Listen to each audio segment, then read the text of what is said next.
Yo, Atlas speaking and welcome to a brand new series on the channel. What if I was reborn in One Piece as a fishman and became the king of the great Fishman Empire? Let the tale begin. Chapter 1, Rebirth. Title, Rebirth. I open my eyes to wake from my sleep, but I can feel something wrong. I can't think straight. I can't see that well. Did I die from that glass falling in my head? Damn, this sucks. It also seems like I am somehow strangely calm. I am too tired to even panic about my death. Time skip. Since the time that I somehow got reborn, around 1 year has passed. So here I am looking at myself in the reflection in the water. I see that what looks back at me is a blue-skinned small infant with a distinctive shark-like appearance, complete with pale blue skin, small white eyes, gill-like facial structures, and sharp triangular teeth. I am only wearing some black pants, and in my shoulders, I can see some gills. I am currently in a certain place called Fishman District. From the information that I have gathered, I am currently a fishman on the world of One Piece. Though I don't know at which time I am. Past, future, or present of the canon of One Piece timeline. I should immediately try to learn as much as I can about what time I am on. The world waits for no one, so I will have to always keep moving forward. Also, some other orphan had been taking care of me since I was abandoned here at birth. The guy who is taking care of me is Bobby. He is a green-skinned fishman, around 6 years old. He took care of me because we fishmen take care of each other, at least that is what he said. We live outside of the Noah Ark, which is where the Fishman District is. In the beginning, it was a giant institution for orphan children. But eventually, it was unsettled, and therefore the institution became a lawless district where the outcasts of Fishman Island gathered. At least that is the information that I have been able to gather till now, and together with my canon knowledge I came to this conclusion. So here I am, a 1-year-old boy being taken care of by a 6-year-old. I am now planning on how to move out of here. Because this place is dangerous, and I am planning to go to some safer place like the actual Fishman Island where the light shines. Also on there, I can learn Fishman karate. Time skip. So since I made the plan to go to Fishman Island, 1 year has passed. I am currently 2 years old. Now this year I started training by trying to lift things underwater. With the amazing water pressure here, my body grows stronger naturally, but I don't want to be an average fishman with only 10x human strength. Also, my body seems to have an amazing adaptability even if I'm only 2 years old. I am also not too worried about overworking my body. After all, Zoro did training like a madman when he was a kid, and that greatly contributed to his future strength. I have also started telling Bobby to beat my head with a stick when I have a blindfold on. I am trying to learn observation hockey, but till now I have had no success. But unfortunately, Bobby is a kind kid. I always tell him to hit me hard, so I can feel more pressure from the pain. But he never does more than a tap. But that little sh*t's kindness is halting my learning process. Time skip. Since I decided to start learning observation hockey, 1 year passed, and now I am 3 years old. I am currently using my power to talk to fish as soon as a fish comes close. With my observation hockey, I can sense his intent and fwash! My hand moves as quickly as a snake and I grab it and get hold of the fish. Immediately I just put the fish in my mouth and start chewing it. I can feel its body burst like a watermelon full of blood inside my mouth as it is shredded to pieces by my shark-like teeth. I used to be grossed out by this in the beginning, but now I will eat it as long as it fills my stomach and gives me the needed nutrients to help my body grow. Wow, that is amazing jaw. I hear a childish voice say. I turn around to look at where it came from and I see Bobby, who is now 8 years old. He has grown a little. And with my ability to talk to fish, we don't need to eat leftovers from the adults. My observation hockey has finally awakened and I keep training it whenever I can. Also, my name is Jaw, or sometimes Jaws. It's a weird thing. My name was given to me by Bobby when he looked at my jaws.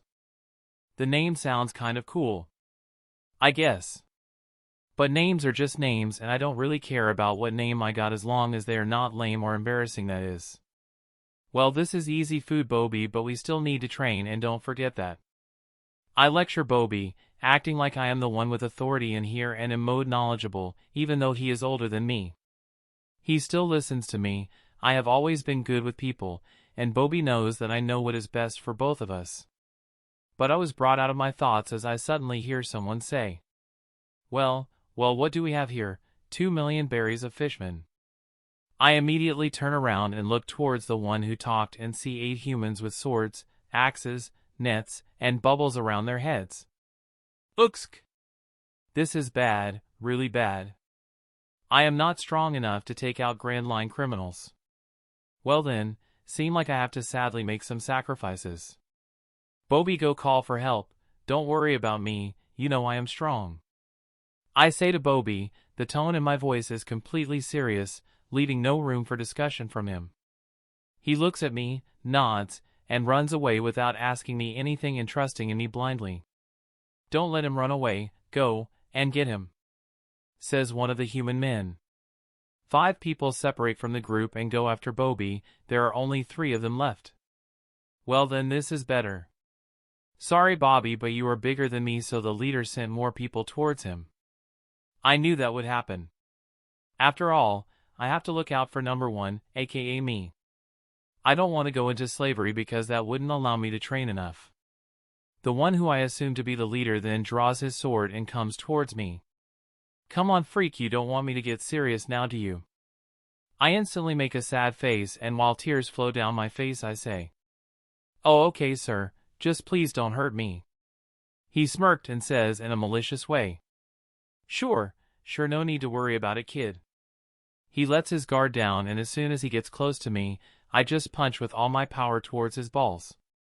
I know no martial arts, so I only use the technique that I always used when fighting against someone in my past life. Bam! My punch connects, and immediately the man falls on the ground face first. He instinctively drops his sows as he goes to reach for his balls. Ugh! Grunts the man in pain. And as soon as he does so, I go into do or die mode. My observation hockey range is 7 meters, so I have to keep calm and not panic.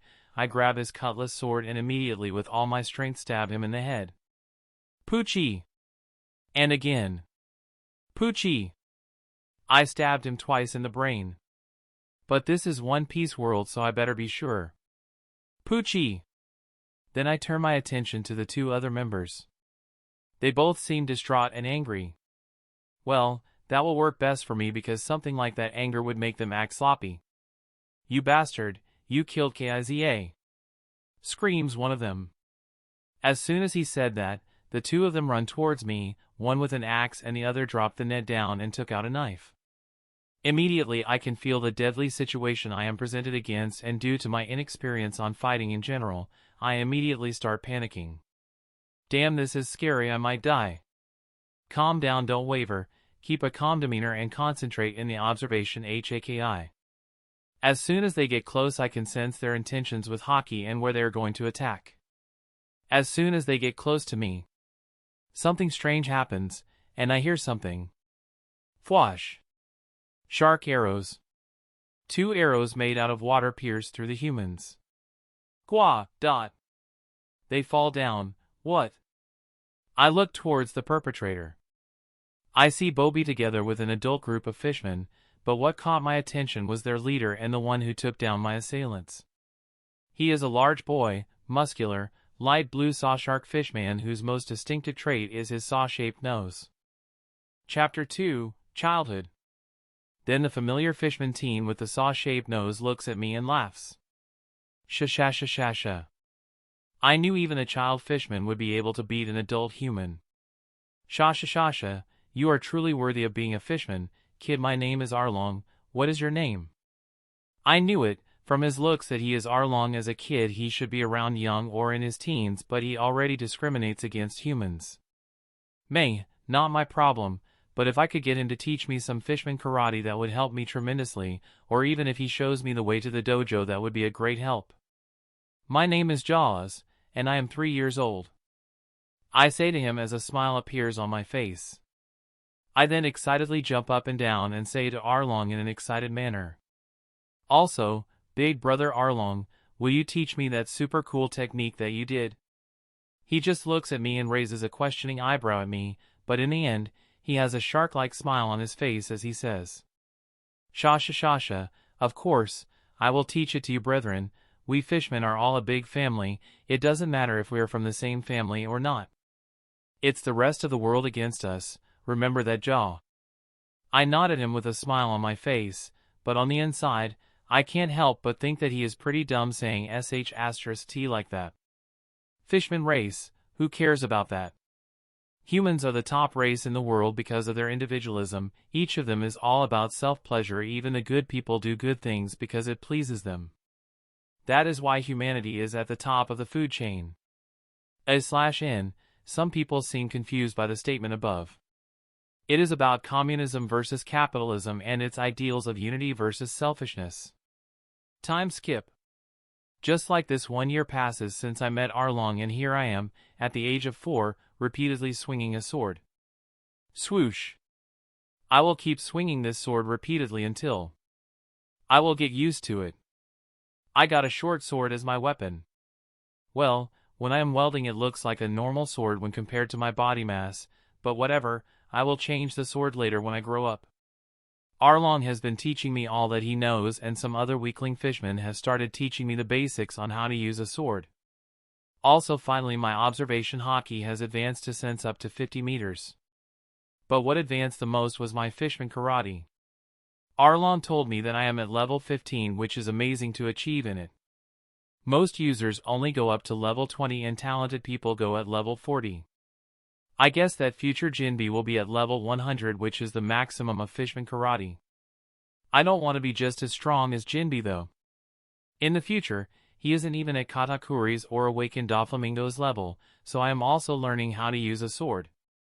Arlong also told me that he will help to get me into the Fishman Karate dojo when I told him I wanted to see how fishmen fight. I also buttered him up a lot to help me get in there.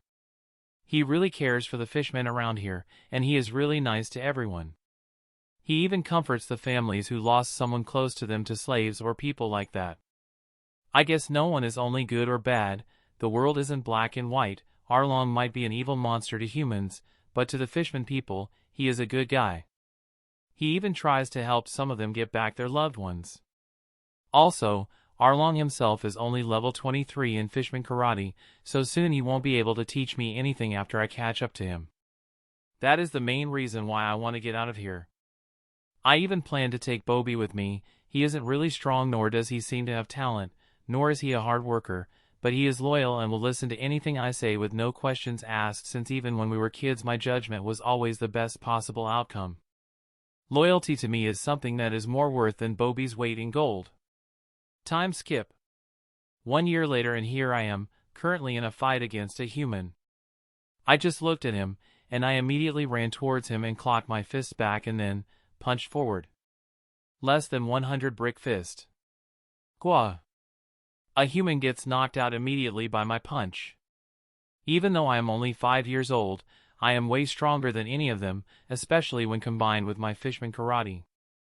I am having to put some restrictions on myself in order to advance my observation hockey. My restrictions aren't that strict though, as I am only allowed to use Fishman Karate in order to beat some humans. Of course, if someone strong appears, I will obviously go all out against them. As I am thinking that, I analyzed the battlefield and got close to another human, and he immediately swung his swords in my direction. I sidestepped the simple attack and punched him in the stomach with all of my power. Less than 100 brick fist.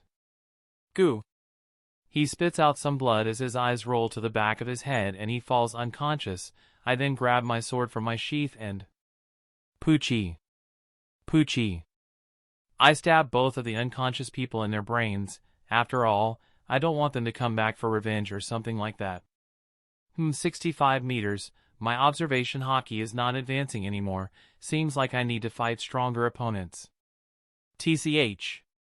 Nothing interesting has even happened this year. I say out loudly, expressing my annoyance at this. I guess I better go back to the dojo and train some more. Time skip. 1 year later /MC age 6. I spent another year constantly fighting against humans on the island, and here I am for another. Currently, I can sense the spirit of the 7 humans in front of me. They all have weapons too. Well, it doesn't matter. Even with a blindfold on. Some people would call me crazy for even attempting that. But I need to advance my observation hockey. My armament hasn't even awakened yet and I don't know how to, so I will at least train what I have, then waste time on trying to figure out something from nothing, especially now since I don't currently need armament hockey. I must use my time efficiently, and the effects of armament on devil fruits can be the same with Fishman karate. Though I still plan to learn armament hockey and advance it to the highest levels possible, especially when I start fighting the monsters of this world. Anyway, as the humans get close to me, I warn them by simply saying, "You are in my range." I then use my sword to slash at them. As my sword is going towards them, water appears behind my slash and it increases its momentum. Water sword style, water surface slash. They use their weapons to try and block my slash, but swish! They are all cut together in half with their weapons and body parts with blood flying around. I then just look at my new longsword and notice the chips in it. Damn, it's chipped. I guess I will need another one. I then put it back in my sheath and start fighting with my fists. After some hours, I finished all of the fighting and killed them all. I then start walking towards Arlong's base. He keeps weapons there. He will give me one because he knows I break my weapons from killing humans. He even enjoys it whenever I bring back chipped or broken weapons. When I arrive at his base, I see something strange. Arlong seems to be talking with a little girl. She seems to be a mermaid and she has a small body holding a big crystal ball. Wait, is that Shirley, the mermaid who can see the future as a kid? Well then, that is useful. Yo! Big bro Arlong, do you have any new sword for me? He then stops talking to the little girl and looks towards me with anger in his eyes. He seems to be angry at something. Obviously not me, as he just points at the back and says, "Just get another one from the stash." I nod and go towards the stash to choose one. I get another one and go outside after looking at Shirley one last time. Welp, it is their own family situation, and if I interfered in it, it would be strange. No one wants a stranger kid to try and put his nose on someone else's family situation. Oh well, it doesn't matter anyway. Well, 3 months pass since I met Shirley and now she is quite famous and has been invited to live in the new king's palace. I am currently training in the Fishman dojo when I am thinking of this.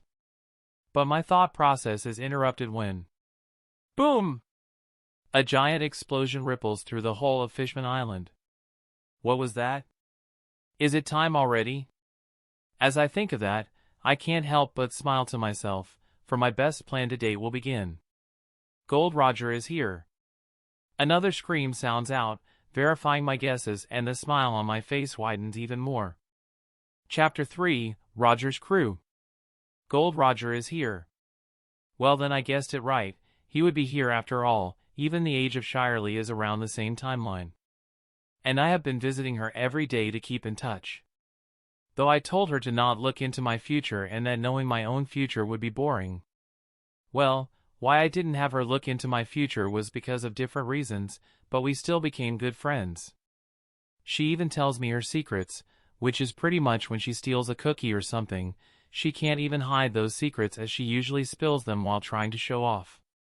Well, she is a kid after all. Anyway, while I was thinking that, I started walking towards where the ruckus was happening. Well then, time to go to the undersea forest. It seems like that is the place where they are. Once I arrive there, I see Roger, the future pirate king, and his crew. Must say they are a very diverse bunch. I then heard Rayleigh say, "Neptune, what we are after is the treasure left behind by the weapon's creator. We are not interested in the weapon, right, Roger?" Then I hear the future legendary pirate himself speak in a jovial manner. Ha ha ha.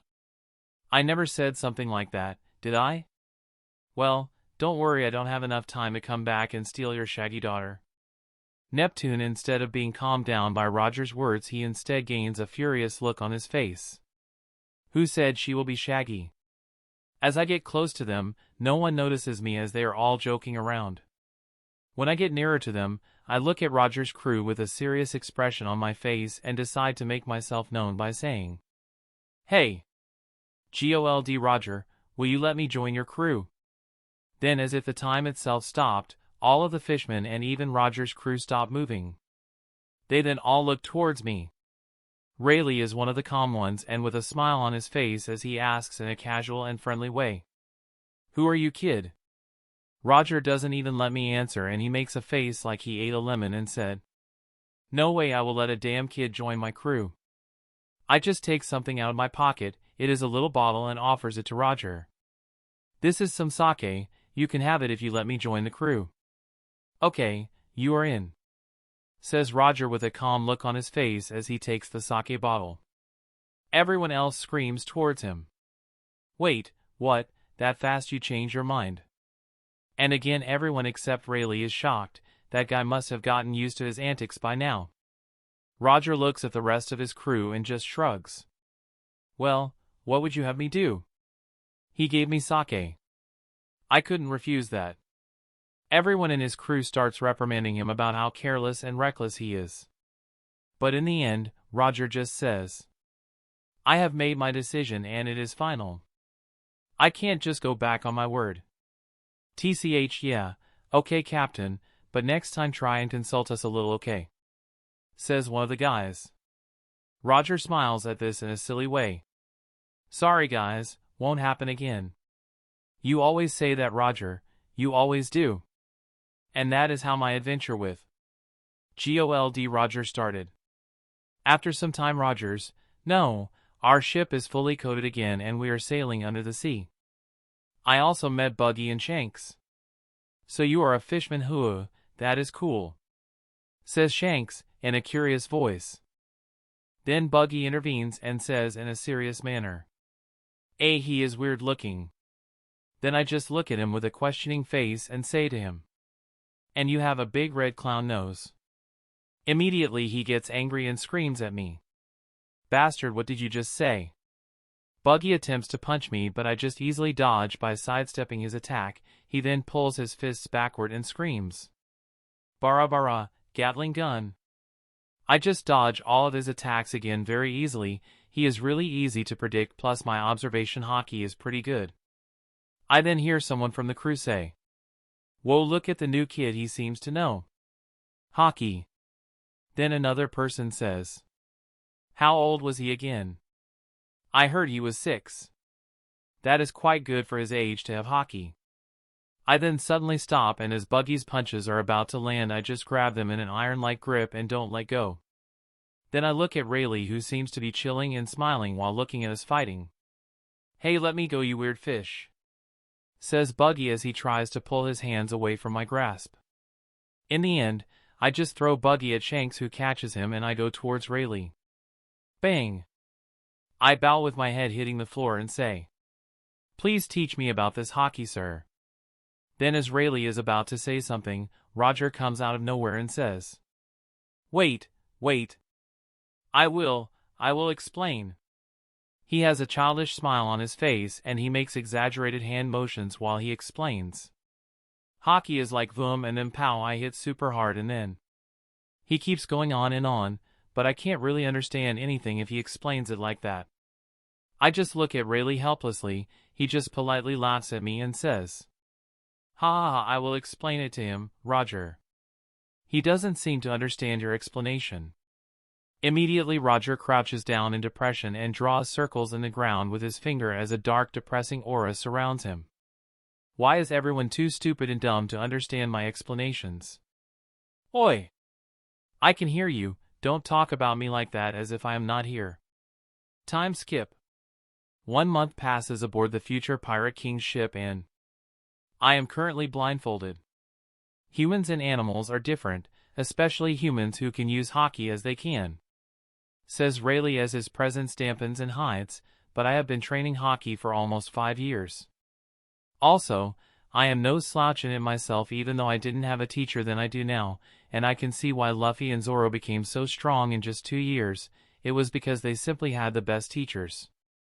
Hide their presence.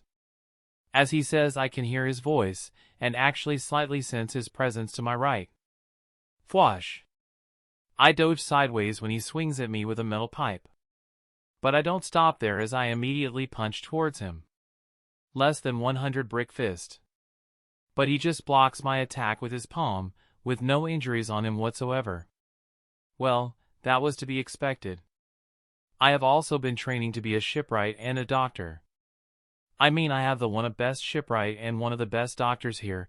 The doctor is Crocus, and it would be a shame not to learn from here with the best teachers. Though obviously, I am not doing the learning from them as a full-time thing. After all, I am more concentrated in hockey right now. But knowing how to fix a ship or how to stop yourself from bleeding to death or getting poisoned, it never hurts anyone to know those things. I can sense that Shanks is looking at me, and I hear him say, "He sure trains a lot. He is a kid who is supposed to be playing and having fun, you know." Then I just look towards Shanks even with my blindfold on and decide to challenge him. "Wanna have a spar?" I can sense his aura go from bored to smiling as he answers to me with a simple, "Sure." Buggy decides to let everyone know what is happening by telling out loud and notifying everyone about it. Everyone, there is something fun happening on deck. Shanks and Jaws are going to fight. After some time, a circle of people is around us. They made us wait. These guys are grade 1 assholes. "Beat his ass, Jaws. I just bet 100,000 SZ on you, so you better not lose. The bets are 1 with 10, so if you win I will get 1 million SZ. I will even buy you a new sword." Wow, he is a horrible person. I look towards Odin and see that he even has a flag with my face terribly drawn in it. He is just always weird like that. Then we hear Rayleigh explain the rule, which is just no hitting below the belt. Then after that, he says, "Begin." Chapter 4, Fighting Against Shanks, Kid. As soon as Rayleigh says, "Begin," Shanks takes his cutlass out and slashes towards me. He covers his sword in hockey. I am a little impressed, as he already knows how to use hockey even as a 13-year-old, as expected of someone who lived and trained with legends. He then swings his sword towards me. Divine slash. And a golden color surrounds his sword as he slashes towards me, but I am not idle as I too slash towards him with my sword. Water sword style, water surface slash. Water appears behind my sword to give it momentum, and it also creates a beautiful blue arc behind my sword. Ching! Our swords clash against each other, but bing! Half of my sword falls to the ground as his sword covered in armament hockey cut right through mine. Well, this sucks. I just look at my sword handle and drop it on the ground. It's useless to me now. After doing that, I just run towards Shanks and get in his personal space and immediately punch at his kidney, showing not even a slice of mercy as I put all of my power into that punch. Less than 100 brick fist. I also use Fishman karate on top of it, and as my fist is about to hit him, pow! He blocks my punch with his hand. The shocks of my Fishman karate punch travel up his arm, but he seems unfazed by it. Damn, he is strong, but still. I am still only 6 and he is 13. But that is stupid. That excuse of mine at why I can't beat a kid is stupid. I can't allow myself to make excuses for losing a battle against a kid. I can't start backing off now, or I will keep backing off for the rest of my life. I have to take some chances in this fight. I then suddenly have an idea. If I can't overpower him in strength, then I will beat him in technique. I immediately turn my back towards Shanks and start running towards a part of the crowd which has surrounded me and Shanks, looking at our fight. As I run towards them, they make way for me and I then jump off the ship. Splash! And into the water. I was limiting myself by training at the Fishman Karate Dojo and forgot the most critical part of fighting, to use my own imagination and creativity. I will cheat and use cheap tricks against my enemies. As I feel the water around me, I surround my arms with it and the compressed water takes the form of a whip. I then jump out of the water and into the deck again. I immediately attack Shanks with the water childlike constructions of water around my arms. Water whip. While I attack him, he dodges some of the primary attacks, and that is when I hear the other crew members say, "Oh, I thought he ran away. I thought he had to pee." Roger, maybe he did, but we didn't notice. You really think so? Okay, these guys really are insensitive assholes who can't even read the vibe. But anyway, now that I have water in the deck and even I am covered in water, I get a boost in my strength. I then slash towards Shanks with my water whips, but he just slashed them to bits, and he gets covered in water, all according to plan. I already won. Well then, time to make it a little more dramatic. Jajajajajaja, I already won. I say that with a smile on my face and with my own strange laugh. But my joy is short-lived as I hear the crew members speak again. Wow, now I really want him to lose. Roger, I know, right? He even laughs like a villain. Okay. These guys are really annoying. So I just turn towards them and yell at them with an angry face. Can you stop giving biased commentary? Okay, got to calm down and concentrate on the fight. Anyway, I bring my fist backwards. And then punch forward. Water shockwave fist. Then, nothing happens. Even Shanks seems confused by this. Was it a dud? Says Shanks questionably. As soon as he starts saying that, he starts sliding back slowly. He looks at his own body as it slides back, and then, swoosh! Then, as if by an invisible force, he is violently pushed backwards. Splash! He was thrown into the sea. Yaioahe. He won. Screams Odin, with a huge smile on his face. What he didn't win, Jaw also went in the sea. If the rules are like that, then he lost first, says another crew member. And that is the difference. Jaws went there, but Shanks was pushed there. Gaia, says Odin, but the other crew member refutes him, and so he and the other crew member get into a scuffle, which then immediately escalates to a brawl between the two. And so, since my fight with Shanks, 1 month passes. And I must say, if there is one thing the Roger Pirates know what to do, it is have fun.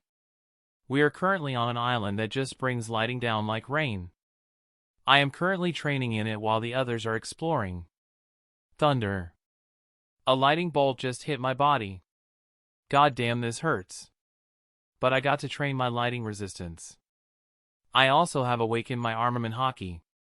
I just had to develop my observation hockey till I could feel my spirit armament hockey. I have been training since then. Even though now I am just 6, I could probably be a pretty notorious pirate with my physical strength and hockey. Though I can't harden my armament hockey yet, I can now at least sense it. There was another way to awaken armament hockey, by just having a close-to-death situation, but I chose the hard and safe way. Also, Odin seems to have found a devil fruit, the Zap Zap fruit of the Paramecia type. It lets a person generate electricity from their bodies. I am obviously not going to eat a devil fruit, but it seems useful. So I gambled with Odin until I won the fruit. I only won the 5th time, so I had to waste a lot of my hard-stolen treasure, though I only bought sake to bet against him, but I am not really rich, so that took a lot of my money. So like that, another month passes on the blink of an eye, and here we are. We are currently in Wano. I know what will happen from canon. Odin will leave his wife and children behind, and his whole country will be in a mess when he comes back. Well, not my problem. I am only here in this crew to get strong, not to babysit these monsters. Though being here is quite entertaining. I have even made huge progress. My observation hockey can sense up to 500 meters. And I am finally able to use my armament hockey to hit Logia. Also, I have advanced quite better in other skills too, but while Odin is giving his goodbyes, I am just simply training. I can see the conflict in Odin, but he is a scum anyways because he abandoned his family just to have fun. Even Roger calls him that to his face. Well, no matter his end, it was his own fault and no one else's for leaving behind his people and especially his family. Also for not being strong and smart enough to kill them. He let his honor guide his actions. He should have just secretly sneaked inside the castle and killed Orochi, but then again, pride is a wistful thing. 3 days later and we arrive in Zou. Captain Roger is probably looking at the last road Pondlef now. He will soon become Pirate King. Well, that doesn't matter. I am currently trying to recruit some people for my future crew, and I came in contact with a Fatso Cough. I mean Pooh. He is a panda mink. He is also very strong, so there is that. He is currently 16 years old, so that means 10 years older than me. He can also cook some decent noodles. Then there's his best friend that also wants to join my future crew. He is called Sherfu. He is a red panda mink. And then there is the last one.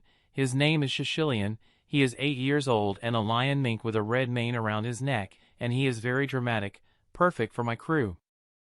I also chose these 3 minks for my future crew because they are fiercely loyal and the mink race have great potential for the future. I will be taking Pooh and Sherfu with me in the sea.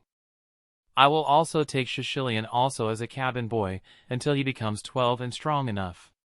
Now I have to break some important news to Captain Roger. Chapter 5, Leaving.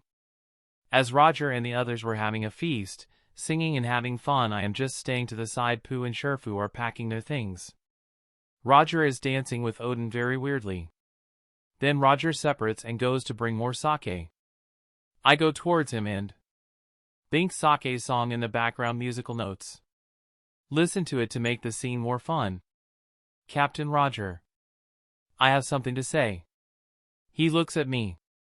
I can notice that he is already very drunk. Well, what is it, Little Jaws? Says Roger drunkenly. I clench my hands and take a deep breath and say, I have truly had fun these last months, Captain Roger. It's just that. Ha ha ha ha, I am glad you had fun. That is why I went out to sea, to have fun, be the freest man in the world. Says Roger, interrupting me. I also can't keep the smile off my face. I had gotten a little close to these guys during these months. They were so fun to be around. Never a boring moment with them. I am really sad, Captain. I truly had fun. I also know you will die in a year. This just isn't right, leading like this. I yell out at him. I have met Roger and am a little saddened that he won't really live. He will be the king of the pirates, but he is the most chained man in the world to me. His life is literally being held on a chain by sicknesses. He looks at me seriously for some seconds and I can sense some people around are looking at us, and then he. Ha ha ha ha, don't worry, Jaws, no matter what. Our memories will always remain. As he says, I can see the happy smile on his face. He isn't really afraid of death at all. I see, Captain, I always knew that we were very different from each other. I will never be like you, but I still respect you, Captain Gold Roger. Captain. I am leading the Roger Pirates. I am going to start making my own crew now. I suddenly told him out of nowhere. He stops drinking, seems surprised for a second, then he just laughs. Ha ha ha ha, really, ha ha ha, so you are going to have your own adventure now. It's quite sad really. If you only lived, Roger, you would be able to see an amazing world after you leave. Hey Little Jaws, don't be sad now. I don't want that to be our last memory. Come on, sing with me. Says Roger as he pats me on the head. I just can't help but smile at him. I will never be like him. I have decided to be greater than you will ever be, Roger, but I will still respect you. That is the least I can do and will do for you, Gold Roger. Okay, Roger. I shout out loud as I start dancing with him and singing together. Gather up all of the crew. It's time to ship our Binks brew, musical notes. The whole night is spent partying and I sleep past my normal curfew. I am a kid, so I plan to live very healthily. So here I am, currently eating some breakfast while the rest of the crew are trying to get over their hangovers. I am only 6, so I don't drink, which would ruin my body if I did. I also won't drink even in the future when I grow up. I mean, look at Whitebeard, a legendary pirate who has amazing strength and an OP devil fruit, but only because he had a heart spasm at that moment. It kinda put a magma fist through him. That was the moment that sealed his fate. Extensive over-drinking had indirectly killed him. So yeah. I might party but never get drunk. Also, the reason why I am not going to Laugh Tale is also because of the target it will put in my back. I don't have a bounty yet, so I can be free for a while to build my foundation on becoming a leading power in the new world. And as soon as Roger becomes the Pirate King, I can get away from the spotlight and start my plan. If I stay here and see the One Piece, I will have a target in my back, and I am too young and weak to survive that. After Buggy, I am the weakest crew member, and even Shanks is stronger than me. Though I did defeat him in our little skirmish, but I am not delusional enough to think that I can beat him yet. I then look at Odin, the dumbass. I know when he returns to the country that he abounded, he will have his own tragedy. Though I had fun with them, I am not really stupid enough to risk my life for any of them. I am not the type of person to risk my life for others, and I am not generous enough to give away my precious future knowledge, after all. Odin surviving is a big butterfly effect. So I guess this is the last time we will see each other. Odin, bye-bye. After about 3 hours I am ready to leave.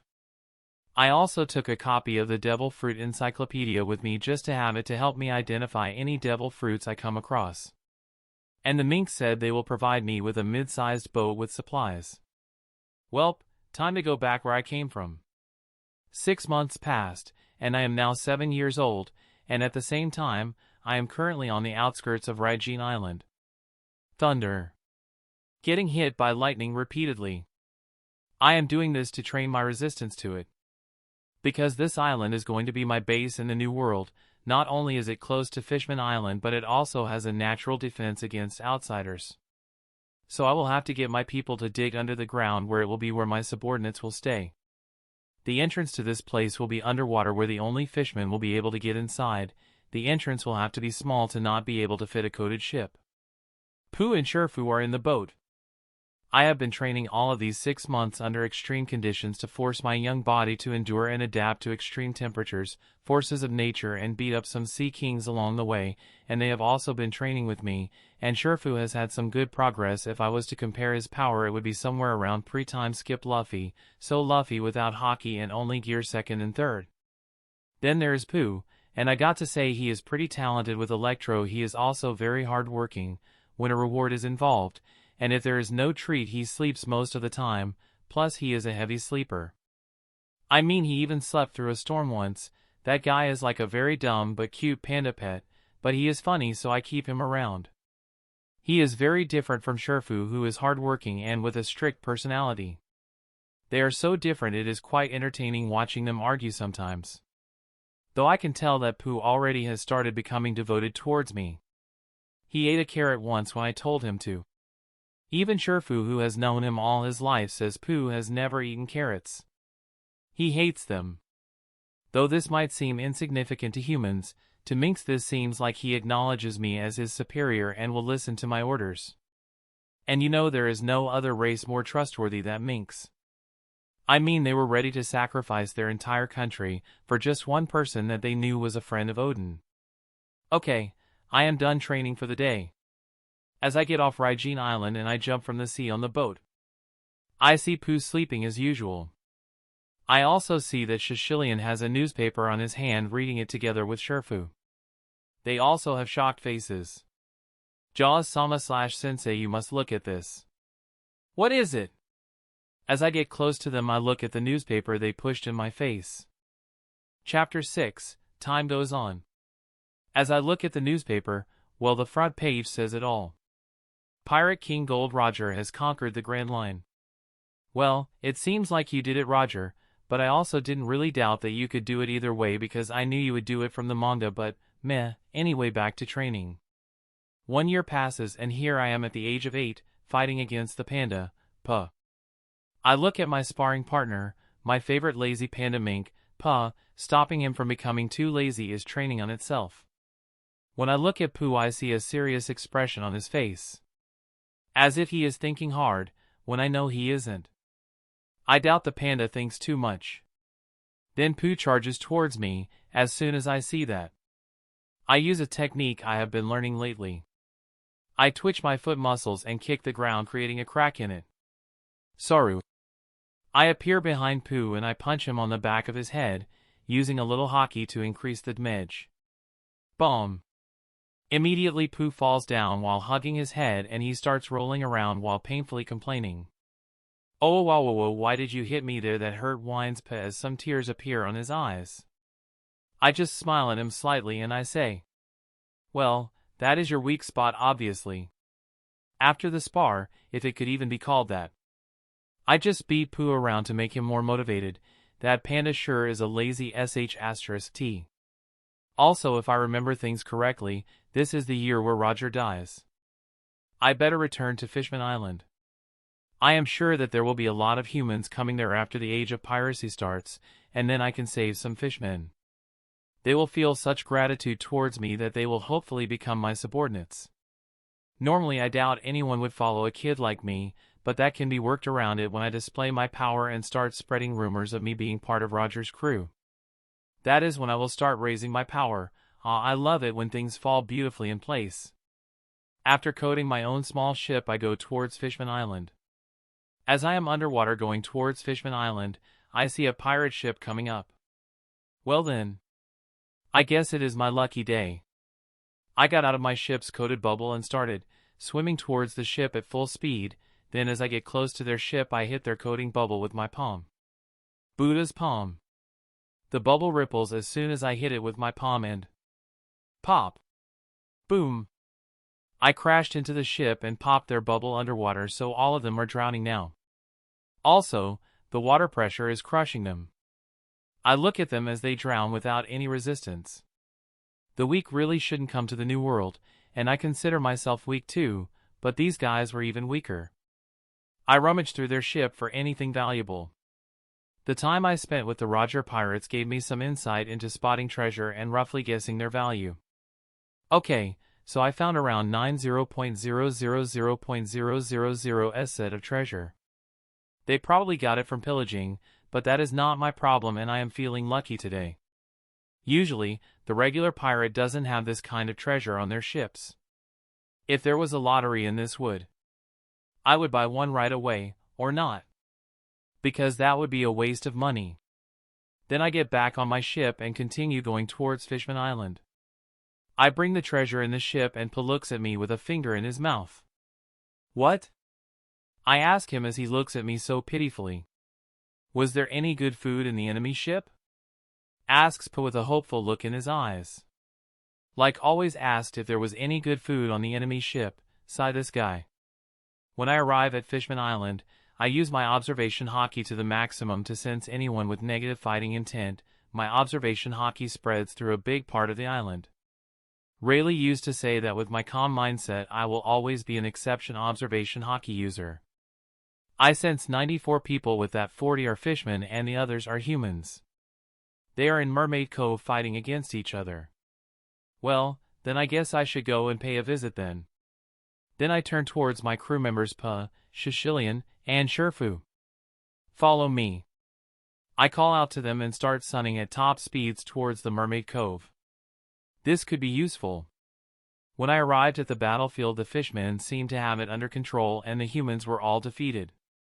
Well, I guess there is nothing for me to do here. Damn, I thought I was going to have my hero moment and save them. Couldn't the attackers have been a little stronger? 2 months later and I get the news that Roger is dead now. I slashed another human again, 97 left. Damn, many weaklings have been coming here now that the age of piracy has started. Well, then how about I try the new trick that I discovered? Then I concentrated my hockey and whoosh! 54 people fall down. Damn, I wanted to get them all. I could have gotten them all, but I would have knocked even the civilians and allies. Power without control is just a disaster. Well then, let's get rid of these pests and I am going to train with some other people. I hope they are strong. Then the water covered my blade. Water sword style, flying water slash. A blue flying slash went towards my enemies.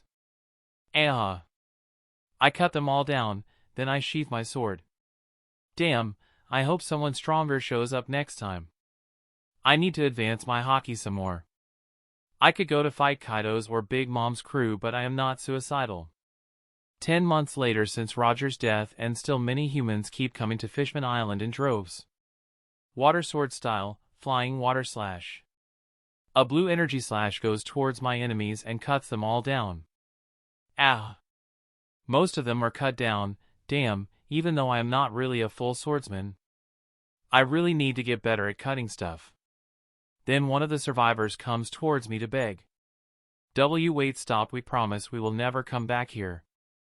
I did this once and I came to regret that when they came back with more friends.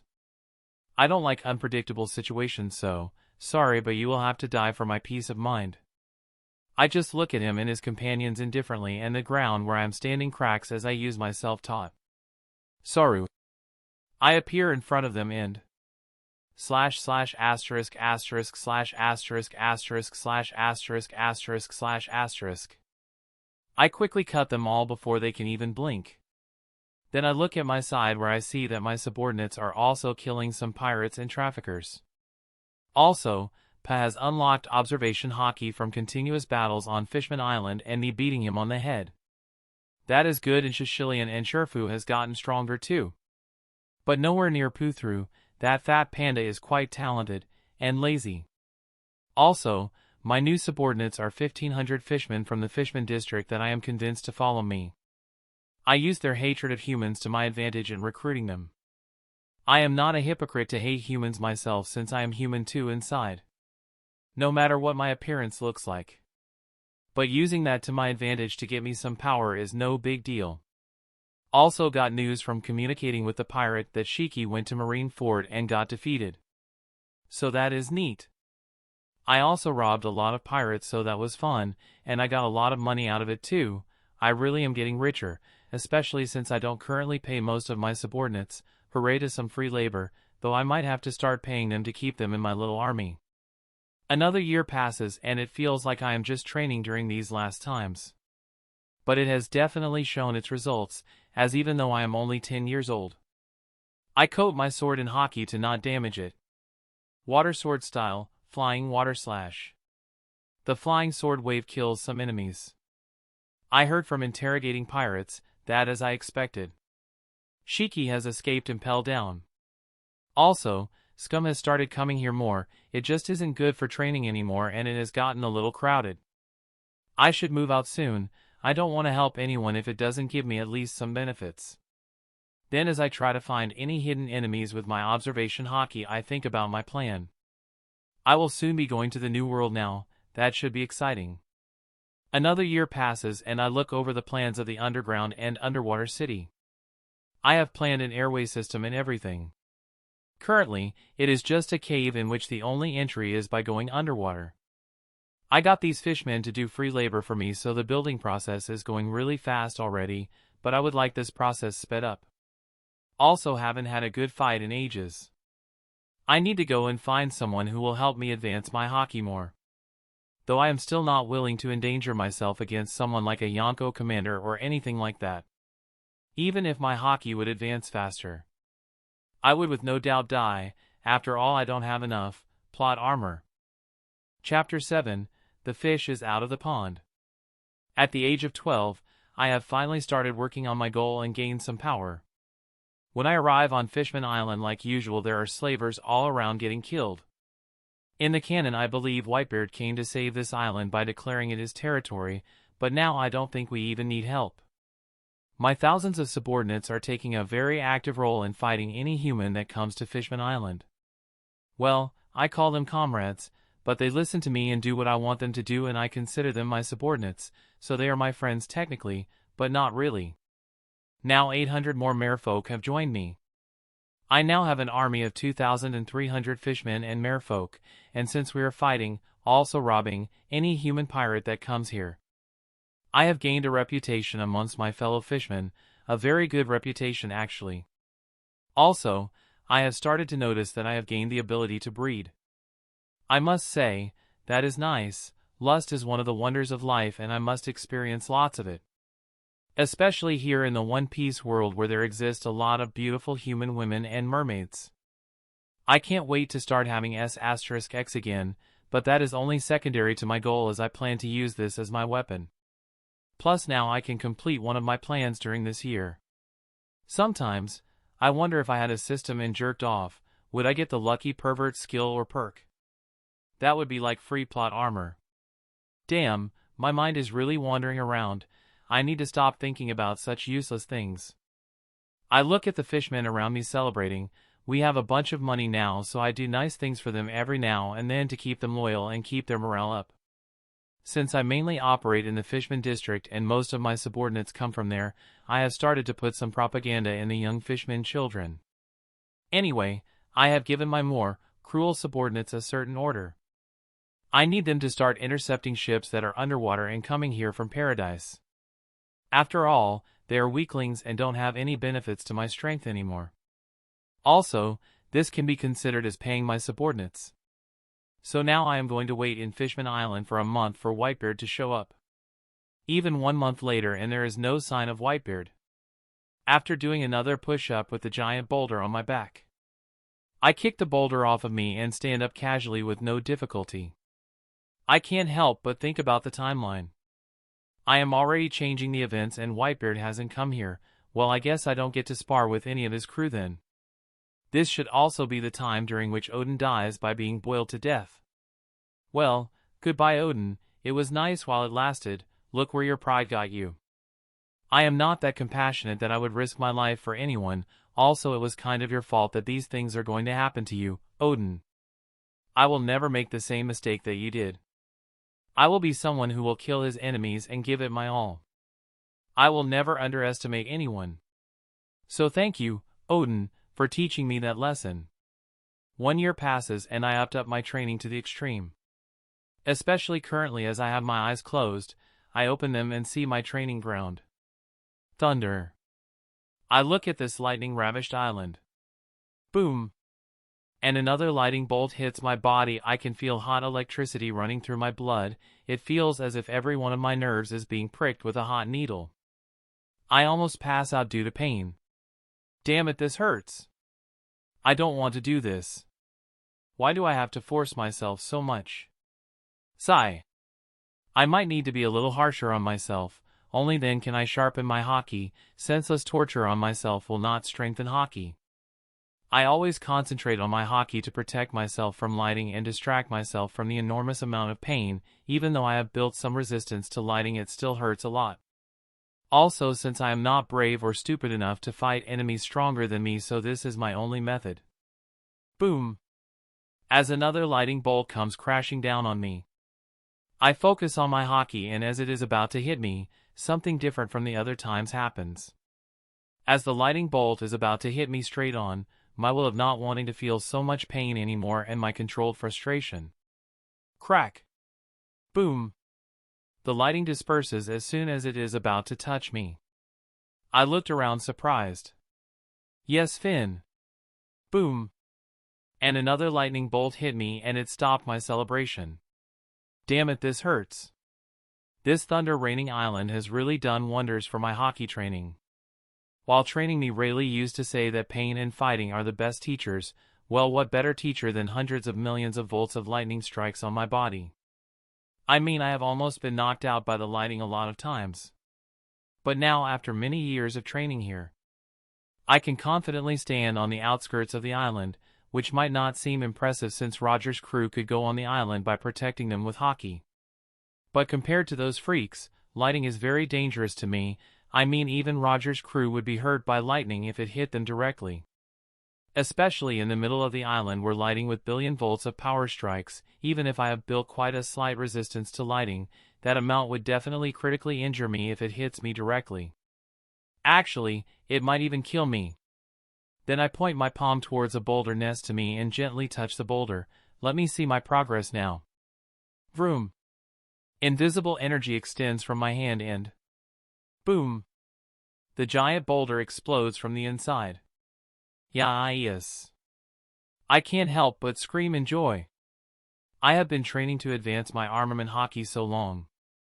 Plus I train diligently every day, no rest for the wicked and all that.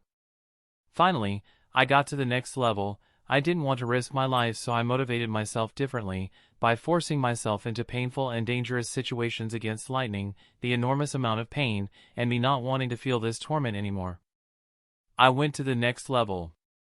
I wanted to give up so many times, but I didn't let that hinder my disciple, and I was harsh on myself, and I finally got the results I wanted. Finally, now that I have a grasp on this advanced form of hockey, I can finally relax a little. Well, then time to go to my new base.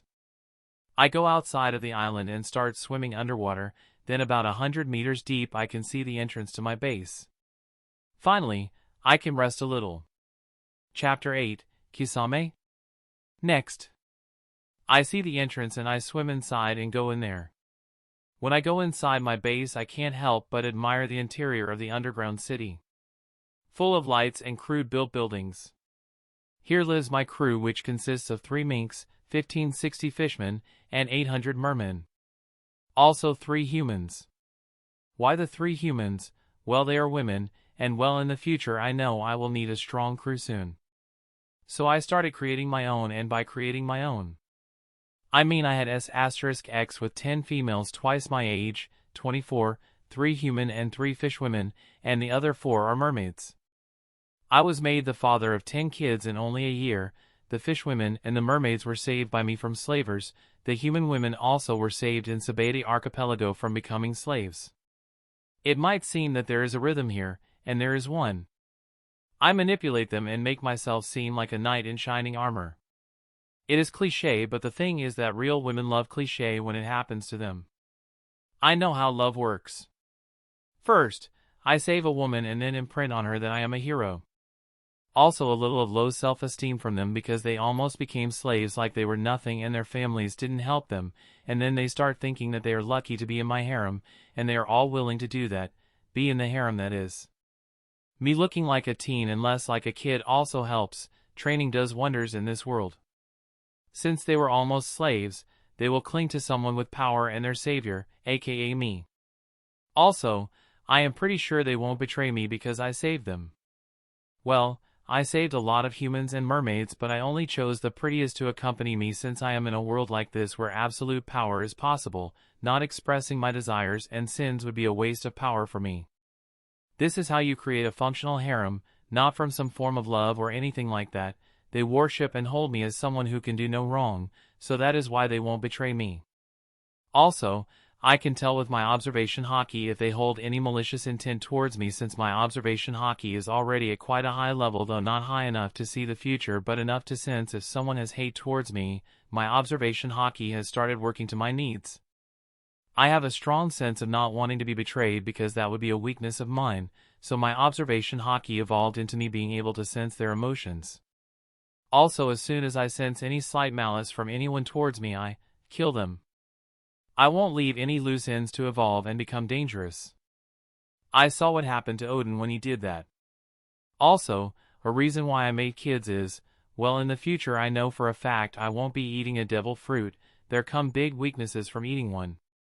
So I would have people that I can trust have them, and who is more trustworthy than family and someone that you have raised since they were born.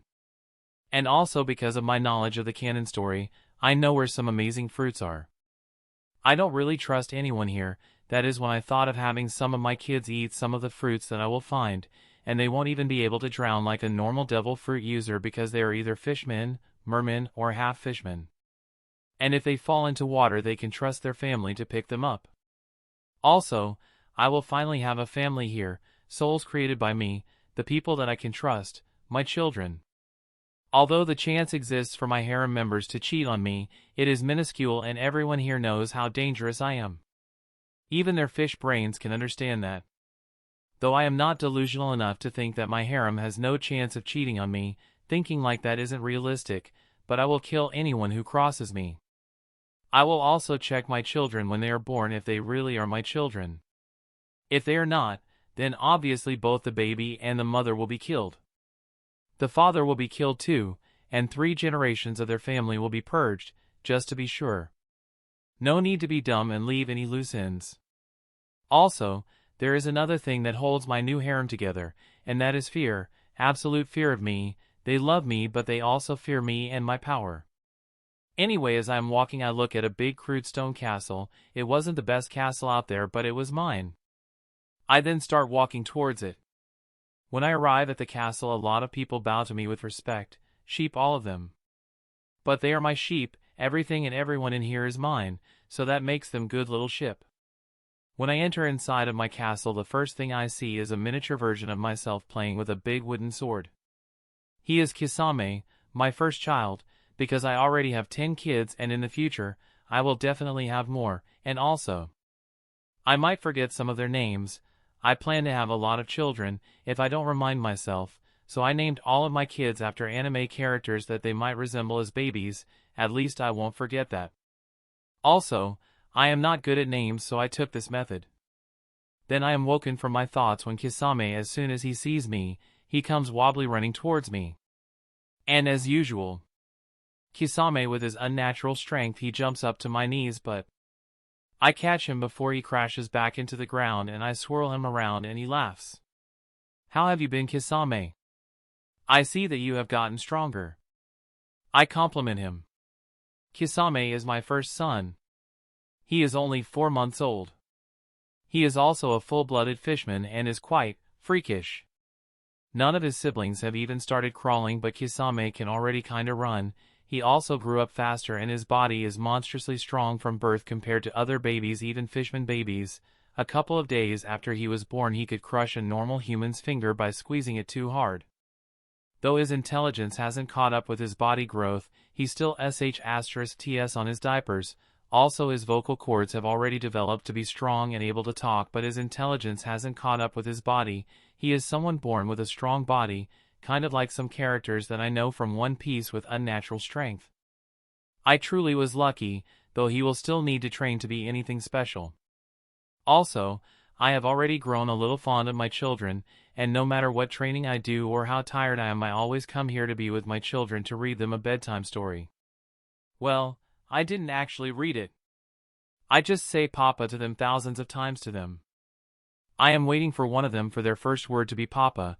It feels strangely important to me. I notice Kisame just looking at me as he continues wobbling in my arms. He makes some baby noises as he looks at me with a smile on his face. I laugh at that and say to him, "You are the older brother, so you must protect all of your siblings." Kisame. As I say that, Kisame still has his smile on his face and he continues wobbling around in my arms. I then put him back on the ground and he started clumsily run around. In the beginning, I was suspicious of Kisame being some kind of reincarnated person like me. Chapter 9, Double Fruit. I found out that Kisame isn't a reincarnated person like me, his soul is still that of a child's. I used observation hockey on him non-stop and nothing abnormal with his intelligence showed up, and like a child, his feelings changed rapidly. Also, it seems Whitebeard did come to claim Fishman Island. I didn't meet him though because I wasn't there, which is quite a shame. Odin should have been boiled to death by now too. How lame, to die that is. I mean, come on, why didn't he attack Orochi or Kido while they were sleeping or when Orochi didn't have the old man around with the barrier fruit? There were dozens of different options that would have assured his victory in this fight. Was it honor, to not be seen by his people as a coward, to not leave behind a shameful legacy? Well, I am a pirate, so I wouldn't care for anything like that. If I can build my power by kidnapping some women from their families and forcing them to bear me children, then so be it. It doesn't matter if you are evil or good. If you have power, you can decide what is good, right, shameful, evil. That is the absolute power I want. This is my will and resolve. I am willing to go a long way to go before I want what I need. I will protect my children, they too will become my power, and I will be their father. 2 years pass since the time where I started having children. My power has finally increased and my training has truly shown its results. I am 15 years old and my physical power is monstrous even by this world's standards. I am currently in an unnamed jungle island in the new world filled with dinosaurs.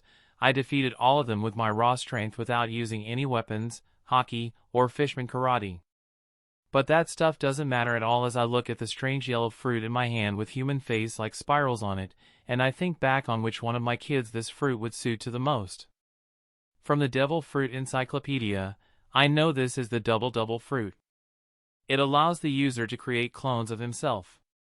But they have half the strength of the user and half the durability. Also, one of Roger's crewmates who gave me this book theorized that the clones can also use hockey. Though if the clones use hockey, is the same as the original using hockey, so that means that it can tire the user of hockey.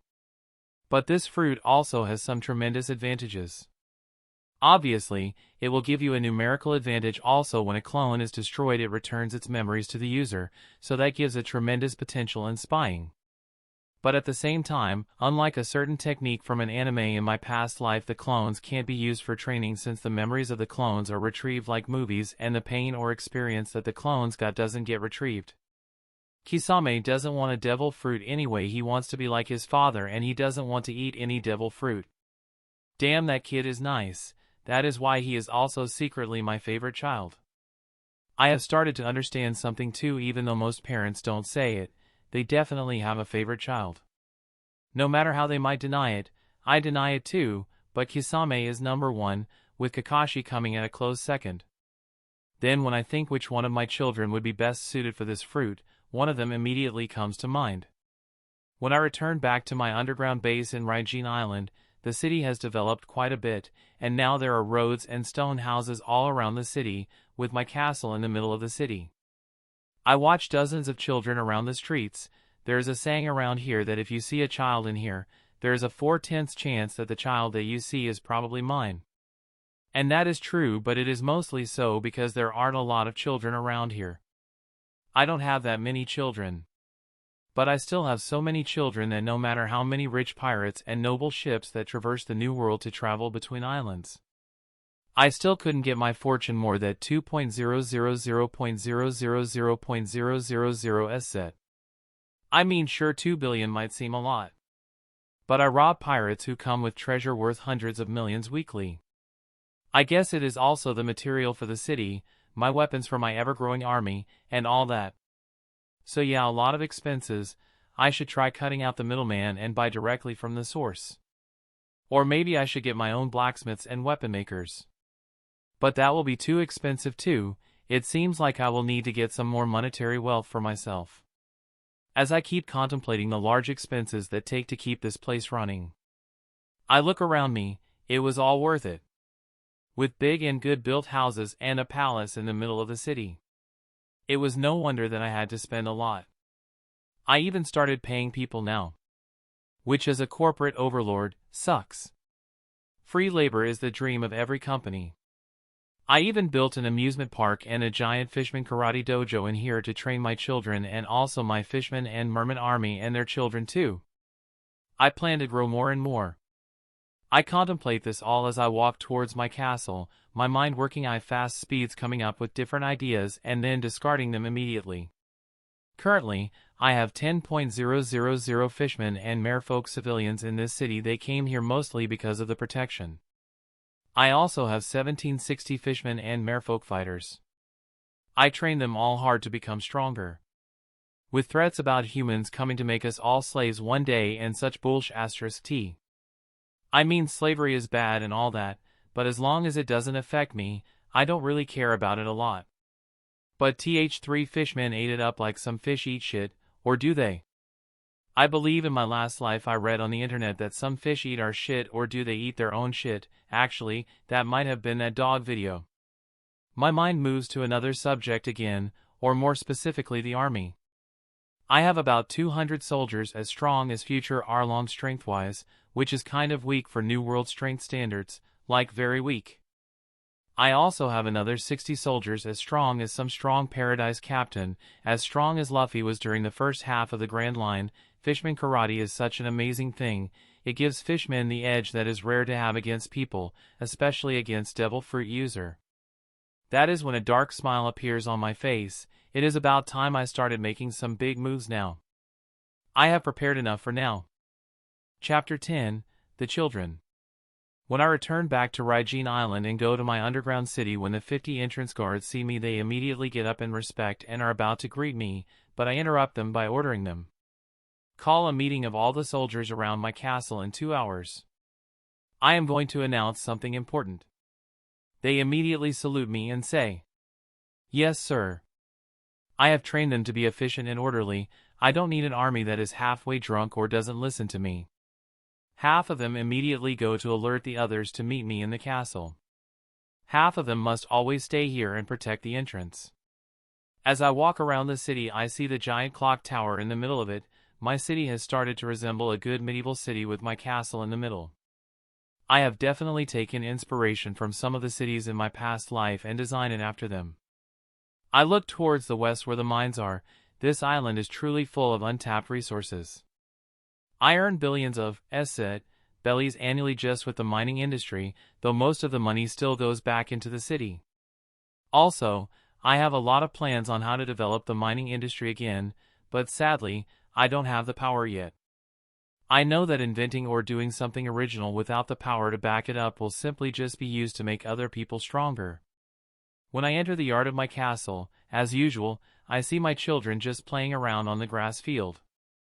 I look towards the playing ground and I see little Kisame. Like usual, he is being a dumbass and carrying a giant boulder 10 times his size on his back. He truly has monstrous strength for a 3-year-old. But it isn't 100% Kisame's fault, as some of my other kids start encouraging him. Kisame, you can do it.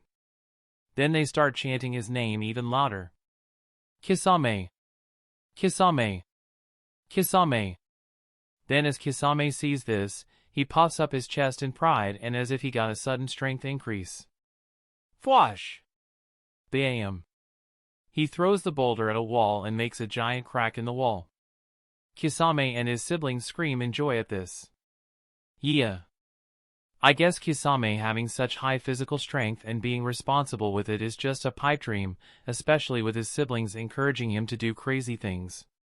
Also, he feels that as the older brother, he must entertain his siblings. But then their cheers of the children are interrupted when an angry voice comes from inside the castle. Kisame, I hope you didn't break something again or you are grounded. As soon as Kisame heard this, his smile turns into a panicked look as he starts running away, and that is when he sees me. He has a look on his face as if he swallowed a lemon, and then he depressingly fell on his knees in despair, accepting his fate. A pink-haired fishwoman with pink skin and red eyes comes out of the castle. She is considered beautiful by fishwoman standards. As she walks out of the front door of the castle, she has a pissed-off look on her face and even her hair plows upward. When she sees the giant boulder stuck in the wall, her eyes shine red in anger. She looks like a demon as she gazes at her son. She immediately goes to Kisame and grabs him by his ear. Why would you throw a boulder against the castle walls, Kisame? She yells at him with an angry look on her face. Kisame has the strength to get out of her grasp, but he doesn't do so. After all, you never raise your hand against your parents. That is a lesson that I taught to my kids, and he is a nice kid that would never raise his hand against his parents, even though he has tremendous physical strength.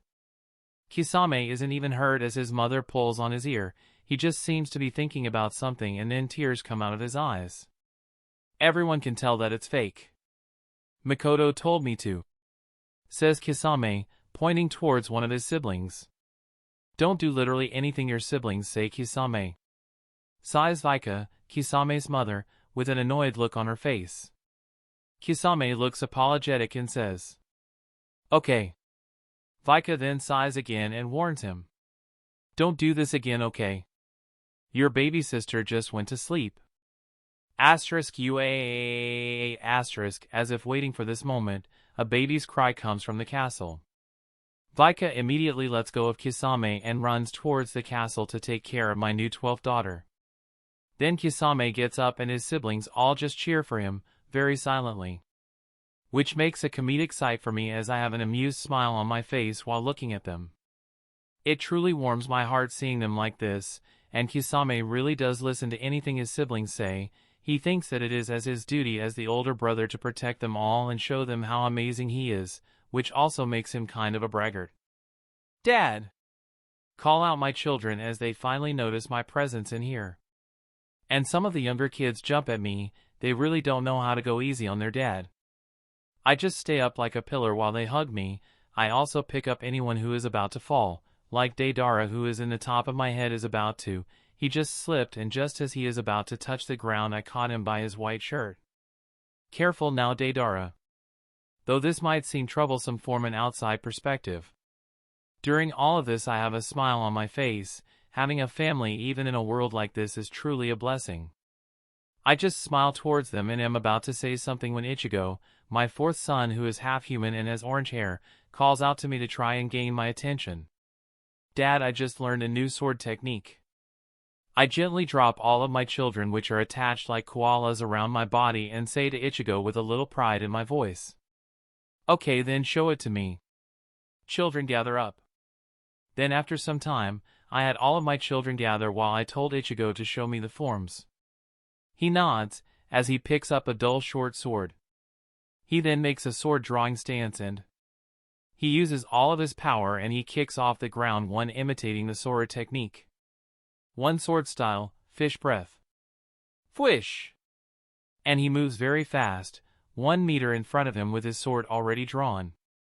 Chapter 11, Sai having children is hard. I know that I should be proud of Ichigo, who is only 3 and he can do a very low version of Soru. He probably saw me do it and learned it from that, very smart, and he has really good eyes. The slash also wasn't anything special, but he is only 3 and his talents with swords is on the top, and he is also a very hard worker. The only real problem that I have is the name. One sword style, fish breath. That is so lame. Where did he get his sh*tty naming sense from? Oh right, I named my kids after anime characters. I really don't have any room to judge, but come on, children are supposed to be better than their parents. Also, literally any other name would have been better, and the name of the attack has nothing to do with the attack. But I see that after finishing his special move, Ichigo immediately bends down and grabs his leg while rolling around in the ground with a cringing look on his face. Ah, why does it always hurt like this? I always get cramps when I do this move. I just look at Ichigo and go towards him. I pat his head reassuringly as I check his leg. It doesn't seem to be anything too serious. He just cramped his muscles because he used them beyond their limits for that split second. The muscles followed an order from the brain that they couldn't carry out, but they still did, and not they are hurt for it. In the end, I smile at Ichigo and start explaining to him. This movement isn't quite easy on your body, thug dash dot. Boom. I am interrupted as I hear a crashing sound. As I just turn around and see Kisame, who has run into a wall. That kid, can't he be normal for 1 second? I and his mother always had such a hard time raising him. He would hurt any of the nurses that came close to him. Even while a baby, he could crush someone's finger by just rightening his grip. But I know that Kisame usually only does dumb stuff like this when one of his siblings tells him to do it. I look at my children and with my observation hockey, immediately notice the one who told him to do it. It was one of my daughters, the half-human redhead, my 3-year-old daughter Urza, who is eating some sweets.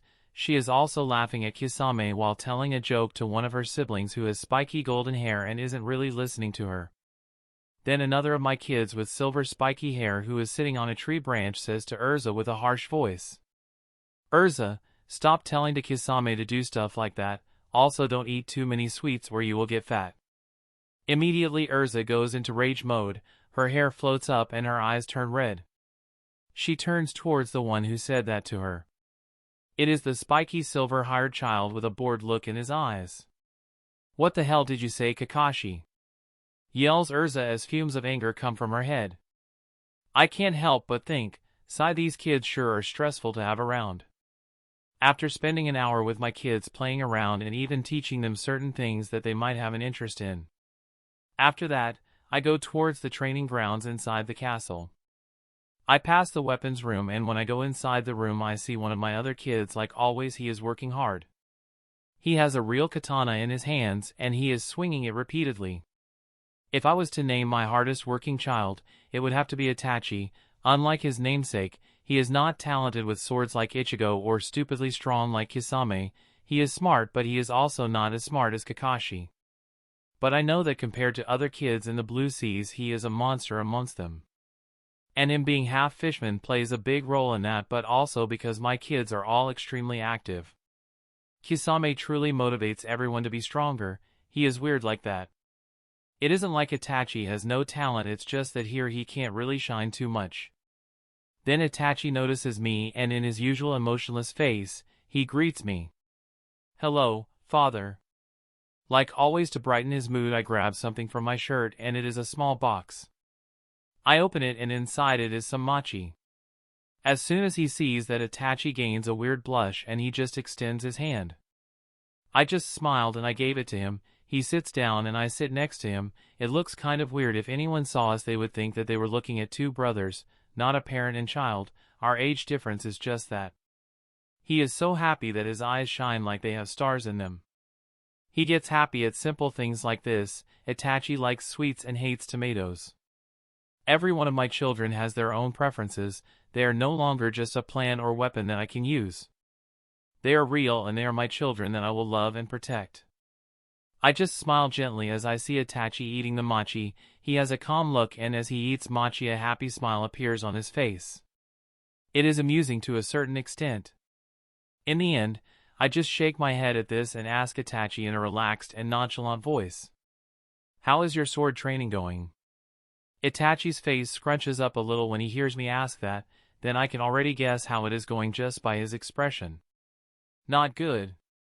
Ichigo has already learned a special move, and when we spar he defeats me 99/100 times, and that one time I only defeated him because before we fought, he just got wrecked by Kisame for not letting me win. Even though I am the oldest sibling after Kisame, I am not strong enough to even protect my younger siblings, explains Itachi with a little sad look in his eyes. He is my second son, and he wants to be like Kisame, who even with his young age is known to fight anyone who even looks weirdly at his siblings. Though Kisame is a show-off and likes the praise that he gets from his siblings, he is a truly kind and good brother. Itachi, feeling bad that he can't compare against someone like Kisame, who is only a toddler, in my eyes, but he can still lift huge boulders. Then I just pat his head and ruffle Itachi's hair and say to him in an encouraging way, "Well, as a father it is my duty to help my sons accomplish their dreams." Then I pull out the double fruit. He looks at it with a split second of confusion, but he understands what it is, and then a smile appears on his face. "This will happy you along the way," I tell him with a smile on my face. This fruit will help him tremendously in the future, and if he can master the fruit, well then. After I give some pointers to Itachi and he eats his devil fruit. I wanted to see what he can do with it, but I will have to go and talk with my army immediately. I have plenty of time to instruct him later on. I climb up the stairs of my castle and go towards the balcony facing the city, and look to the thousands of Fishman soldiers below me.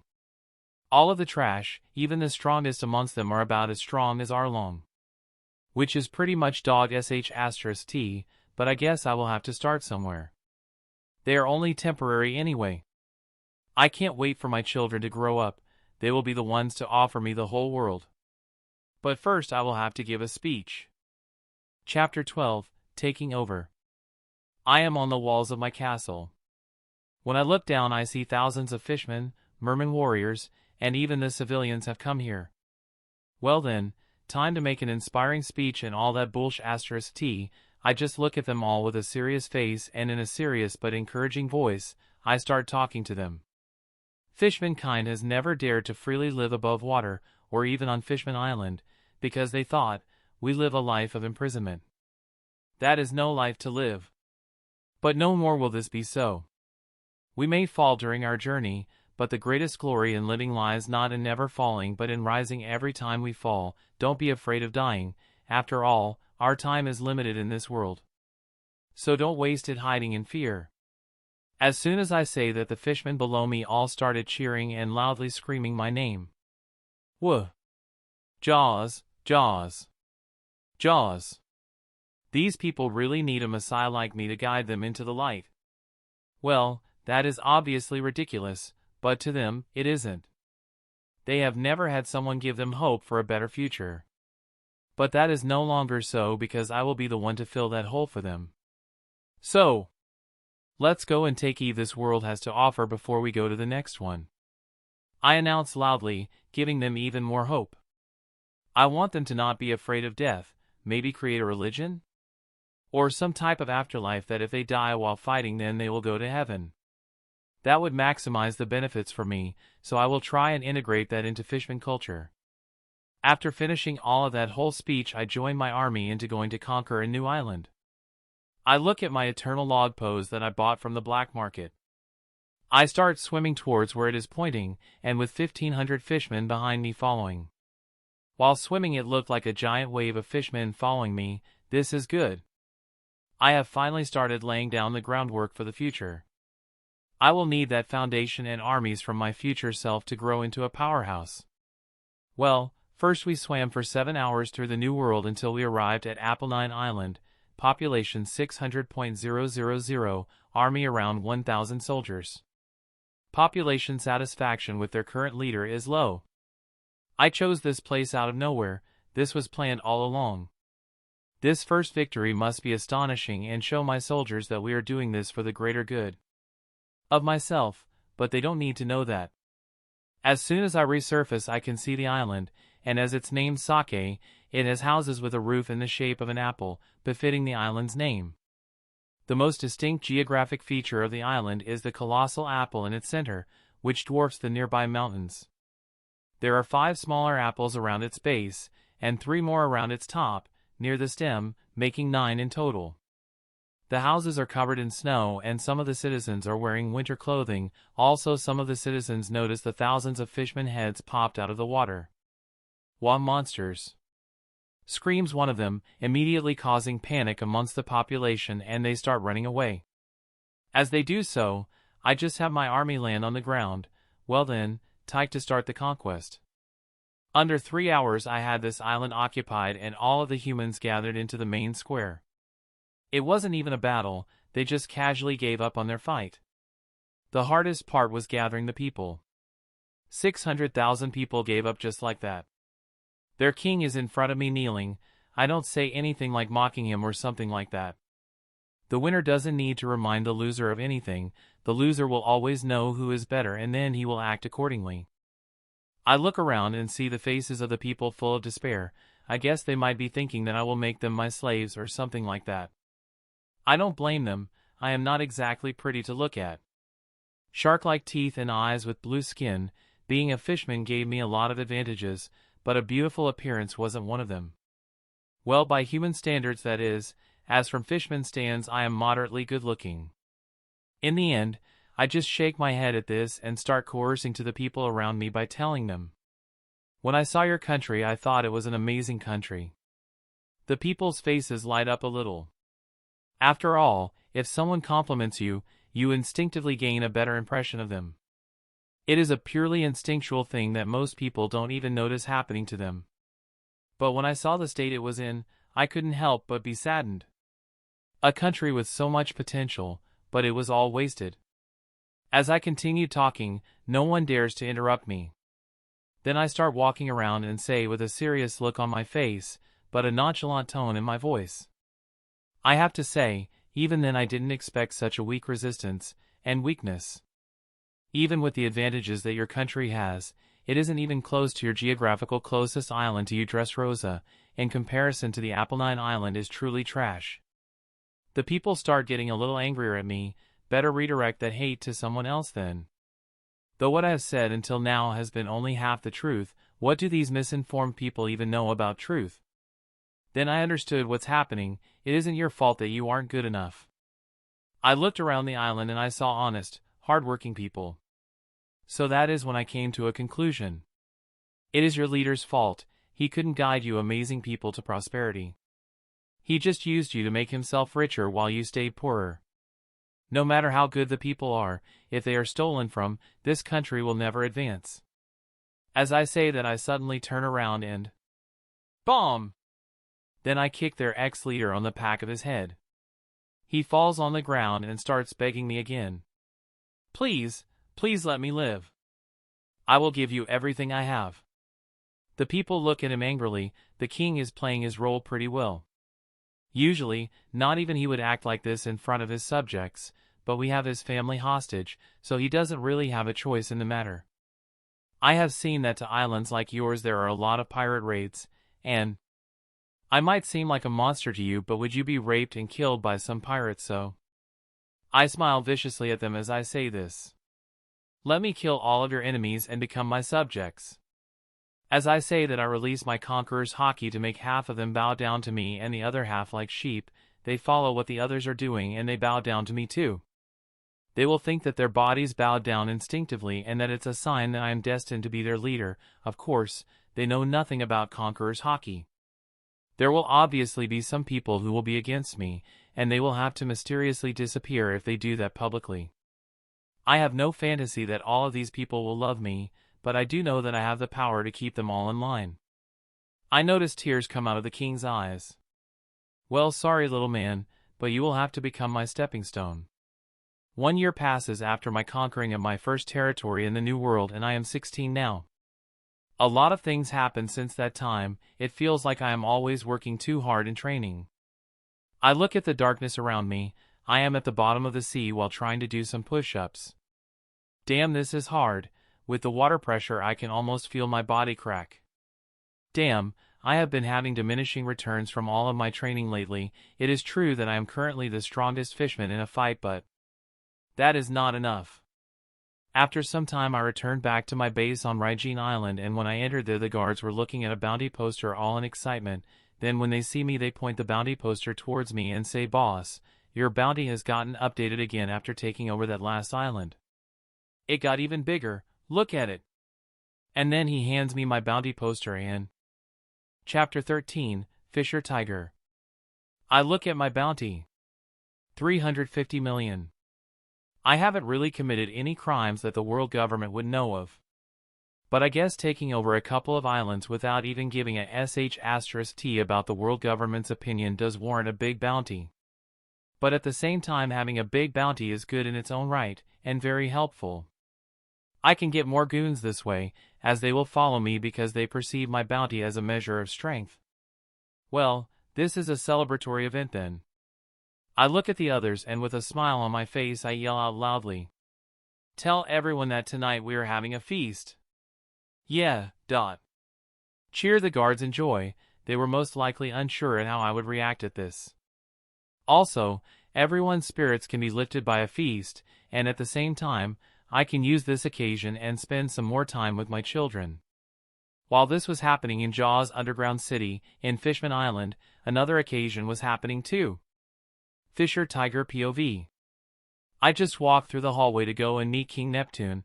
I heard that he has a wife now. There are rumors that she too is someone who is trying to push towards cooperation between humans and fishmen. After escaping slavery I can't help but think how blessed it is to be free, and at the same time I also can't stop thinking about the slaves I left behind in the hellhole.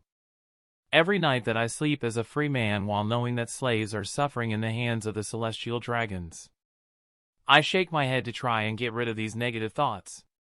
I have already greeted all of my old friends from the Fishman district. It seems like there is a new boss around. Well, I am not going to complain.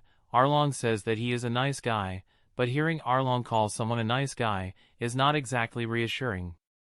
When I arrive in the throne room I see King Neptune sitting on his throne, and I also see his wife sitting on a smaller throne next to him. "Welcome back, Tiger," says Neptune with a smile on his face. I bow towards him and smile back while saying, "I am back, King Neptune." But my smile disappears as I start telling him about what I had seen in the heavens.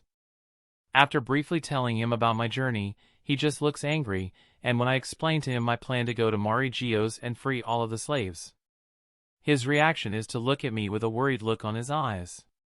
No one has ever done what I am planning to do. "Are you serious?" asks Neptune shockingly. My face is completely calm as I say, "I am serious. I can't take it anymore. It's like living hell to be a slave. As we are speaking right now they are not being treated like men and women." Then King Neptune, who now has a completely calm face and has regained control of his emotions, says, "But..." I don't let him finish and I just get up and say, "My mind is set.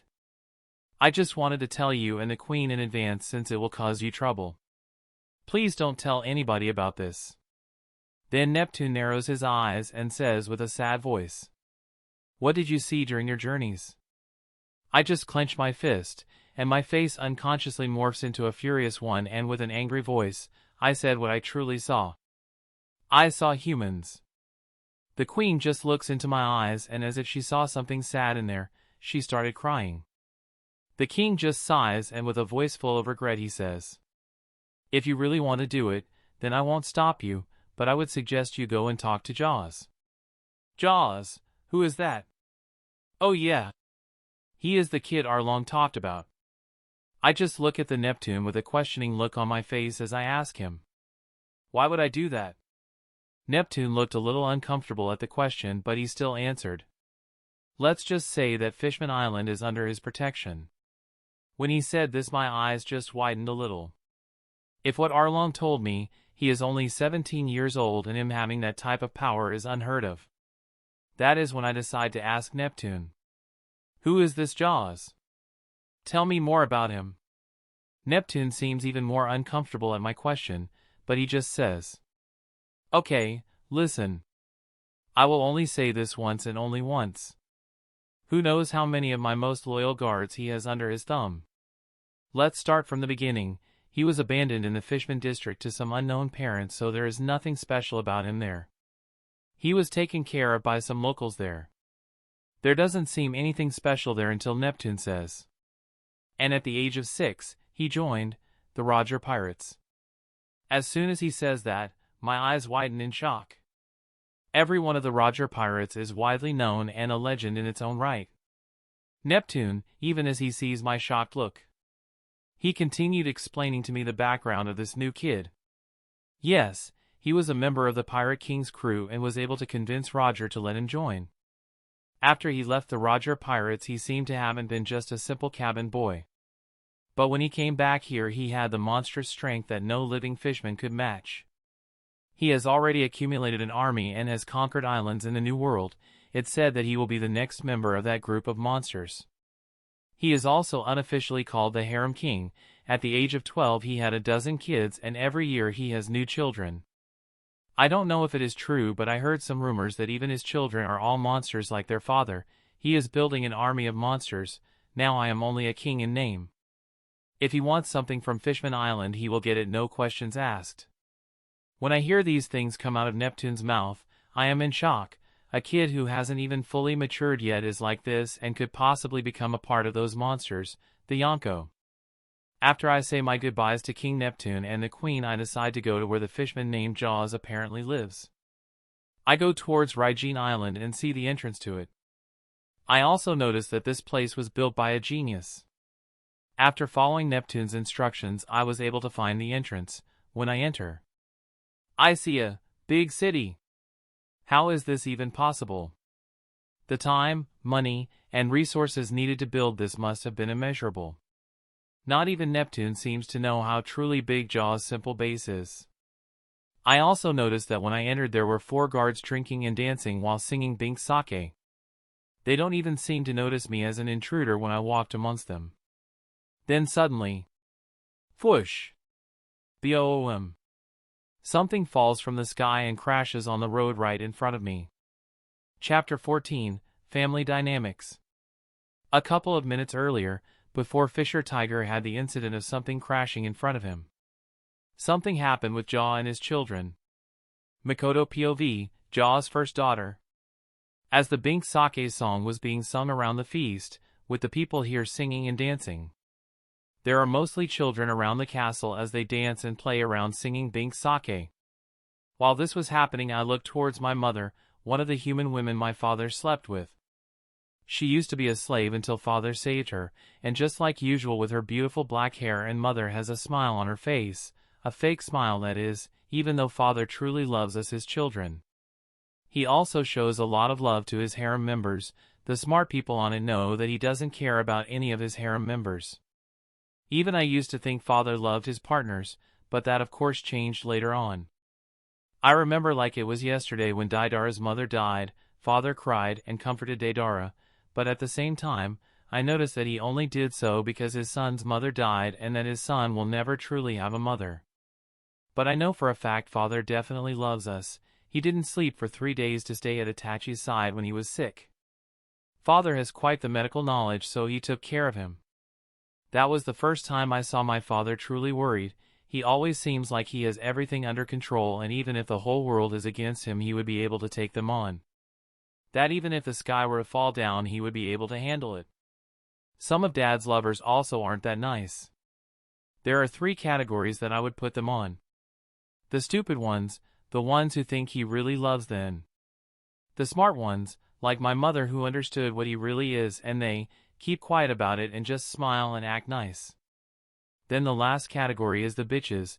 They used to pressure some of my siblings, their children, to be better than their other siblings just so they could earn more of Dad's attention.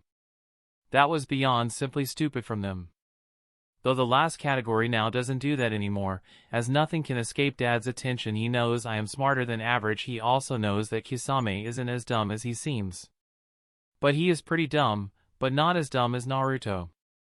Kisame has also really tainted Naruto. He has made another dumb mini Kisame, but not as strong. Anyway, as soon as the bitches started doing that, Father stopped them, and that was the only time I saw Father truly angry. He seemed like he just had a cold neutral face, but his usually happy vibe was gone. For that one moment, I saw why others were scared of Dad. Now the bitches, I really shouldn't let Father know that I learned words like that. They mostly just try to undermine each other to try and gain Father's attention by trying to ease Father, and they think that they are smarter than they think that they are. As I am contemplating this, I look at another of Itachi's clones that come around and serve some food. That is a really useful devil fruit. I will ask Father to get me one too. I am not as strong physically as my other siblings. So a devil fruit would be really useful and close the gap between me and them. That is when at the corner of my eyes, I see Kisame looking at the alcohol that some of my stepmothers were drinking.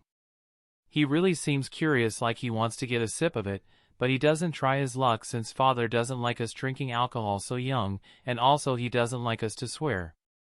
He really worries about useless things like that, and no subordinate of his even dares to swear in our presence neither. I mean, Kisame can crush a rock with one hand, but Dad still doesn't let him swear. I just smile when I notice Kisame trying to take a sake cup that has a little sake at the bottom. Then as he goes to grab it, Dad just looks at Kisame from the corner of his eyes. Dad then narrowed his eyes. Kisame saw this and just nervously grabbed some mochi that was close to the sake cup and ate it. Well then, this could be fun. I just got close to Kisame and whispered to him, "If you want to try it, I will help you. Your chance will come when I distract Father, so be ready."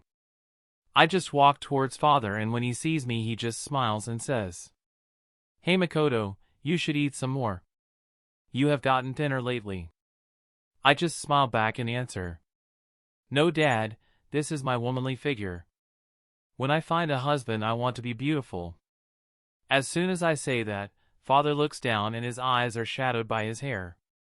Then tears started coming out of his eyes, and then Dad got up and screamed, "Nuu, my daughters are growing up so fast. I will have to kill any of the boys that come close to you." But even while angry, suddenly Dad freezes in place and looks towards Kisame, who is drinking a drop of sake. Oh no, this is not good. Dad's observation hockey has gotten better. I look back at Dad but see that he is no longer where he used to be. Fwash! I feel some wind touch my skin and Dad appears close to Kisame, and when Kisame looks up, his face pales and he nervously says, I didn't drink any sake, Dad." After he said that, Kisame just started whistling while not even meeting Dad's eyes. He really can't keep a secret, can he? Dad then grabs him by the top of his head and lifts him up. Dad still has some tears in his eyes. Then he says, "My kids have grown into their rebellious phase. But no son of mine is going to be drinking before at least 30. Yeah, Dad is really strict with this stuff, and 30? Isn't that a long time before we can even drink?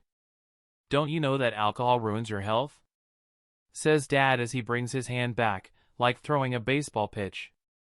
Fwash! And he throws Kisame like a baseball towards the city. Some of the normal fishmen are a little panicked and worried as they see that. But in our family this is pretty normal, he won't get hurt anyway. Dad knows how much Kisame can handle, also it seems like Father threw him pretty far away. Kisame's durability must have grown. General POV. And that is how during this time, boom! Something came from the sky and crashed in front of Fisher Tiger. Chapter 15, Fisher Tiger is weak. Fisher Tiger really couldn't keep the shock from his face when something crashed on the road in front of him. He then was even more shocked when a Fishman kid came out of the smoke rubbing his head while saying, "Damn, that hurt a lot. This is gonna suck now. I have to run all the way back to the party. Naruto and Iskaner will have probably eaten all of the food before I would have even arrived." That is Kisame, as he seems more annoyed by the distance that he was thrown than the throw itself. He keeps complaining about Naruto and Escanor to no end about how those two will eat all of his food and such. That is when Kisame just looks in front of him and notices Fisher Tiger. When he does so, he has a confused look on his face. "Who are you, red guy? I haven't seen you around here before." When Fisher Tiger heard Kisame call him a red guy, he became a little annoyed, but he remembers that the kid in front of him was just a young child. So being angry at him would be needless and silly.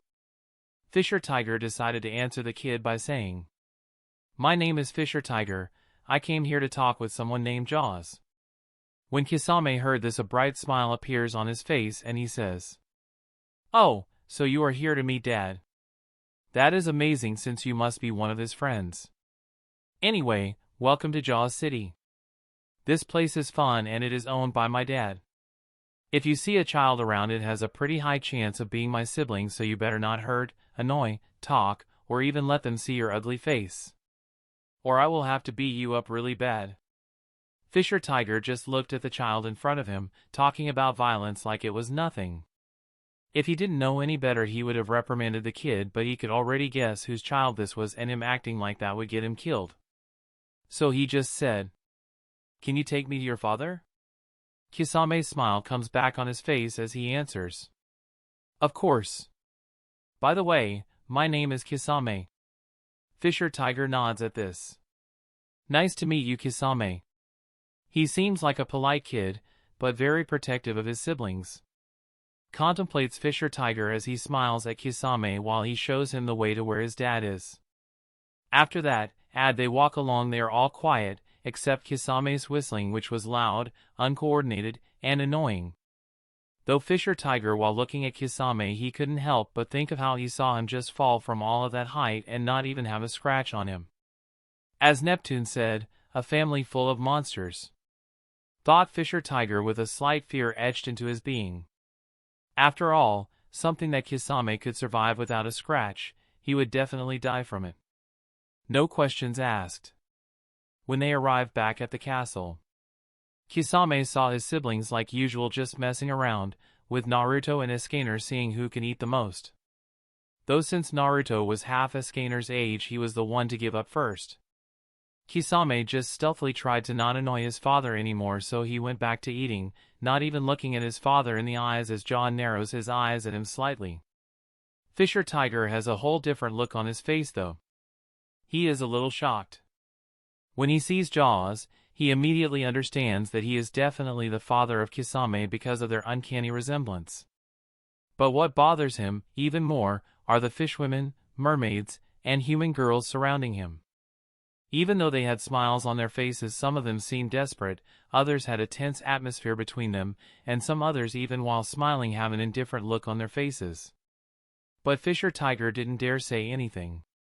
Especially when he saw the man sitting in there eating a salad and big pieces of meat while entertaining any of the kids that came to ask something from him.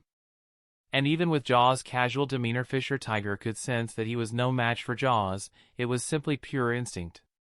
It is no wonder he was able to take over. Jaws, MC, POV. I just look at the person in front of me, Fisher Tiger. Remembering One Piece, I can already guess where this is going and why he came here. I just look at him as he bows down and asks, "Are you Jaws?" I smile at Fisher Tiger as he asks that. I notice that some of the other fishmen around seem to recognize him. They are a little shocked when he bows down to me, but that just reaffirms to them that my influence is even bigger than they ever imagined. I take a sip of tea and ask Fisher Tiger with a friendly tone to my voice, "Why are you here, comrade?" Fisher Tiger's eyes wander around, seemingly a little uncomfortable. But when he sees my inaction, he just says, "I am planning to climb the red line and go to Mary Geo's." His look hardens even more and a fire is lighted in his eyes as he says, "And I am going to free all of the slaves of the celestial dragons." Yep, I guessed it right, so it seems like he has the same goal as he did in the anime. So in the end, I just give to him my reaffirmation. "Okay, you can go there whenever you want.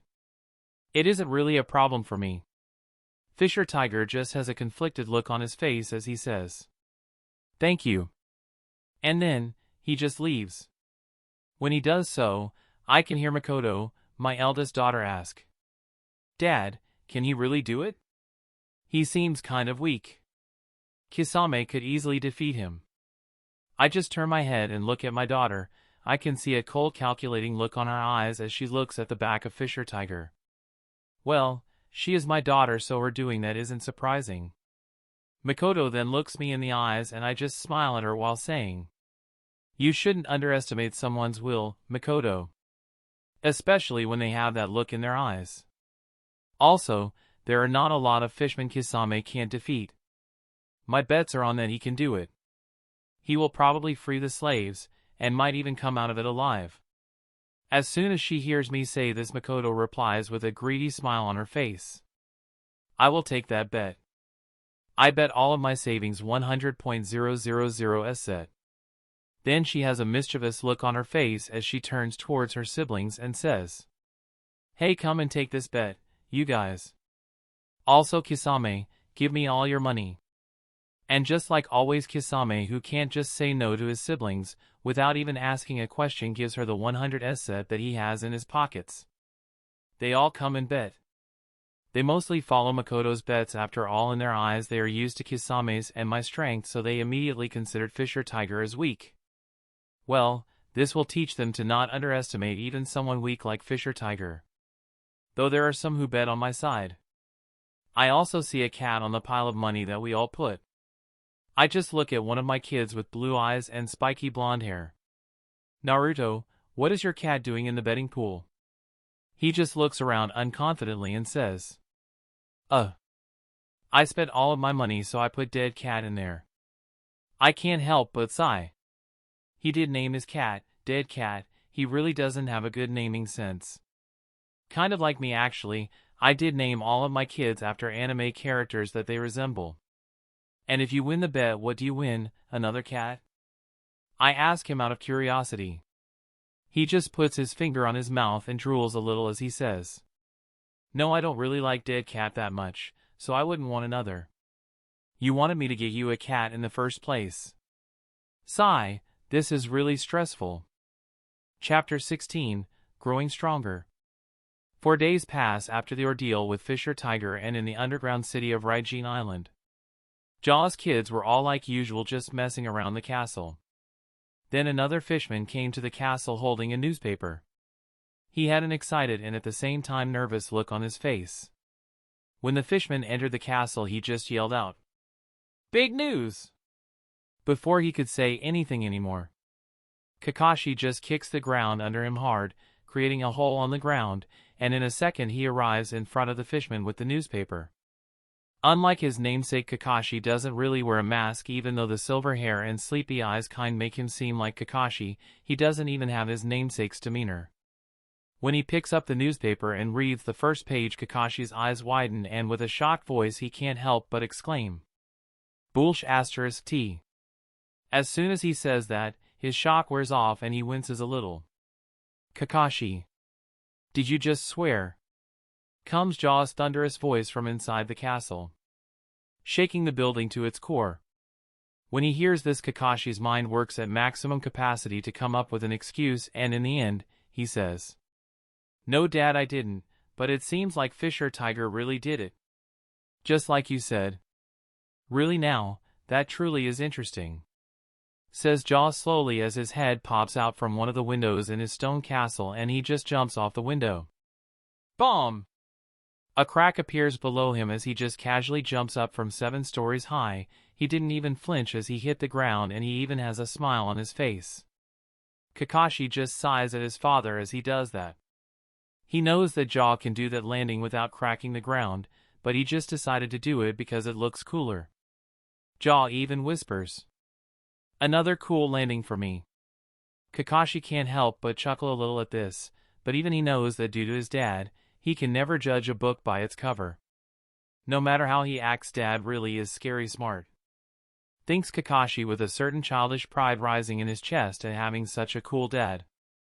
"So Dad, how did you predict this all along?" Jaws just smiled at Kakashi. "Well son, the first reason why I thought he would be able to do it was because Fisher Tiger had a fire in his eyes. Kakashi looks confused at this. What do you mean by fire? Jaws' smile widened even more.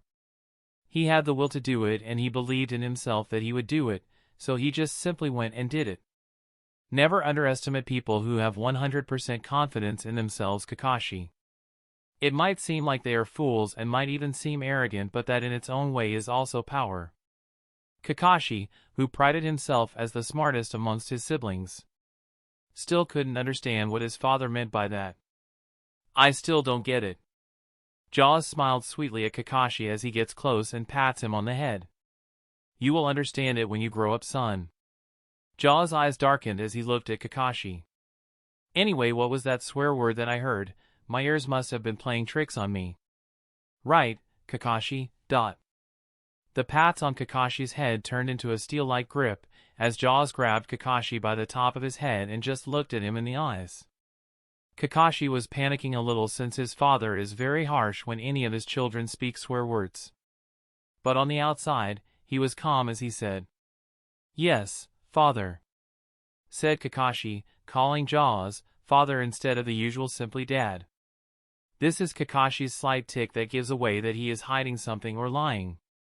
Jaws' eyes darkened even more as he looked at Kakashi. Oh, so you must think that I am going senile, is that it, son? Kakashi started nervously sweating at this and looked sideways and said, And no, you are not a senile, father. Oh, so then one of us has to be wrong here. Either I heard a swear word or I am senile. Which one do you think it is, Kakashi? Asks Jaws as a sweet smile appears on his face, showing his rows of sharp teeth. Kakashi didn't even know how to answer this. He knew that whatever he said would be wrong, so his mind was working overtime to try and figure this out. Finally, his face brightened as an idea came to him. Dad, I saw Makoto talking to some boy yesterday at the entrance of the city. Suddenly, Jaws' face turned from angry to absolutely cold. Oh, is that so? You wouldn't happen to know this kid's name now, would you? Said Jaws as he softly dropped Kakashi on the ground. Then suddenly tears appeared on Jaws' eyes. No way is my daughter going to marry so young. Killing the kid is the only solution, it seems. Screamed Jaws with a furious look on his face. Kisame, bring a gun and come with me. We are going for a hunt. Said Jaws, and suddenly from one of the highest towers of the castle, a small figure jumps from it. Boom! And it lands right in front of Jaws. When the dust clears off, Kisame appears with his head buried on the ground, then he pulls his head out of the hard stone. Damn, that kinda hurt, said Kisame while rubbing the top of his head, where no injuries seemed to appear on his body even though he jumped headfirst into solid concrete. Then suddenly Kakashi's face pales as if he saw something out of his nightmares. Makoto was running towards her father. What are you screaming about, Dad? Are you angry or something? Asks Makoto with a truly confused look on her face. Fwash! Suddenly Jaws appeared in front of his daughter and hugged her. Tell me, Makoto, did you talk to a boy other than your siblings? Asks Jaws with a crooked smile on his face as if he just swallowed a sour lemon. Makoto seemed genuinely confused by this. No, Dad, why would I sentence someone to death? Said Makoto as she cutely tilted her head to the side in confusion. Suddenly Jaws just looked towards Kakashi and his eyes shined red. Immediately Kakashi started running. He didn't get far away, actually he didn't even take a step as he was caught by Jaws. Take your punishment like a man, said Jaws as he threw Kakashi towards Kisame, who caught him. Kisame, I want you to train Kakashi in the same intensity regimen as you, said Jaws. Kisame enthusiastically nodded.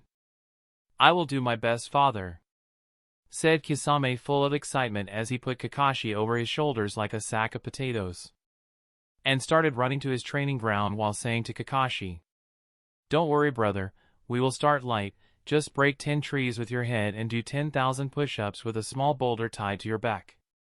When Jaws saw this, he turned towards Makoto, his daughter, and unlike how he acts with his sons, he is softer with his daughters as a happy smile appeared on his face when he looked at Makoto. So Makoto, how have your lessons been going? Tell me all about it, said Jaws as he sat down and mentioned for Makoto to come and sit down next to him. Makoto, who was genuinely confused by what just went on here, sat down next to her father and started talking about her lessons. Well, Clarissa has been teaching me navigation. She is really nice about it. While a year passes, Jaws, who is now at the age of 18, still kept training himself endlessly like always. He is currently at the bottom of the ocean fighting against a giant sea king that looked like some type of zebra. He just punches the water once and a ripple spread through and the sea king just spits out blood and rolled over, dying. Underwater creatures like this are no longer a challenge to him. While what Jaws did might seem like just another simple punch, it is far from it. On the ocean's surface, when he threw a punch, giant waves rose like a tsunami, bashing themselves against any ship close by, and sinking them. Jaws simply just looked at his hand. His physical strength hasn't grown a lot during this last year, no matter how much he trained, but he has gone to a level of mastery of Fishman karate which has never been done before. By just swings his right hand in front of him and he can feel the water moving in circles, and it slowly started forming a whirlpool, which grew bigger and bigger until it became like a naturally formed whirlpool. At this time on the surface of the ocean, a giant whirlpool appeared out of nowhere, swallowing anything on its radius. Seems like it's time I start to make a name on the world, contemplates Jaws. Chapter 17, The Attention of a Yonko. Jaws, MC, POV. After I finish my daily exercise and see the water movement, I can't help but smile a little. Endless amounts of training have led me here. My children, my family, it has been growing stronger and stronger. Obviously, the kids are nowhere near strong enough to mean anything in a battle. After all, even the oldest are all currently only around 6 years old. But they will keep growing stronger and stronger. They are so talented. I give them love and life, and they will give me this world. As I go back to my underwater city on Raijin Island, I can't help but be mesmerized a little by it. Though it wasn't anything special in the beginning, now it has 2-story houses and colorful cafes and other entertainment places. Also, the streets are bustling and it's not just my kids or army members running around anymore. But this view is a little ruined by the ugly mug of a fishman guard that seems to be panicking. Sir Jaws, we have big problems. One of our islands is going to be attacked by Big Mom, says the ugly-looking fishman guard. As soon as I heard this, I have a calm look on the outside. But on the inside, it is a whole other deal and I am quite a bit shocked. I was always careful to not try and get in the way of a Yonko. I am not some bullhead like Luffy that the only reason he is alive is because of luck and coincidence. Though I did plan to get into conflict with some Yonko, it seems like it will have to be before I planned it. Even as I think about how my plans have been pushed forward, I am not panicked or anything like that.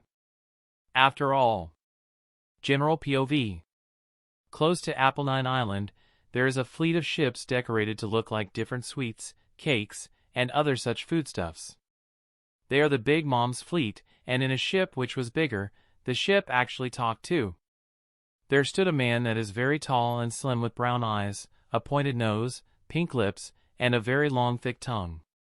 He wore a long, yellow coat with the top buttons looking like candy. The man looked at the island with a smile on his face. This is one of the islands that the shark took over, right? Perorin. Yes, Perispero-sama, said one of the countless soldiers. Perispero still had a smile on his face. So how much is the bounty of that upstart? I believe it is 400 million essets, sir, answered another soldier. Jaws' bounty having risen again during the time he spent taking some more islands over.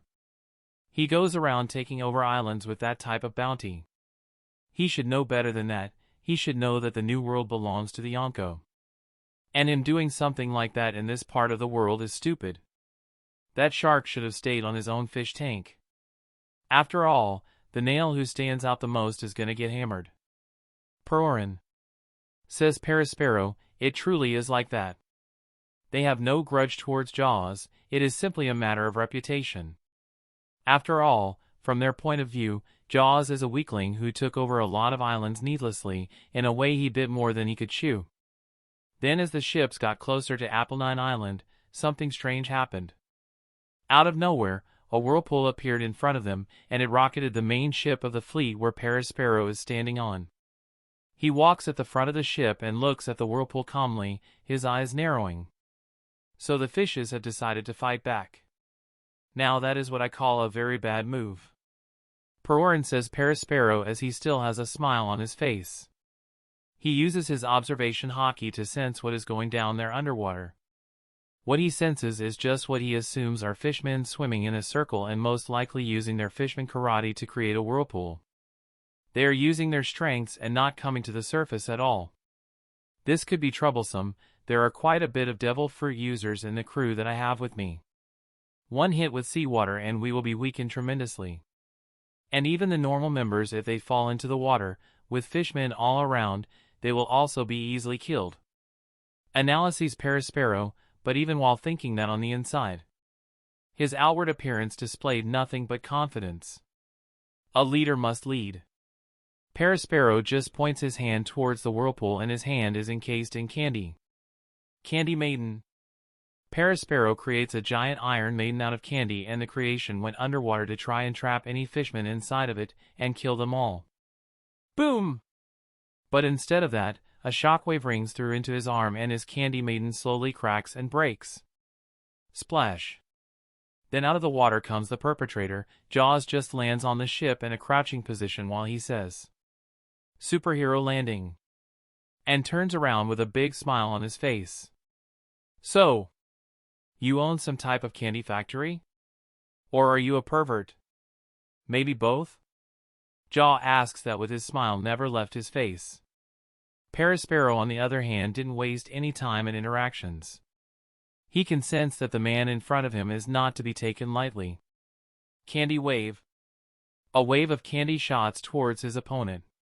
But on the opposite side, Jaws seems a little aloof, and when he sees the wave of candy coming towards him he just throws a straight punch towards it. Less than 20,000 brick fist.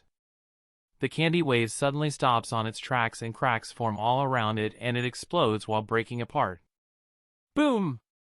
Even as it is destroyed. Perospero didn't change the expression on his face except for his ever-present smile. As he got ready to attack again. Kindash.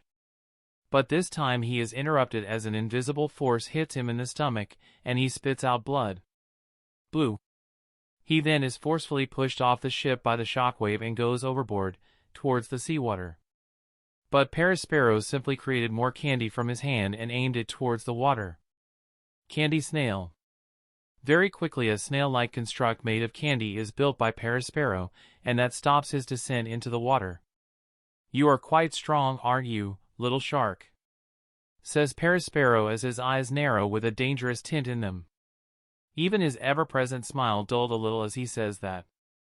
"It seems like it won't be as easy as I anticipated," thinks Perospero, while preparing different strategies on how to fight a fishman on the sea with water all around him. If only he was on land, he wouldn't need to be so on guard against the white shark fishman Jaws.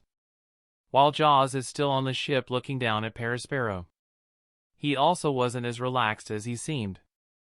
After all, Perospero isn't someone to take lightly either. Some of the soldiers on board try to charge against Jaws, but an invisible wave is released from his body and all of the people on board fell down unconscious, with foam coming out of their mouth. Perospero just calmly looks at Jaws. He even has the Conqueror's hockey. This guy really is troublesome. Chapter 18, Perospero vs. Jaw. Perospero just looks at Jaws with such an intensity that if looks could kill, Jaws would be dead 100 times over. Then as Perospero is standing on his giant creature, that seems like a giant slug made of candy, he starts generating even more candy around his body, encasing him in hardened pink candy that takes the form of armor all around his body. Candy armor. Jaws looks at this and narrowed his eyes slightly. He then sighed a little. "It seems like I will have to get serious. I must not underestimate my opponents." Saya Jaws as he disappears from where he was previously standing and not even Perospero's eyes can follow him. Saru. Fwash. He appears behind Perospero, his fist clocked backward, it then darkens as it gets coated with armament hockey. Perospero couldn't turn around in time, but he still created a shield on his back, atop of his candy armor. When Jaws saw that, he just simply said, "Fly away now." Then he swung his fist forward. Crash! It went through the candy shield quite easily. He even created a hole in the armor and punched Parasparrow on his back. Crack! The bones on Parasparrow's back all were broken. Jaw could feel his fist ram through the bones like breaking toothpicks. Fwash! Due to the powerful punch from Jaw, Parasparrow flies away with a trail of blood following him as it came out of his mouth. His pupils rolled in the back of his head. He has already lost consciousness. When the fishmen in the water see what he did, they all cheer. But Jaws has a different worry inside of him. He literally just launched Big Mom's kid. Now he will have to go into a war against her. He is not even sure he can defeat Katakuri, who he has an absolute advantage over, since water makes his mochi weak and more jelly-like. Let alone fight Big Mom. She is a monster in every term of the word. Jaws is a little nervous at this, but he still doesn't have enough luck to survive stuff like this. He will definitely get killed by Big Mom, he knows that. I need to defuse this situation immediately, or I will die, thought Jaws as a little sweat appeared on his forehead. Messing around with Big Mom at this time will bring him only disadvantages. But during this time, a whole other situation was happening on Whole Cake Island. Big Mom looks a little thinner than she will look in her later years, but she is still a huge woman. She is currently wearing a pink dress with stripes of darker and lighter pink. She is currently just sitting down on a throne that looked like a cake, and the throne seemed like it would give out under her weight. Suddenly some kid with a long neck comes towards Big Mom. "Mama, Mama, Brother Parasparrow is calling," says the long-necked child. Big Mom looked at this with a calm look and picked up the Den Den mushie. "Hello, Parasparrow, did you complete your mission already? What happened to the shark?" Questions Big Mom, not even questioning whether her son even had any difficulties. She has absolute trust in her children. "Yo! Big Mom, I have come to bargain," comes a voice from the other side of the Dindinmashi, a voice that is not definitely Parasparrow's. Immediately when Big Mom hears this, her expression changes. "Who are you? Why do you have Parasparrow's Din Din Mushi?" asks Big Mom with a strangely calm voice. "My name is Jaws, 18 years old. I like sweets and can cook a pretty good meal. My hobbies are training and feeling my powers' effect on the world. My dream for the future is to become the strongest existence in this world," says Jaws, while mixing half-truths with his speech. He obviously wouldn't give Big Mom anything too accurate, but Big Mom didn't know that, and she assumes that he is just another reckless kid. "What happened to my son?" asks Big Mom, as her devil fruit creations are the ones expressing her anger, and storms start forming around Whole Cake Island. "Well, don't worry, he is alive. Probably. I only lightly punched him. But he is defeated though. I must say though he is quite weak. That is not why I am calling you though." As Jaw says that, Big Mom tightens her grip on her throne and it starts easily cracking under the power exerted from her fingers. "Brat, do you think you will be safe just because dash dot?" Big Mom is about to say something, but then she is interrupted by Jaws saying, "How about a partnership? I will marry one of your daughters and we call this a truce. How about that?" When she hears that, Big Mom calms down and her angry frown turns into a smile. "I see then, so you are willing to become my subordinate. We can work with that."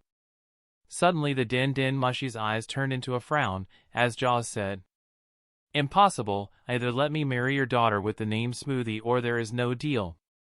"Who do you think you are, brat? There is no deal," screamed Big Mom with anger. And Jaws reciprocated this. "What the hell, old hag, who do you think you are? Just because you think you are strong, I bet that in 5 to 10 years I can take you on. What did you say, you brat? I will hunt you all over the Grand Line. Come and try it, you old B***tch. I will drown you at the bottom of the ocean. Gotcha." And the Den Den Mushi fell asleep, indicating that Jaws had hung up. Big Mom's eyes were lit ablaze with fury. "Napoleon, Zeus, Prometheus, we are going to fish. On the other side, everyone heard what Jaws said to Big Mom. They didn't understand her true strength. So the Fishman on Jaws' crew started celebrating and calling him the new emperor. These idiots. They don't understand what even happened, thought Jaws as he looked at all of the dumb fishmen around him. They were all his subordinates and he knew they were dumb. That is why he mostly chose them. Jaws POV. After all, being dumb in this world doesn't mean necessarily weak, it just simply means you are even more loyal to our captain. I kept a smile on for the crowd, but on the inside, I was a little worried. But I always thought about scenarios like this and thought about how I would react to it. Still though, I couldn't allow myself to be under another Yonko or my prestige would fall and I would become just another subordinate of hers. Plus, I can use the pressure from her to develop my hockey even further. My heart says that this is scary, dumb, and we could die, but my hockey won't develop with just training, ever since I reached the new level in armament hockey. I haven't really advanced on it at all, even though my hockey is impressive. It's not something that I can defeat a Yonko with. Chapter 19, War Against Big Mom. After the ordeal with Jaws angering Big Mom, he immediately started preparing for their inevitable encounter. The news has already gotten out that Big Mom is personally going to come after him. Jaws was currently back at his base in Reborn Island, scheming against Big Mom. Even though he showed it to no one, Jaws was intimidated by her too. You would have to be a fool to not be intimidated by Big Mom. After all, no matter how you put it, she is a monster. Jaws knows that the chance of defeating Big Mom is low. No matter how strong he currently is, he can't just simply plan against Big Mom and hope for it to work. He could make a good plan against Big Mom, but it has so many variables to go wrong. The enemy of a good plan is the dream of a perfect plan, thinks Jaws as he contemplates his options. Jaws doesn't believe in his luck enough to pull him out alive in a confrontation with Big Mom. But to him, good luck is the result of a good plan. His plans concentrate against the only advantage that Jaws has against Big Mom. His advantage is the high number of fishmen that follow him. Plus the confrontations will most likely happen on the sea. It gives Jaws a good advantage against her. If she decides to attack some of my islands, I will have to sacrifice them. I must avoid a battle on the ground at all costs. Even in the sea, I am not so sure my army can take hers. After all, she has warships and I don't. Her high-level combatants also easily overpower mine. Her army outnumbers mine, even her power easily overpowers mine. Contemplates Jaws, trying to truly find a solution. But he still can't come up with anything truly good. He also knows that ambushes are very unlikely to be effective, since not only do a lot of Big Mom's crew have observation hockey, but there even are some fishmen and merfolk amongst her crew. So due to all of these factors against him, Jaws has to come up with a couple of solid plans on how to handle Big Mom. Just like that 1 month passed, due to the extreme stress Jaws was under, surprisingly it was his Conqueror's hockey that advanced a little. During this month, Big Mom has been rampaging all over the New World, but wasn't able to find or catch sight of Jaws. She has already taken over some of Jaws' territories, but when she saw that even doing that, he wouldn't come out, she stopped taking over territories, or another emperor might attack if they decided that Big Mom was getting too much. Jaws was completely on the defensive and had been quiet most of the time during this month. He has pulled no big moves or anything like that. He also hadn't had any confrontation with Big Mom, except for some skirmishes when their armies coincidentally meet, but nothing big happens. So this story to the average person becomes old news. Soon the Big Mom pirates got bored of chasing loose ends, so they decided to split into 3 groups. One group is being led by Big Mom, the other group has Katakuri and Snack, then the last group Smoothie and Cracker. All of their fighters were spread out, with even Big Mom having some of her children with her, though she too seemingly bored by the monotony of her hunt for Jaws. As the groups spread, another week passed by. Big Mom has had enough of this boredom, so she went back to Whole Cake Island, while her children searched for Jaw all over the New World. Nothing happened this week either. Smoothies and Cracker's army was traveling in the beginnings of the New World and keeping an eye on Fishman Island. From there they didn't get a lot of clues from their Fishman soldiers who went down there to look if Jaws had been sighted. The answer was a resounding no. It seemed like no one had seen Jaws on Fishman Island, where others think his base is supposed to be. Though this was untrue due to Jaws' real base being on Reborn Island, an island where it rains lightning. Not exactly a place where someone would build a base. Thankfully, Jaws' crew, which is almost 100% made of fishmen, can easily enter the base, but no one else can, especially devil fruit users. During this time Smoothie was sitting on a comfortable-looking couch in the deck of the ship. She had a long wine glass on her hand filled with red liquid. Cracker was in the same ship as her too, but he didn't act like he owned the place, since he knows that even though his sister is usually very carefree, she can be petty about useless stuff like this. Suddenly Smoothie frowned and got up and took her sword out. After looking around, her eyes narrowed. When Cracker sees her expression, he too gets serious and takes out his swords. Since he is in his Cracker armor, he has 3 swords and 3 shields. Smoothie's frown calms down as she closes her eyes and takes a deep breath. Suddenly, after a couple of seconds, she opens her eyes. We are surrounded by around 1,000 fishmen.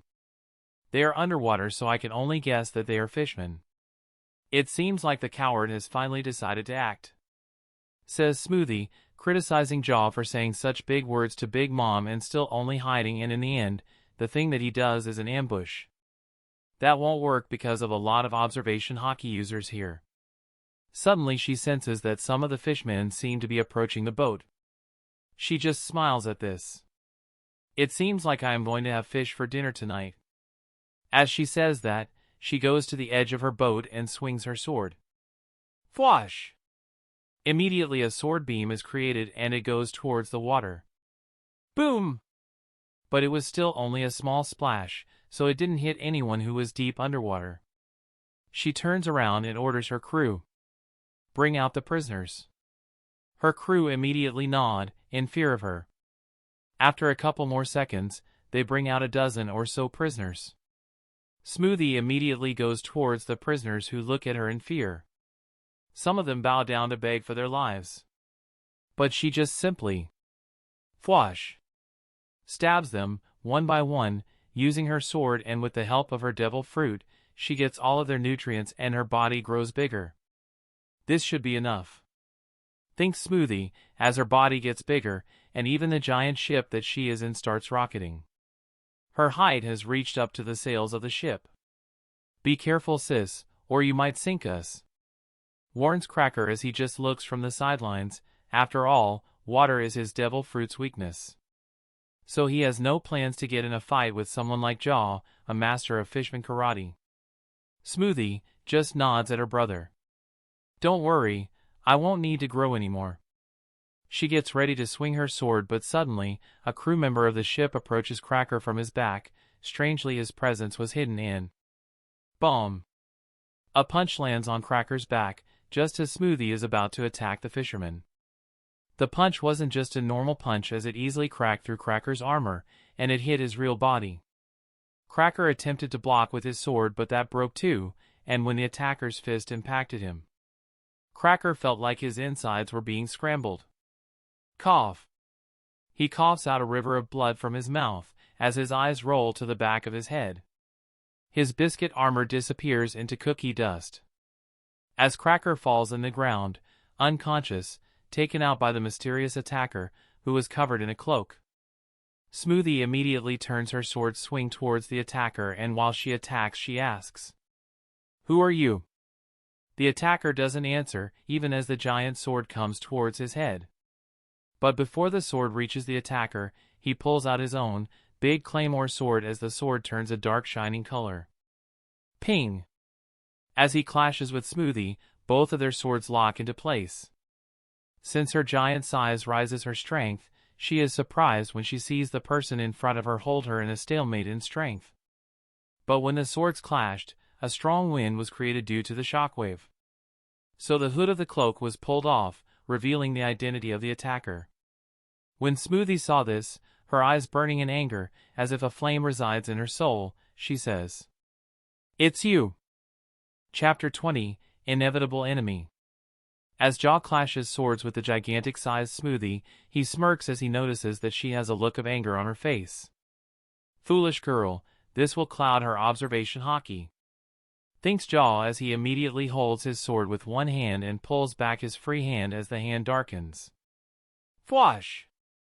He throws a pass jab towards her stomach. Pow!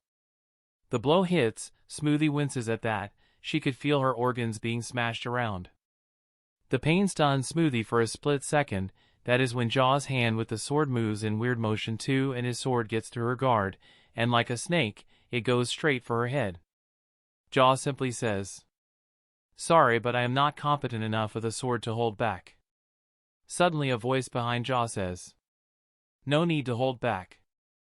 Immediately Jaw's senses jump to the max, his observation hockey picking the intention of the one behind him. Immediately Jaw jumps forward and under Smoothie's legs, not even having enough time to think clearly as he sees a shiny dark machi flow towards him. Jaw turns around and punches the air. Pow! And as the machi is going to envelop Jaw, with a delayed reaction, it suddenly gets shattered all around. He sees who his opponent is and smiles. Well, it seems like I have been tricked," says Jaw, completely relaxed, contrary to his dire situation. He has already realized what situation he was in. Smoothie has a little blood come out from the corner of her lips, but she still smiles. "Yes, we did say that our army split. We said it loud and clear." Jaw laughs at this even more. Ha ha ha. I guess I bit off more than I could chew. The Big Mom family told everyone the plan and they used this to lure Jaw out. Due to not knowing where he lives, they decided to do this and trap him. Suddenly the clouds turn dark and lightning strikes about. That is when Jaw has a worried look on his face. It seems like even Big Mom will be joining the party, huh? Jaw senses a lightning bolt coming for him. He doesn't dodge it at all. Bomb! The bolt hits him. Smoothie immediately goes for a slash, until Katakuri stops her by extending his hand by turning it into machi and holding her back. Smoothie, don't, he isn't fazed at all. Suddenly Jaw's body, who seems paralyzed and shocked, moves with ease, and Jaw gets back his smirk on his face. I guess that Big Mom is close by. It seems like sadly I can't fight with you, Katakuri. If you think that escaping the Big Mom pirates is so easy, then sorry to burst your bubble, but today is the day you die, Jaw, replied Katakuri, with no change in his expression. Jaw simply raises an eyebrow at this. Well then, it seems like you are underestimating me. His face then morphs into a serious one. That is when he rushes at the edge of the ship and jumps off. He looks below him and as expected, the water is boiling with steam coming out of it.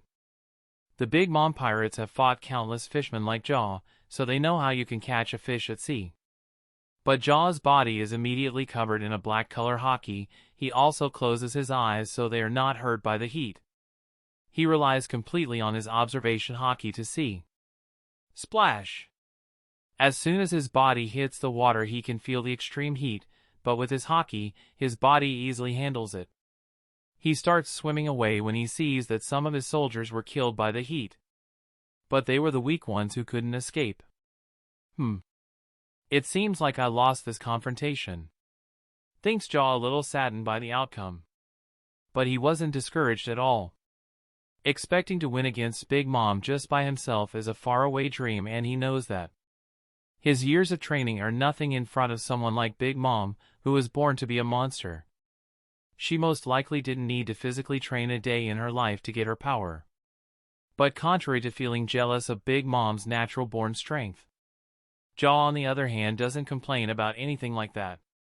He knows that complaining about something like this is useless. The only thing he can do is train like there is no tomorrow, and train again even more.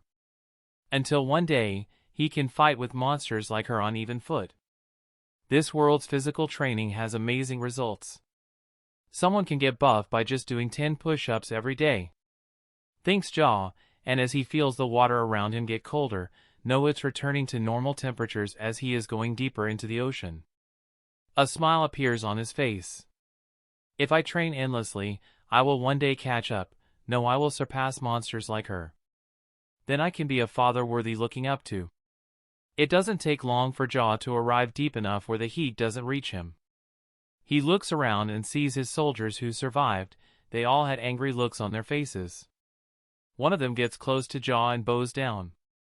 "I am sorry, Jaw, we couldn't help you at all," said the man, who seems like a half-red octopus type of fishman. Jaw has a smile on his face and just puts a hand on the nameless soldier's shoulder.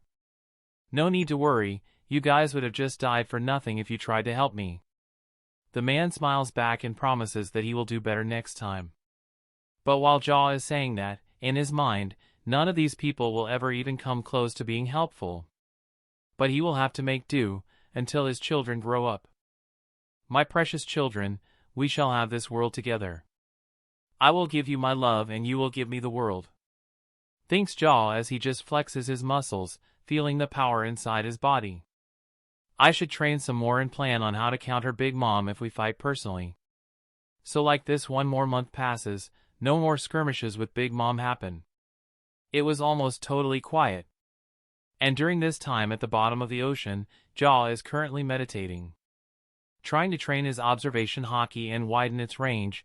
To see better underwater and see better even while fighting, he needs to be aware of his surroundings. Bubbles were coming out of his mouth.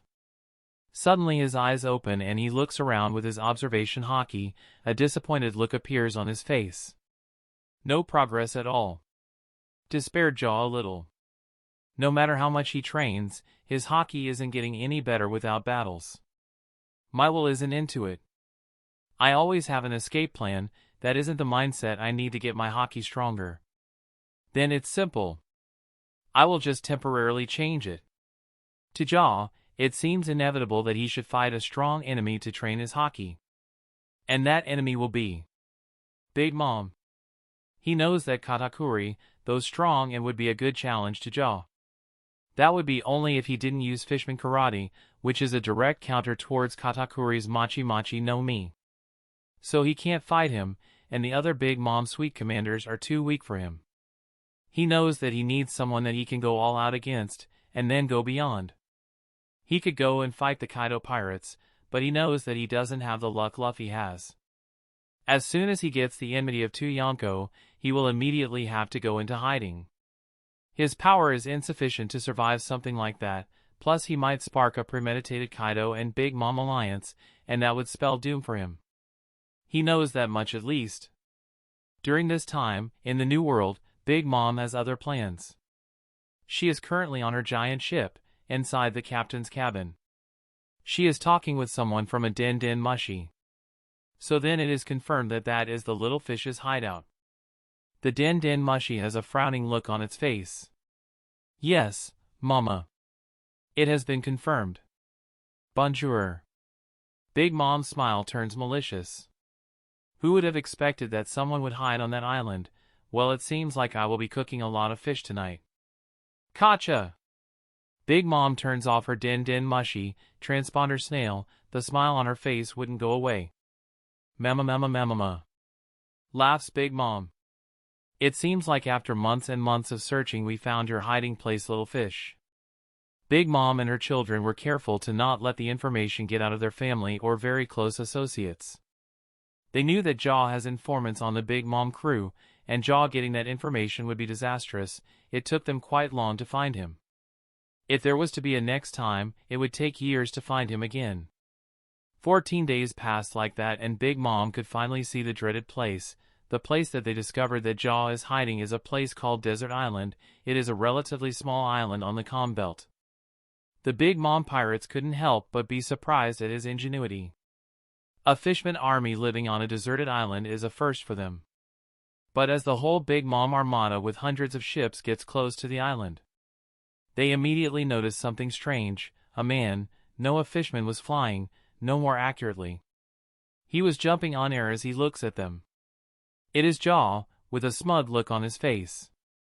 "Big Mom, it seems like you are as dumb as you look," mocks Jaw, as a smug smile appears on his face. Bug Mom has an angry look on her face. "Why, you brat!" she screams in anger. creating a giant shockwave that moves that creates small waves all around the ships. The people close to her cover their ears. "I will skin you alive, little fish," says Big Mom with a murderous look on her face. Her eyes are bloodshot and veins pop on her forehead. With her energy creative a crater below her, cracking the ship. "Zeus!" calls Big Mom as a cloud appears in the sky. She immediately jumps on the cloud as it turns dark with lightning all around it. "Prometheus!" Suddenly a cute sun comes out, but it turns murderous as the flames surround Big Mom. Her hat comes off and she calls out one more time. "Napoleon!" turning her hat into a giant sword. She just swings back her sword and looks towards Jaw. "Go and die, you little fish, Ikoku's sovereignty." Boom! A giant shockwave comes towards Jaw, and even he has a momentary look of shock on his face due to the power he is looking at. But that is only a split-second reaction as he brings his fists back, and elegantly, water gathers around it, forming something that looks like a water drill. As soon as he can sense Big Mom's shockwave attack come close, Jaw smiles at this and punches with all of his power. Vagabond drill. Boom. Chapter 21, Big Mom vs. the Shark Monster. Ikoku's sovereignty. Vagabond drill. Boom. As Big Mom's and Jaw's attack connected, Jaw immediately understood the difference in power between each of their attacks. Big Mom's is obviously stronger, so he doesn't resist the attack. Instead, in a split second, he decides to use the power behind his attack to change the direction of his attack. Fwash! He does so and boom! The small island behind him is hit, obliterating a part of it. But Jaw didn't even look behind. His eyes resolutely look at Big Mom, who has a malicious look in her eyes. Jaw reciprocates it, as a malicious smile appears on his face too, showing his rows of sharp teeth. "Big Mom, you seem to have gotten weaker." "I barely even felt that." This pisses off Big Mom. But while on the outside Jaw is confident, on the inside he can't help but think, "That fat bee *TCH almost broke my wrist." Just redirecting her attacks is hard. As Jaw thinks of this, inside his head, he is obviously scared. He would be a retard like Luffy to not be scared of someone stronger than him, and look where they got Luffy. If the guy wasn't lucky, he would have gotten himself and his crew killed countless times. But Jaw doesn't let his fear cloud his judgment. His conqueror's haki gushes out of his body like a ripple, knocking out some of Big Mom's troops. He can't allow fear to develop in his heart, or he would lose his lifespan without even putting a fight against Big Mom. "So wanna fight me one-on-one?" says Jaw, trying to go Big Mom to fight him one-on-one. He knows that her army will absolutely destroy his army, even if they have the home advantage due to fighting on the sea.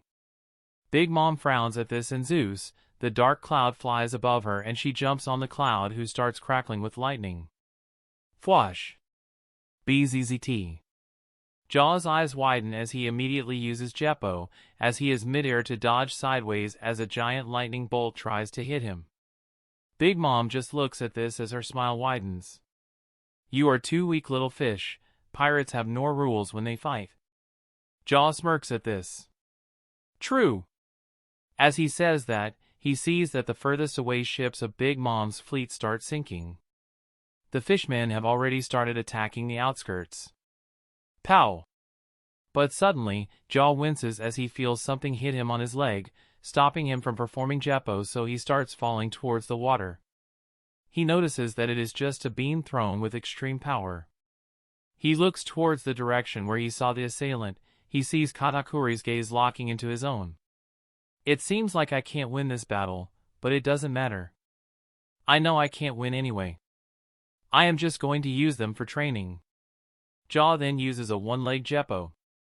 Though that is hard for a normal 6-power user, his raw strength allows him to easily pull off something like this. He goes after Big Mom again.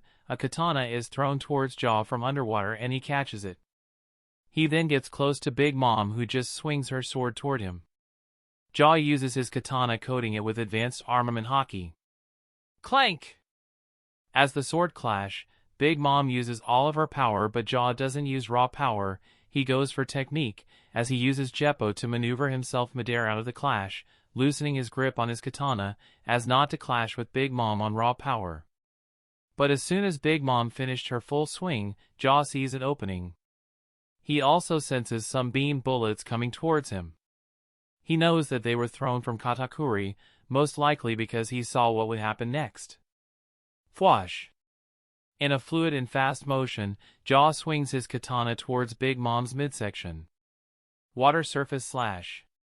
Water appears behind his katana, pushing it and giving it more power, and the blade elegantly sinks into the flesh of a Yonko, with Jaw using the advanced level of Ryu armament haki to create a giant gash on Big Mom's torso. Shocking everyone. Jaw immediately decides to go for Big Mom's head, but scorching hot flames suddenly surround her and almost burn Jaw, but he lets himself fall into the water, avoiding such an injury. As soon as he distanced himself from Big Mom, Jaw is shot with thousands of cannons aiming at him. But he just goes deeper and deeper underwater. He wants to learn observation haki to the level where he can see the future, but he isn't dumb enough to fight again for today. He has an injured leg and thousands of cannons aimed toward him. He will be killed by the cannons before he even reaches Big Mom. I do not have any way to come out completely unharmed after dozens of cannon shots, thinks Jaw as he pulls out a den mushy snail out of pocket and says, "Retreat." One day later on Raijin Island, where Jaw's real main base is. In the backyard of Jaw's castle, Kakashi is sparring against Kisame, the latter punching towards Kakashi with a fist that cuts through the air at lightning speeds. But Kakashi maneuvers out of the punches by predicting them easily due to Kisame's very forward personality. But suddenly Kisame's speed increases as he tries to hit Kakashi. And as Kakashi dodges, Kisame can't help but whine.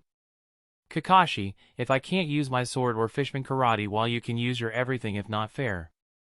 Kakashi frowns at this. "Yeah, but if you used all of your power you would beat me in seconds. Take this as training too. What if you were in a desert without your sword?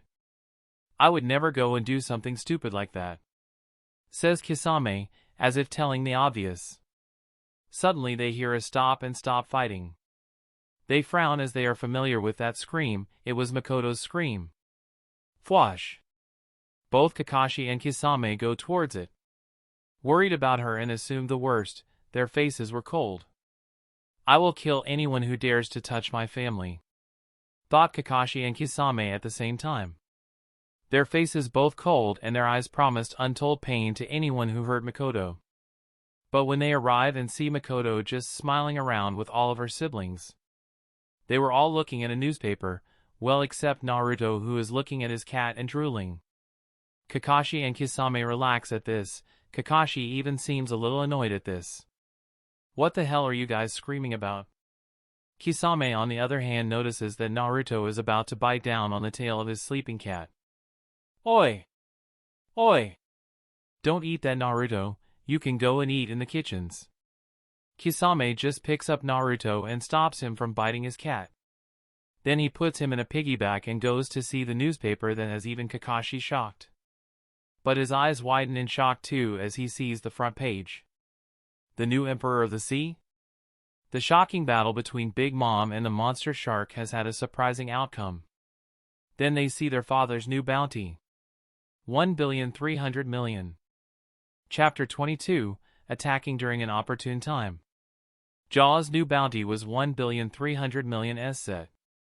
It created a ripple in the whole world. He fought Big Mom, and out of the two, she came out injured while Jaw had no reported injuries. Well, he had no reported injuries because he wasn't seen after the battle, and no one cared if he got injuries when Big Mom got injured. Someone who is supposed to be invincible got injured. Big Mom is currently in her ship. She has a bandage all over her torso. Munch! Munch! Gulp! She is eating a mountain of sweets that is next to her. She has a happy smile on her face, but suddenly she gains an angry expression on her face. That bastard Jaw. He is dead. I will kill him with my own hands. Suddenly the door to her room opens and Katakuri comes in. When he sees Big Mom, eating, being happy, and angry at the same time. He didn't know how to react to this. None of her children have approached her since the battle against Jaw. Big News Morgan has agreed to help us make the news seem smaller. But he said that he still won't cover up the whole story. Explains Katakuri, his face is solemn, expressing no feelings in front of his mother. Big Mom stops gorging herself on food and turns to look at Katakuri, and a malicious smile appears on her face. "It doesn't matter, I will hunt him down and kill him," says Big Mom, with absolute confidence in her voice. Katakuri nods at this. "Okay, then we will need to use our network and see if we can find him. Sadly, we didn't capture any person from his crew, so we don't know where his real base is." As Katakuri explains this, he sees that Big Mom isn't paying attention to him anymore. She is eating and clenching her teeth. "Jaw, Jaw, I will kill you." A bead of sweat drops down Katakuri's head as he sees his mother's conqueror's haki be released, and clouds start gathering on the sky, signifying that a storm will soon appear. This is what Big Mom's wrath creates. Naruto POV, age 7. I look at my other siblings who are looking at Daddy's new bounty with a lot of zeros. I don't know that big of numbers, but I know that the more numbers one has on his bounty, the higher it is. Anyway, I see that my cat is running away. The stupid cat looks at me and she smirks as if mocking me. "I am gonna eat you one day, you stupid cat," I say to the cat as I glare at it. I try to slip out of Kisame's stupidly strong grip. Mikoto Ne says that Kisame NII gets his strength from being stupid, and that the more stupid he is, the stronger he gets. And he is very strong, so he is very stupid too. Also, he doesn't get hurt by anything, so he must be double the stupid. I try to move from his grip, but it's annoying, I can't get out of it. Kisame looks at me and says, "Naruto, can you settle down for a second?" "No! That cat is making fun of me," I say while pointing at it. Kisame just sighs at this. "Dad really needs to get that cat away from your clutches, or sooner rather than later you will chew his head off." Jaws POV. I return to my real base in a couple of days. Technically we lost, but injuring the Yonko is a big deal, so we celebrated. Naruto kept bugging me about Kisame not letting him beat his cat. I have decided that I will be spending more time with Naruto from now on. Anyway, the news of this has reached quite far and wide, but what interests me is the weakness of Big Mom. I have found a way to easily defeat her. Well, not easily, but if the strategy works and Big Mom is weakened enough, I can definitely defeat her. A smile appears on my face as I think of a plan. Without her crew, she is pretty vulnerable, isn't she? One would even call her weak. I never thought about it until I fought her. My smile widens as I am eating with my children. In our previous battle, I actually had a high chance, 60-70%, to win if the Big Mom pirates weren't there. Especially since we were on sea. She is someone who can be defeated with a good strategy. The Yonko aren't as invincible as they seem. Without their crews, some of them could be defeated easily, especially if I outnumber them with a huge number of high-level combatants. But at the same time, separating Big Mom from her crew will be very difficult, but not impossible. I just need to wait for the perfect moment. Since the day that I came up with the plan, 6 months passed, and now I finally have the perfect opportunity to strike. We are currently under a fleet of ships. More correctly, under the Big Mom pirates' ships. I look up, I spread my observation haki and smile. Asterisk AHHHHHH, asterisk comes the scream of Big Mom, and the thing that is making her scream like this is her pregnancy. She is currently giving birth. This is the weakest she will ever be. Immediately I give my signal to the thousands of fishmen. Kill them all. Woo! They roar enthusiastically. Thankfully they can't be heard on the outside because we are all underwater, and immediately attack the ships, breaching them the hull and sinking them. Immediately I attack the main ship by myself. I see that as I am about to hit the hull of the ship, Machi surrounds it. Damn that Katakuri and his future sight, but he still can't stop me from attacking. Since his Machi is soaked up underwater, I just easily pierce through it due to it being weakened. Boom! The ship starts sinking. I see some card-like and chess-like soldiers who I assume were created by Big Mom's devil fruit ability. Phew! I just send out a wave of Conqueror's Haki, immediately making them fall unconscious. I just walk forward and suddenly I sense an attack coming from up. So I just dodge to the side. Boom! A giant fist of Machi covered in Haki smashes down on where I used to be. I suddenly feel something weird. I see that Katakuri isn't coming down due to the water. Well, let's see how that works for them. I crouch down and put my hands in the water. I take a deep breath. Fwash! I move my hands up. Exploding tsunami. Boom! The water around me explodes, and as if a bomb exploded inside the ship, completely destroying it. Immediately my eyes concentrate and my observation Haki is on full concentration too. Looking to find someone, and I immediately stop and look towards a dark cloud. I sense Big Mom lying down. This is good enough. I immediately put my hand underwater and... Fwash! Water dragon. A giant dragon made out of water goes towards Big Mom who is lying down in her cloud, Zeus. A smirk appears on my face. Let's see how you deal with this, Big Mom. I look around and see a giant candy wall going to protect Big Mom. Jippo. Poof! I kick off the air and go towards the giant candy wall heading towards Big Mom. I see that I won't be able to stop the wall quickly enough, so I instead clock back my fist and coat it in Haki and throw a straight punch forward.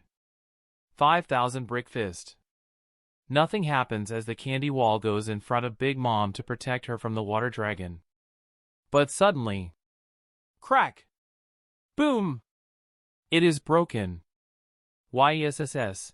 The water dragon goes towards Big Mom and... Bomb! It hits her head on.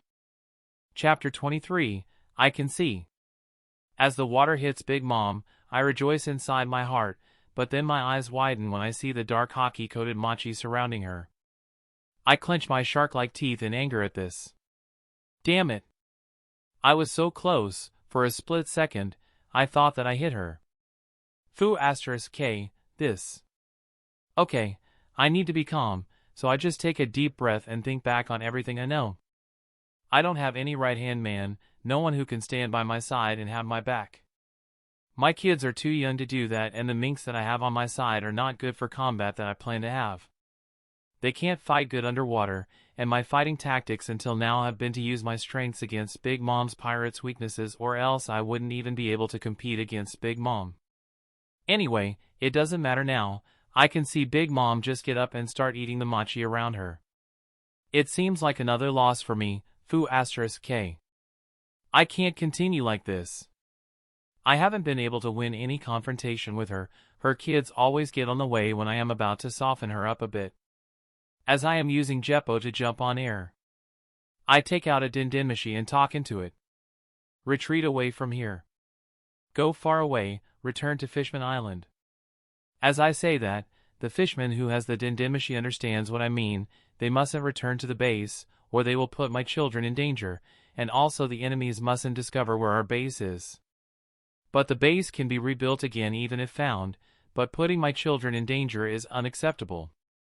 I will kill them all if they dare to do something stupid like that. Anyway, as I tell them to retreat, I have to dodge some flying sword slashes, bullets, and cannonballs. I easily dodge them all, even some people who can use Jeppo to get close to me. I just give them one look. Sure gone. Pew! Pew! Pew!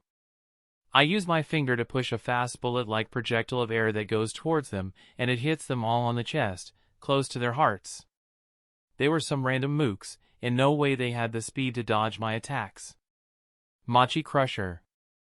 I sense a donut appears above me and a giant fist coated in Haki punches towards me. I immediately dodge to the back, but... Fwash! I feel a large cut appear on my back as a flying sword slash hits me in the back, and even though I immediately use Tekai, Iron Body, by tightening my muscles as much as I can, sadly that is not enough as my back is all bloodied. Thankfully I can keep up my concentration even due to the pain. This pain is nothing in comparison to lightning running through your body. Ikaku Sovereign. I see a giant blast coming towards me from Big Mom's direction. I just jump to the side. Boom! And when the attack lands on the water, it creates a gaping hole in the ocean. Purlup! Slowly the hole in the ocean fills up with water again. I just look at her. Strangely, my concentration is at full power. It's so strange, all of my thoughts of running away just disappear. Big Mom seems to be saying something, but I can't even hear her. Or more correctly, I don't care what she has to say. What I am concentrating on is my observation hockey, dodging all of the countless attacks sent towards me. I know where their projectiles will go. I can sense them all. It is truly a strange situation. I know that if I stay here anymore I will die. I know that, but I want to see. I want to see the way he, Katakuri, sees. I want to see how seeing the future feels like. If I can't even reach the stage where I can see the future, then my dreams mean nothing to me. A man is only as big as his ambition. I want to be the greatest, it doesn't matter what. I don't care enough to become the king of the pirates, nor do I care about some void century. Looking at the past is useless to me. I would rather see the future. I close my eyes and can see everyone's auras, their movements and what they will do. I can see that Katakuri will throw a beam towards me. So I make preparations by coating my abdomen, the place where that will hit with hockey. What? Why hasn't the beam reached me yet? Pew! I hear Katakuri throw his beam and I immediately understand what is going on as I open my eyes. I feel the beam hit my abdomen. Ping! A metallic sound rings out as it hits my hockey. HM? Big Mom is behind me. No, not yet. In the future, a giant mirror carried by a genie and Big Mom will come out of it, cutting one of my arms off as I defend myself. Is this it? As soon as I notice the genie carrying the mirror at my place and Big Mom disappears in another mirror. I also notice that the water below me is boiling hot, with sticky candy in it. So I am trapped in here, I see, so I took too long and there are only two options. I will actually die or I will win this battle. There are only two options. And I would win if Big Mom is outside of the picture for the moment. Shark arrow. I gather the water in the air and throw some small shark-like water arrows towards the mirror that is getting close to me. Big Mom can chill in the mirror dimension for a while now. I immediately dodge the cannonballs coming towards me and that is when. Pew! Some candy beans pierce all of my shark arrows going towards the mirror. Damn, that Katakuri is annoying. He probably saw in his future vision what I would do. Well, it doesn't matter anyway, since I wasn't caught by surprise. Big Mom won't cut my arm anyway. I sense dozens of more slashes coming towards and Big Mom comes out of the giant mirror. She looks around and doesn't see me where I was supposed to be. She resorted to sneak attacks even with her power. Well, she is a pirate after all, so it isn't that strange.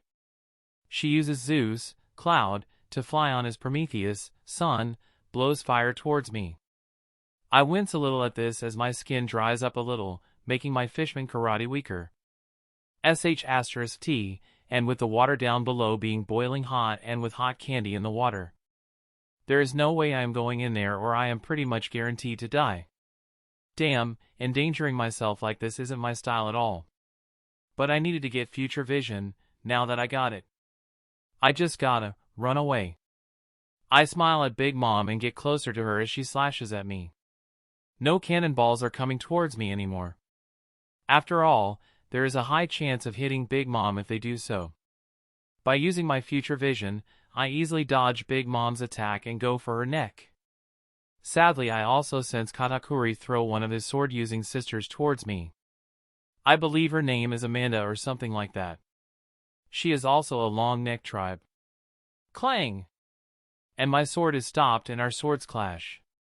I just look at her and... sure gone barrage. My finger, like a blurry, pierces her body countless times. Cough. She coughs out blood as her body is riddled with holes. I just grab her by her long neck and throw her towards Katakuri.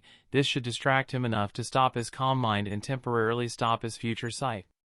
Suddenly Big Mom is surrounded by fire. And as my sword goes towards her neck, Fwish! It melts down, the fire is Prometheus protecting her. I throw the handle of my sword away and bomb! I punch Big Mom on her big nose with full power. I can feel the heat, but by using my haki, I can protect my body. Sadly, my sword couldn't survive since I am also using haki to protect my body, so I didn't use it all on my sword and would only use it when my sword made contact with her skin. Big Mom flies back by my punch as my haki entered inside of her and wrecked her nose. But surprisingly, she seems to have talked more damage than anticipated, as she also bleeds out of her mouth a little. Is it because the recent pregnancy might have weakened her? But as soon as Big Mom flies away, again countless ranged attacks come towards me. 2 giant donuts appear at my sides. I immediately use armament haki all over my body. Bang! 2 giant machi fists covered in haki hit me as I let them hit me. I wince a little at their hardness. Due to the fire Big Mom used on me, it dried my skin and I can't use Fishman karate anymore to weaken Katakuri's machi. Immediately countless attacks me, and during that split second, my 1.5 seconds future sight was in a split-second pause so I could get a new vision. But that is when I can sense Katakuri appear in front of me. His hands covered in a white aura as countless machi droughts appeared behind him. He has an angry look on his face as he looks at me. Machi machine gun. Bam! Bam! Bam! Bam! I am hit countless times, and even with my advanced armament haki, I start feeling some small internal pain. Chapter 24, Kneeling. As the countless machi punches wreck my body, and I start feeling some dull internal pain. I calm down and look into the future for the next 1.5 seconds again, and as I see where the next punches will exactly come. Fwash! Fwash! Fwash! I easily dodge them all, using my midair maneuverability to my advantage. Though sadly it seems like my legs are actually cramping and soon I will get too tired to even continue this high-intensity battle. I mean, I have the physical stamina to probably fight for a whole day straight, but mental stamina is a whole other thing. I will come to a time where my haki will get weaker, and weaker until I get too tired to use it at all. But I wouldn't even need to get too tired until I can't use haki. I just need to be tired enough until I can't use the future sight at all, and I am pretty much done. My injuries are piling up, and one lucky cannonball to the head will knock me out, pretty much killing me. I know that I can't handle this situation any longer or I will die. I can take this as a win since I now learn future sight observation haki, though it seems to kinda pale in front of Katakuri. When I continue training it, these 1.5 seconds vision into the future will continue to get longer and longer. Bang! I feel a fist hit me at the top of my skull and I feel like it's pricking my brain. I almost passed out, but it was either that or getting another large cut on my back by a giant genie. Suddenly Katakuri jumps back and the next thing I hear is Ikaku sovereignty. Immediately I use Jeppo to try and fly up, but a rope of machi grabs me by my ankle, not letting me escape, so I had to brace it. As I looked closely at it, I suddenly got an idea. I think I can use this attack to my advantage. So I just touch my back to get some blood in my hand, allowing me to use low levels of Fishman karate. Splicing wave. A small flying blood blade is formed and it cuts the machi rope, and that is when I immediately concentrate all of my haki on my front body, leaving my back almost unprotected. Armament, hardening. I then also tighten all of my muscles, creating a double defense. Tekai, iron body. Boom! And I take Big Mom's hit head on. Immediately I can feel it grinding against my armament haki. I don't even try to disperse the move and simply protect myself from it as I just use it to fly away from the fleet at breakneck speeds. Fwash! I fly away so quickly that no one can really do anything to me. Hee. Big Mom, the stupid B****, you just gave me an escape route. Ha, I win. After a couple of minutes, I can no longer see the fleet, but Big Mom's attack is still going on, though it has weakened now, so I just use Jeppo to slip away from it. Though I do twist my ankle a little due to the enormous strain that I have to put into it. Plop! But I just fall in the water. I don't even resist the cooling effect of liquid. I don't even care about the pain of the salty water gets into my wounds and giving me even more excruciating pain. I just took a deep breath underwater and relaxed. I want to actually sleep in here. I am so tired. My eyes are about to almost close. Wake up! I have to internally scream at myself to wake up, but even that is because as the adrenaline wore off, a strong sense of sleepiness ascended to me. I put my hand under my shirt and wince a little as I touch my already dead dendimishi. Seems like I have no way to call help to myself. In the end, only by willing myself to move do I do so. I immediately start swimming even deeper underwater. I know that if I am deep enough, Big Mom would in no way be able to get to me, no matter how much the fat old hag tries. Thankfully, I can find an island after only 5 hours spent swimming in one direction. As I arrive at the island, I see that it is only a small island with only a small village in it. By the number of houses, I would guess that only around 500 people live here. I also have another problem. I look like a monster, and that is not because of the blood. But I look like a fish-type monster out of a children's book. Still though, in the end, I just exaggerated my limp and acted hurt. My wounds have already closed up and stopped bleeding, but I obviously need some medical assistance. My body hurts all over, and I have multiple broken bones, burns of different degrees, and even a concussion, I believe. So I just walk to the village, and as soon as people start seeing me, they immediately back off. Some of them have terrified looks as they saw me. By using my observation hockey, I can tell that most of the people seem to be feeling pity for me. I decided to go towards one of the people who was feeling the most pity for me. I limp towards him a little slow, and as I am 10 meters away from him when I simply ask, "Where is the doctor of this village?" He seems a little surprised and even scared. But in the end, he just points towards one of the bigger looking houses. I nod at him and say, "Thanks." I start limping towards that place. Hockey is truly an amazing thing. My observation hockey developed strangely. Just like the future blind Admiral Fujitora, I can read people's feelings too. I guess my desire to not be betrayed and not trusting my subordinates is how this developed. Now I don't have to worry about betrayal anymore, because no matter how good someone is, they can't hide their feelings 100% all day long. Anyway, I go towards the doctor's house and knock on the door twice. "Knock! Knock!" "Coming," says a voice from the inside. Then the door opens and an old man, with a bushy white mustache and bald head, comes outside. He has his eyes closed and he scratches the back of his head. Yawn, he then yawns, finally opens his eyes and looks at me. "Oh!" He immediately screams and falls on his butt and starts scampering backward. I am not hugely big like some people in this world. I am only around 1.85 centimeters, 6 feet 1 inch. But fishmen are scary looking to humans, and the latter are always scared of something that they don't understand.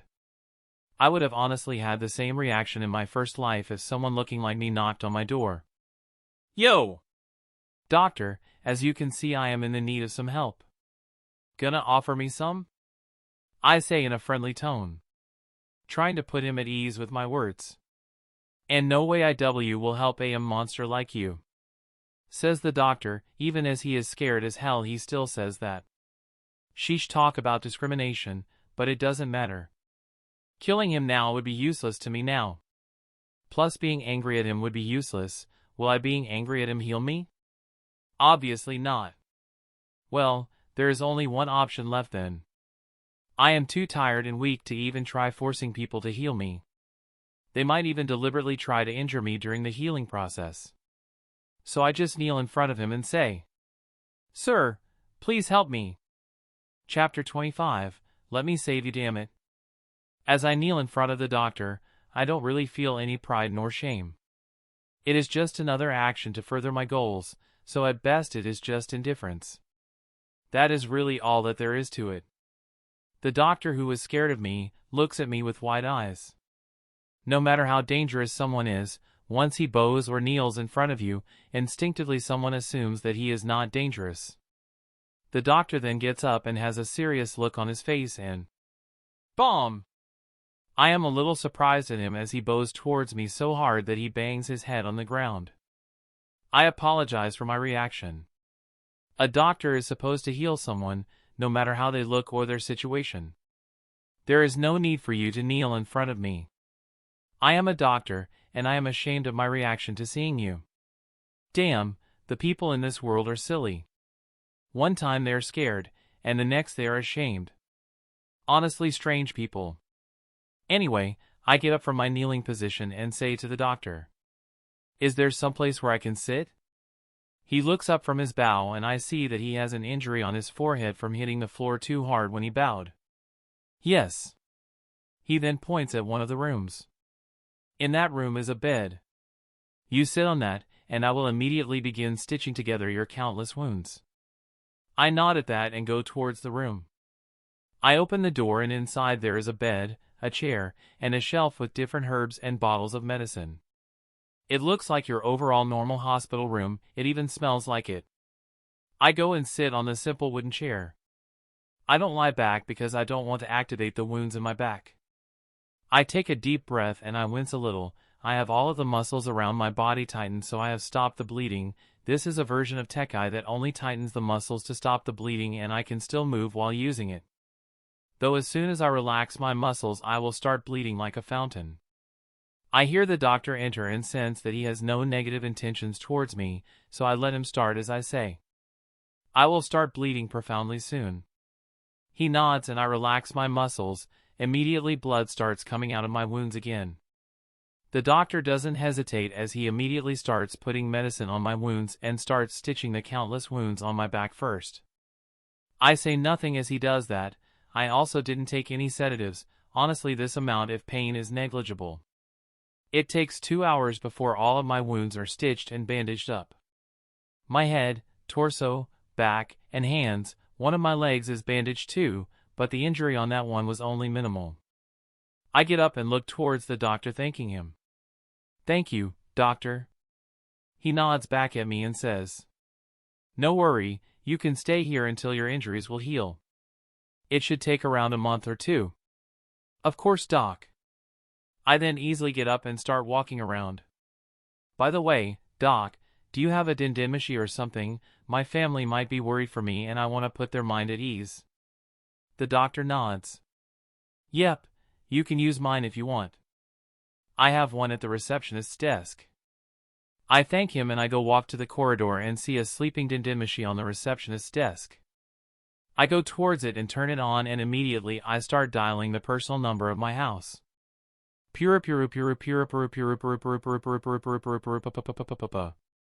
Caching. "Hello, who is this?" says the person on the other side, and by the voice, I can immediately recognize that it is Eskaner. "Yo! Eskaner, it's Dad here." "Oh, Dad, it's you. Are you okay? Did you win against Big Mom?" "Yep, of course, I did. Also, son, I am currently healing in an undisclosed location. I will be home in about a week. Tell the others that, okay?" "Yep. Also, Dad." "Yeah? Be careful." Caching. I smile at that, as Eskaner is usually very serious and tries to act as the voice of logic amongst his siblings. But in the end, he is just a kid, so he isn't there yet. Well, anyway, better go and rest some more. The doctor said that it will take a month to heal, but give me 2 to 3 days at worst and I will be back to top shape again. I am not your everyday human. Anyway, I better go and offer help to the people around here. I can do that so they hopefully won't report me to the Marines or something like that. Maybe I can get this place under my territory when I become a Yonko. Which isn't far away, honestly. I just need a stronger crew and that is it pretty much, though I am weaker than the other Yonko. I can easily fight them when at sea, which is pretty much most of the world. I won't fight any of them inland anyway. I know that I will be defeated if I do that. 2 days pass since I came to this island and I am currently at one of its bars drinking some ale with the blacksmith of the town. I am currently telling him a story about one of my kids, more specifically Naruto. "So Jared," I just looked at him and said, "you made me buy you a cat and you name it Dead Cat. Gah! Laughs the blacksmith. He is a muscular-looking man with thick arms, a tan skin, and a black beard with black hair. I tell you, man, my daughter was the same. She wanted birds and now she hates them because they chirp too loudly in the morning. Jajajajaha. I laugh when he says that and we toast to each other again. I can say that I have made some new friends in this city. Also, people have generally lost any wariness that they had against me. When they got to know me, they understood that we are just normal, and we even found some things in common. That is when suddenly, clang! Clang! Clang! I hear some bell sound ring and I see that Jared, the blacksmith, seems worried. I wonder what it is. I am about to ask him that, but he immediately answers. It's an attack, pirates. Damn, this will be troublesome. I get up and casually start walking outside. Jared does the same too. But he goes towards his family's house to check on his wife and daughter. I spread my hockey and sense around 40 new people who entered the island. As I walk outside, I see that all of the people in the village seem to have come out with different makeshift weapons. Well, they for sure are a brave bunch, but I guess that is more of a requirement since they live in the New World. And since they have around 200 people who can actually fight in the village, even a better armed pirate crew wouldn't be able to handle this. That is unless someone with a devil fruit, or some pirate who has some power to himself. I just walk forward and I get in front of the people. Some of them look surprised at me. After all, I do have injuries all over my body. General POV. Jaw just walked forward in front of the group with a nonchalant look on his face. The others look at him and one of them says, "Oi! Jaws, you are injured, no need to participate in this. We get pirate attacks like this on a regular basis. We always handle them ourselves." Jaw smirks at this and he narrows his eyes a little. He can see a ship dock far away. "Nah. No need for you guys to worry. I am saving you now, so act like a victim and shut up." "What the hell did you say, Jaw? Who do you think you are? You are unreasonable. As we said, we will save ourselves, no need for you to get involved." Jaw frowns at this and turns around looking at the people behind him. "Hey! I said I am saving you, so shut up now. I am repaying you all. We don't need your repayment, you fishhead." An angry tick appears on Jaw's forehead. "Who the hell said that? I will punch you to the moon, bastards." "I did, what ya gonna do about it?" Hiccup, says one of the people from the crowd who is just swaying around. He is obviously drunk and everyone can see that. "Jackson? You are drunk, what the hell are you even doing holding a gun like that?" says one of the people from the village. The mood immediately became easy once again and no one was nervous. Jaw smiles at this and he starts taking of his bandages. That surprises the other villages, because under his bandages is just clear healed skin, not even scars were left, and when he came in he looked like a half-dead fishman. Jaw then smirked at the villagers, the look on his face completely confident. "Don't worry guys, as I said. I am doing this to repay you for your kindness now. So just stay back, I am stronger than you guys think." Chapter 26, Jaw leaves. Jaw then smirked at the villagers, the look on his face completely confident. "Don't worry guys, as I said. I am doing this to repay you for your kindness now. So just stay back, I am stronger than you guys think." As Jaw says that, he narrows his eyes and he crouches down and grabs a rock. The rock is immediately coated in a dark shining, showing that Jaw is using armament hockey on it. Immediately Jaw pulls his arm back and gets ready to throw the rock in his hand. His eyes shine red for a split second, and he hits the ship. No more correctly, he saw the future where he will hit the ship with his rock. Fwash! That is when he throws the rock at full power. Like a cannonball, the rock breaks through the sound barrier and boom! It hits the ship far away, and it causes a devastating explosion, easily sinking the ship and definitely killing most of the people inside it. Jaw turns around and smiles as he sees the villagers' faces. They were full of shock and a trace of fear inside their eyes. They saw something monstrous and they will obviously be afraid of Jaw. But his smile is infectious as he says, "Welp, Steve, you definitely owe me a free drink now." As Jaw says that, he looks at a brown-haired, average-looking middle-aged man. He is Steve, and he also owns the only bar in the village. Jaw has a friendly smile on his face, and Steve has a scared look on his eyes, but soon his face changes into a smile. "Hey Jaw, I am running a business here, not a charity." Jaw frowns at this in annoyance. "Sheesh, what a Scrooge. I just saved your village and you act like this. Ha ha ha. I will pay for your drink, Jaw," says one of the other people. Jaw smiles at this. He naturally diffuses a situation without the need for them to fear him. He knows that their fear is instinctual and understands where they are coming from. Jaw POV. Fighting the villagers and making them afraid of me would be useless. I am a pirate, but not a tyrant. If something isn't beneficial or fun, I will most likely never do such things. We as humans, well, more like I as a fishman. In the end, it doesn't really matter. I have the mind of a human, so it never mattered. But anyway, humans are self-serving creatures. Even the good things that we do is because it pleases us and it makes us feel good about ourselves. Fishmen are like that too. Anyway, I take the offer for a free drink and almost everyone goes to the bar. But first I go over to the shipwreckage of the nameless pirate crew that I just killed. I grab a couple pebbles and throw them in the water as I sense a couple of life signatures. I search around and I find some worthless treasure in a treasure chest. It should be around 20 million berry, 200k USD. Nothing much really, but I guess they were poor enough so they had to attack villages who seemed weak. Well, this should be enough for now. So I just take the chest and go in the surface. As I do so, I go towards the village and with the average-sized chest on my shoulder, I drop it on the ground and the villagers look at me with curiosity in their eyes, wondering how much I found. But I just smile and announce, "Today we are having a feast. I will pay for it, so don't worry." Ja. I kick over the chest and different types of jewelries and even some cash spills of the chest. "Yeah. Jaw, you are the man," says one of the people. I recognize him as the barber in this village. We celebrated like this for a full-on night. Sadly, I didn't get the company of any female members of the village. I mean, the craftsman's wife did show some signs, but yeah, not really gonna do that.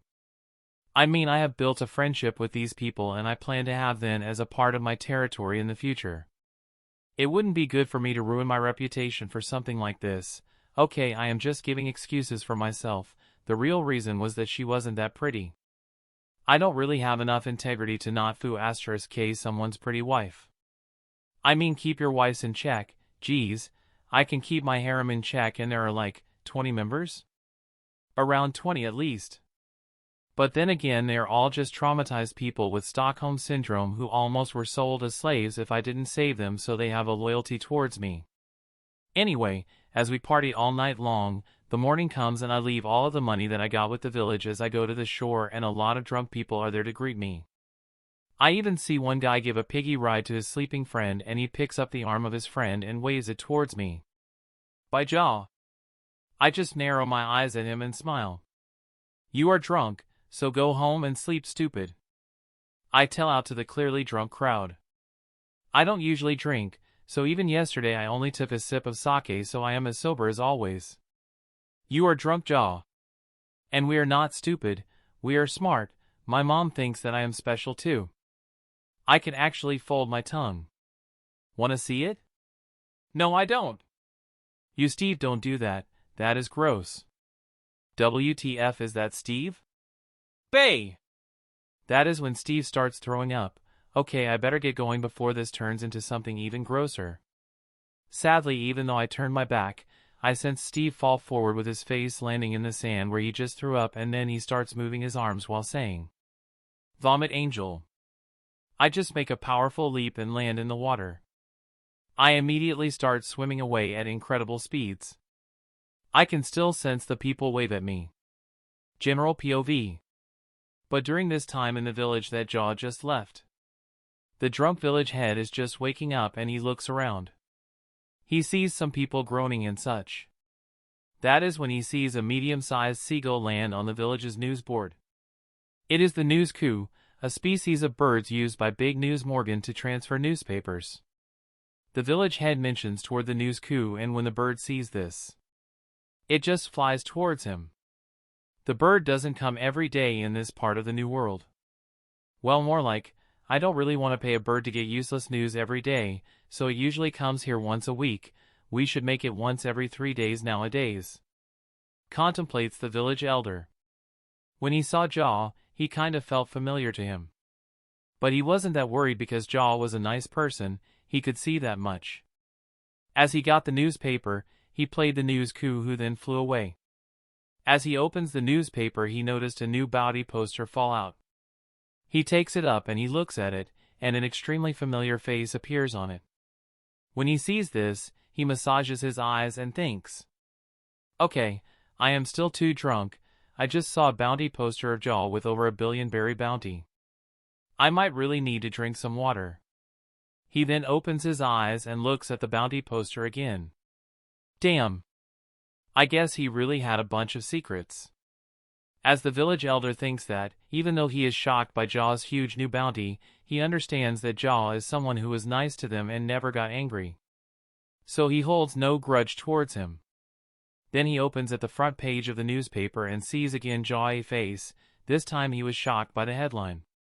New super rookie replaces Golden Lion Shiki as the new 4th Wyoming. Jaw the monster shark. Chapter 27, Returning Back Home. Jaw POV. As I swim away from the village, I can't help but smile a little. I wonder how much of a wave my recent actions have caused. I know that technically I am nowhere near a Yonko in raw power. But with my observation hockey, which allows me to see the future, and armament hockey, which I can injure them with, I know that if I fought Big Mom on land I wouldn't win. Her fire cancels out my Fishman karate, and pretty much I doubt I would be able to last even an hour against her, probably not. But on sea, where I can beat her, I doubt SHE can last an hour against me. This is the truth of fighting. One can lose in a split second, and if one has an advantage over their opponent, they can definitely defeat someone way stronger than them. As long as I fight smartly and don't go into a disadvantageous situation, then I can win a fight against anyone in the world. Even the admirals wouldn't dare fight me at sea, though Garp might be another thing. That guy doesn't have a devil fruit, so me defeating him in a fight would be difficult. Though maybe I could drown him, or poison him. Anyway, this is a situation I am unlikely to get myself into. Also, I would never be dumb like Whitebeard either. I won't trust any other members of my crew except my real children.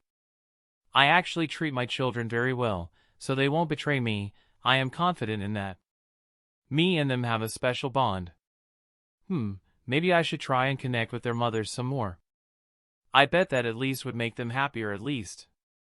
Also, I will need to solidify my foundations too, if I want to become the 4th Yonko.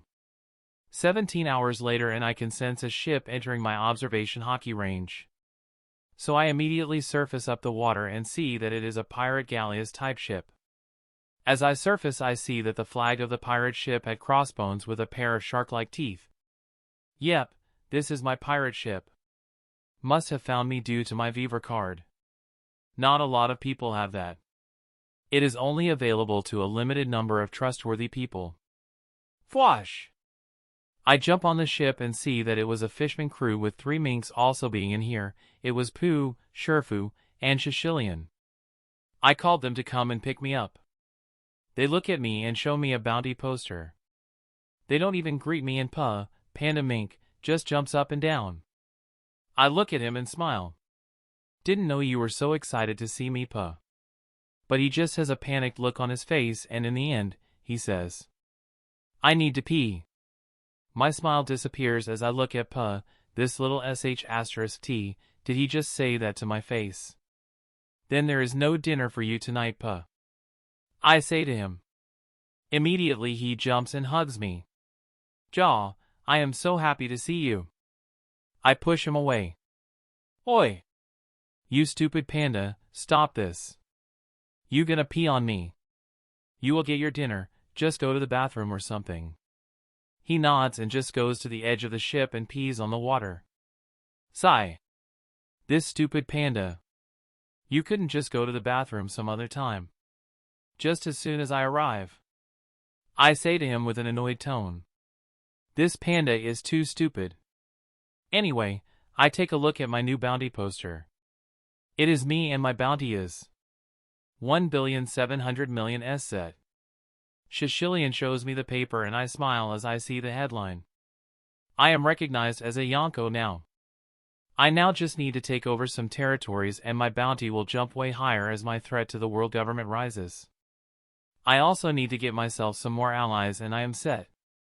Anyway, I will need to settle this feud with Big Mom. Neither of us will benefit from this, and even though in the end she might win as she can sustain this war way more than me, I will only grow stronger and might drag her down with me. She loses her powerful children like Katakuri and some others, and pretty much I won't allow her to ever set foot on sea ever again. I just hope that she can see reason. She might be crazy but not stupid. She has lived for so long as a pirate, so she must understand what our battles will only weaken our forces.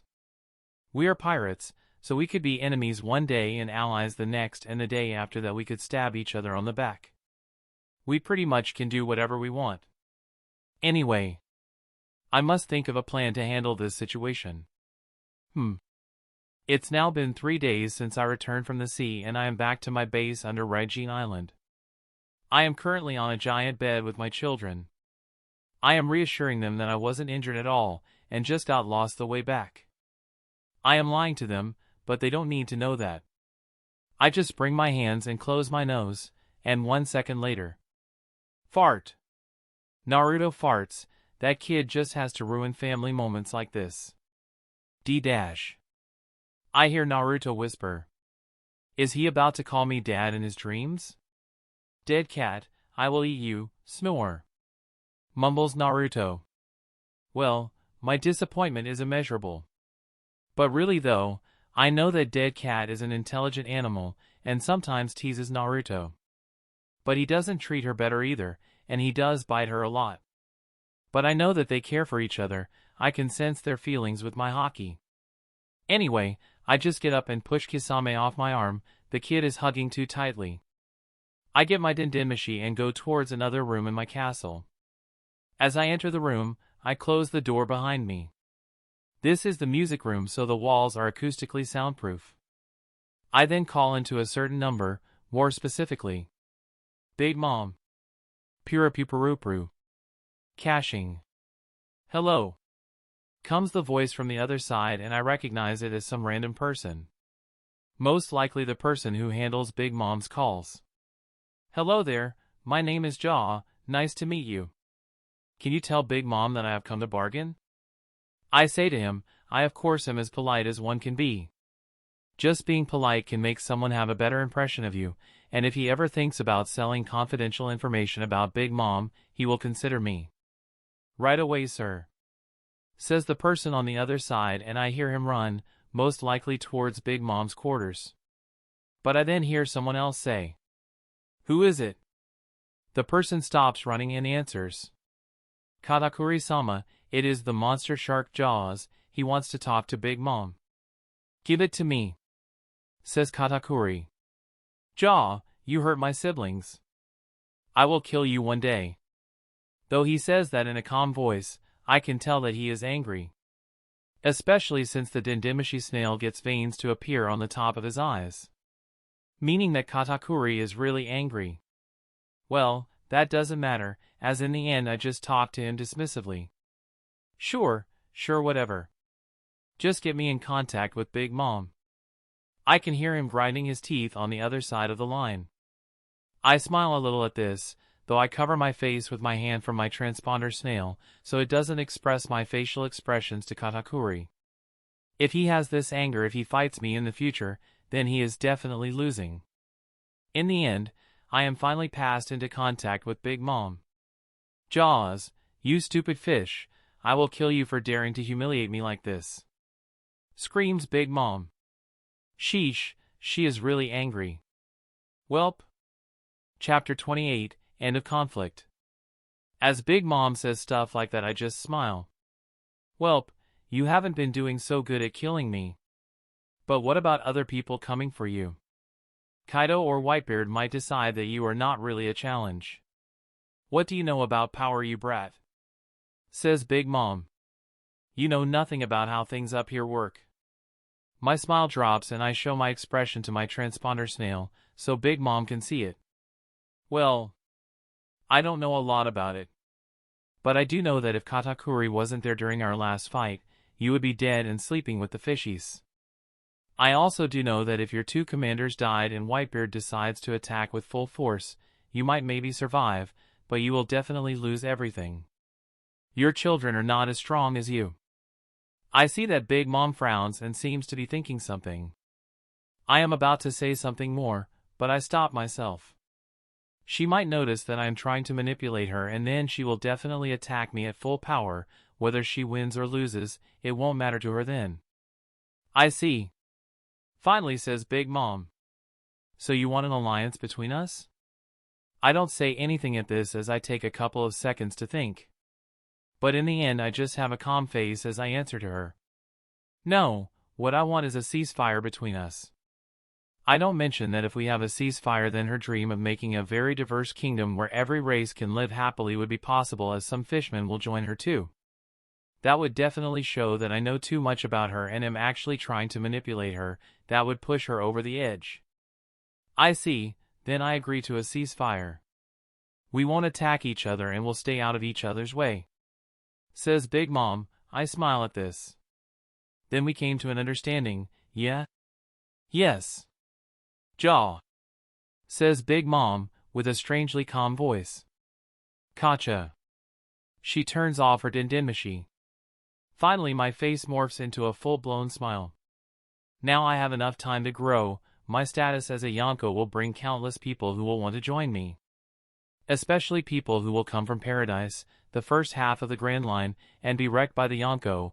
Also I control the entry to the New World, so I definitely have an advantage over the other Yonko. I will outgrow the other Yankos soon enough. Shanks isn't a Yonko yet, so there's enough territory to take over. Especially since Shiki left a power gap that yet hasn't been filled, though Whitebeard has filled a lot of it. But there is definitely a place for me to grow, especially I should try and gain some islands on the calm belts. I know that you only need to coat the bottom ships with sea stone to travel there without being attacked by the Sea Kings. It seems like during this time, not a lot of people know this. I don't know if even Vegapunk has discovered this, or was it even him who discovered this? Definitely him. The only reason the Marines have such a technological advantage is because of him. I will also need to get some smart scientists to my side, and then I can also use the fishman population to dig the untouched resources to the bottom of the ocean. There are so many things I can do now. 1 year has passed since I made peace with Big Mom. So here I am, currently, in Fishman Island. I am currently at Fishman Dojo, waiting outside of it actually. I am done, Dad. Comes a voice from my inside of the dojo as he comes out. I look at Kisame, my son. I see that he has a couple of bruises around his body, but he still has a disappointed look on his face. Was it fun? I ask Kisame as me and him walk away from the dojo. He is currently 7 years old, but looks more like a 10-year-old, and he has a muscular body for someone his age. He frowns when I ask him that. Dad, they were all weak. 20 of them, and they still I am only barely hurt. They were weak.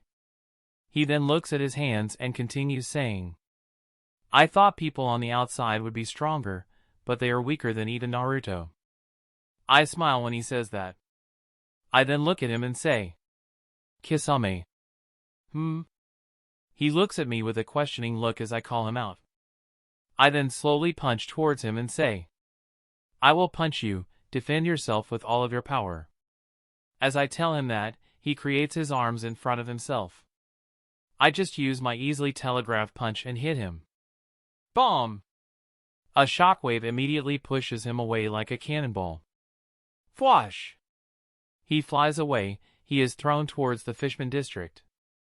I put my hands in my pockets, and I then casually start walking towards where I just threw him. Kisame is strong for his age, and he was blessed with unnatural strength when he was born. If he becomes arrogant, he He will be just another mediocre strong person that can be defeated by any normal person who trains. I plan for him and Kakashi to become my commanders in the future. They will protect the family in the future. When I arrive at Fishman District, I go towards a Kisame-shaped hole on the ground. I see a lot of people were gathered around it. I just walk towards them and immediately they recognize me and make way for me as I walk forward and see the mini-me, Kisame, in the crater and he has blood coming from his mouth and head. Welp, in an hour or two he should be good. He knows that I do this when he needs to learn a lesson. I pulled one of my hands from my pocket and shoo away the people who had gathered around. I then look at Kisame and say, "You will never be able to protect your family like this. One day, when I am weak and I can't fight anymore, I will need you to protect the family. You can't do it like this. You wouldn't even be able to buy time for them to escape." Ugh! Groans Kisame. Well, I now know that he is awake and listening to me too. I don't plan to ever really grow weak, but he doesn't need to know that yet. Get up! Do you really want to see your sister's neck broken like a twig just because you weren't strong? And no! Says Kisame weakly as his eyes start closing and I can sense his conscience slip away. I still don't go to help him. Then get the hell up! I scream at him. I am getting up, old man! Screams Kisame back. I am pretty sure that he is half conscious but... Fwash! I can sense a strange pressure go off and some of the fishmen who were not that far away and others hiding in their houses. Bam! Fall on the ground unconscious one by one. The smile on my face can't go off as I see this. I knew it, of course my son would have conqueror's hockey. Then his body comes out of the crater as with shaking hands he pulls himself up. He then looks at me with half-closed eyes. I. He can't even finish saying whatever he wants to say as he starts falling forward, and as he is about to hit the ground. Fwash! I appear next to him and catch him with a gentle grasp. Kisame, my son, you and your siblings will definitely give the world to me. I then hug him and put him on a piggyback and go to take him to a doctor. Chapter 29, Protector in his own way. I just look at the frying pan in front of me. I am cooking lunch for my siblings. I can't help what Dad told me. I am really talentless at everything I try. I mean, the only thing I am good at is cooking. Dad always said that no matter what, I am still his son, so it doesn't matter if I am strong or not. He will always protect me, and so will my family. But I don't want that. I want to protect them too and not just be a burden to them. After Kisame, I am the oldest sibling. I am supposed to protect them too, damn it. I want my younger siblings to look at me like they look at Kisame. When they see him, they see an immovable wall that will always protect them, but me. I am just someone that they must protect. My heart is filled with a certain feeling that I don't like as I think of that. I clench my hand into a fist. Even my younger siblings have started surpassing me, and some of them even have surpassed me already. I train as hard as I can, but I can still never keep up with the likes of Kisame or Kakashi. Especially since Kakashi has now picked a spear that he fights with, and now even an all-out Kisame can't decisively beat him. Kakashi will use his dexterity and come up with traps that would put down even someone like Kisame. I am pulled out of my thoughts as some of my clones created from my double fruit nudge me and point towards the soup. I nod at him and I order my clone by saying, "Go and fix it, clone one." Anyway, I shouldn't let my mind wander like this uselessly. It definitely doesn't help at all. Father says that a wandering mind is not good. He says that he himself always is concentrated on his goal, and it is quite tiring, but when with family you can let your mind wander. It's like a cheat. Also, finding enjoyment in what you do is another way to not let yourself get tired from work, because when you enjoy what you do, it won't even feel like work. Dad really has a lot of smart sayings like this. After I finish cooking lunch, me and my clones take the plates and go towards the dining room. As I enter the room, it is like a school cafeteria full of children. Over 100 of them actually, and there are a lot of small ones running around and playing tag too. I have to be careful so I don't trip on any of them. I see some of the stepmothers feeding some of the younger kids, and they themselves have had, especially the older mothers. Some of them have already raised over 20 children themselves, so they know what they are doing and their bodies move almost automatically. Anyway, I look around and don't see Dad. I guess he and Kisame are still training in Fishman Island. I just have my clones spread around the food as I go and sit down next to Kakashi. He is reading a book about physics and things. He is really smart, so he knows a lot of stuff like this. I just nudge him and he has his usual tired look on his eyes as he looks at me. Whatcha want, Itachi? Hey Kakashi, do you have any secret things for today? You know, I want to learn something. I ask him that because I know that Kakashi has been instructed by Dad to manage some of the projects that Dad is going on. Kakashi seems to think for a while and in the end he says, well, some of this stuff is confidential. I am a little disappointed when he says that, and I am even a little put down by this as my head hangs down. Kakashi just smirks at this and continues saying, but you are part of the family, so nothing is really confidential for you. I look at him with an excited look on my eyes. Kakashi's smirk gets even wider at this. I know that he likes to tease a lot of his siblings, so I acted like this so he will tell me in the end. There is no need for him to know that I just act like this, so he can get his kick and then in the end tell me. Like Kisame, who has Dad's physical power, Kakashi has his mental power. That includes the teasing part too. Anyway, there are currently a lot of things going on in the world. Well, while Dad has started to have the Fishmen people mine the untouched resources at the bottom of the ocean, which has given us the needed foundation and wealth to take over some dozens islands. He has officially become a competitor with Whitebeard on the size of his territory. As Kakashi says that, he eats some rice and vegetables, a very balanced meal in general, and the spices and ingredients are perfect to stimulate body growth and give the necessary protein to make the body grow stronger. Then Kakashi, after swallowing his food, continues saying, but even though we have accomplished that and Dad's bounty was raised to 1.9 billion berry, the outside world has also been moving along. There is some news of a new empress for Amazon Lily being chosen. Also, some rumors have been going around that the Oppo no Mi has appeared. Though it seems like the world government is hiding this and suppressing the news. I think about all of the news that I just got. I don't know what to do. If Dad knew the location, then one of us would be getting the Oppo no Mi. But I doubt it that the world government will allow anything above rumors to spread.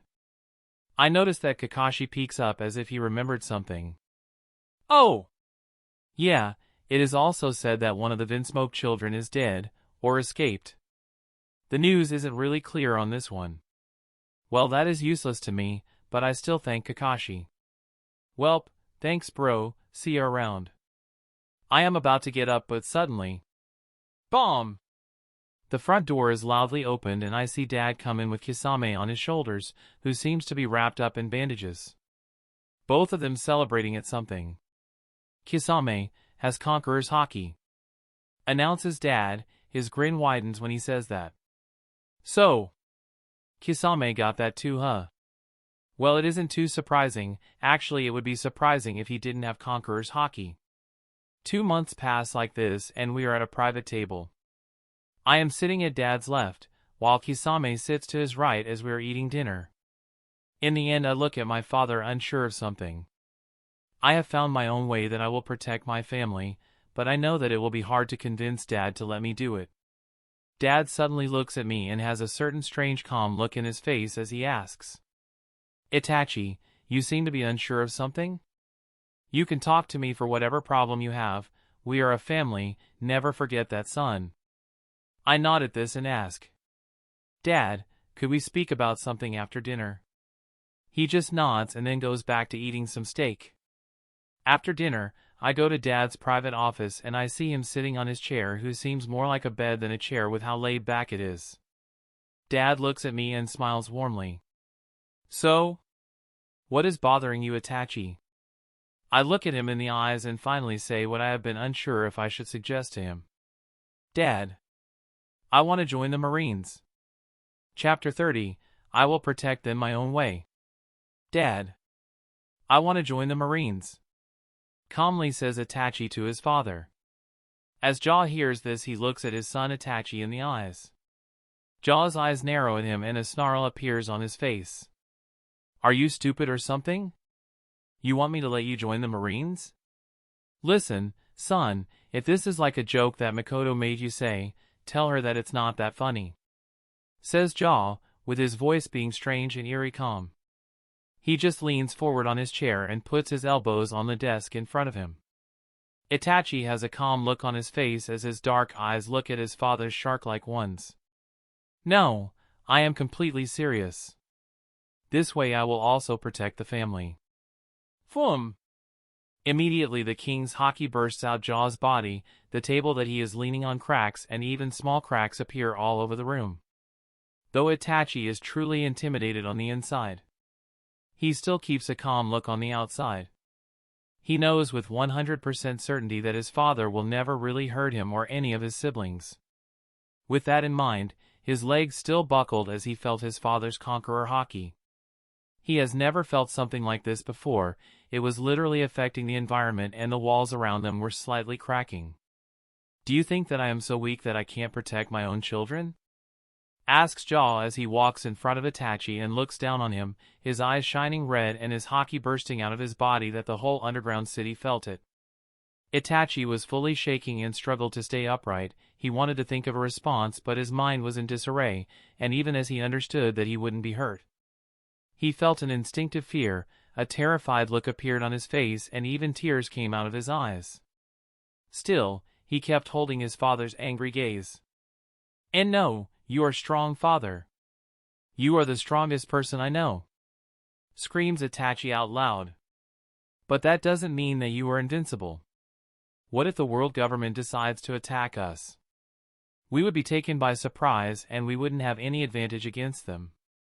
What if one of them kidnapped one of my siblings? You would go and fight them. I know that, but your dad would then die. I can't accept that.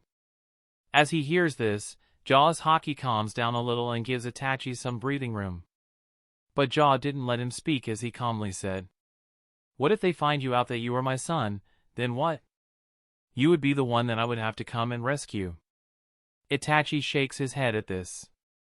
Not even the fishmen that work for us know about me. I have hundreds of siblings and amongst them, I am not really noticeable.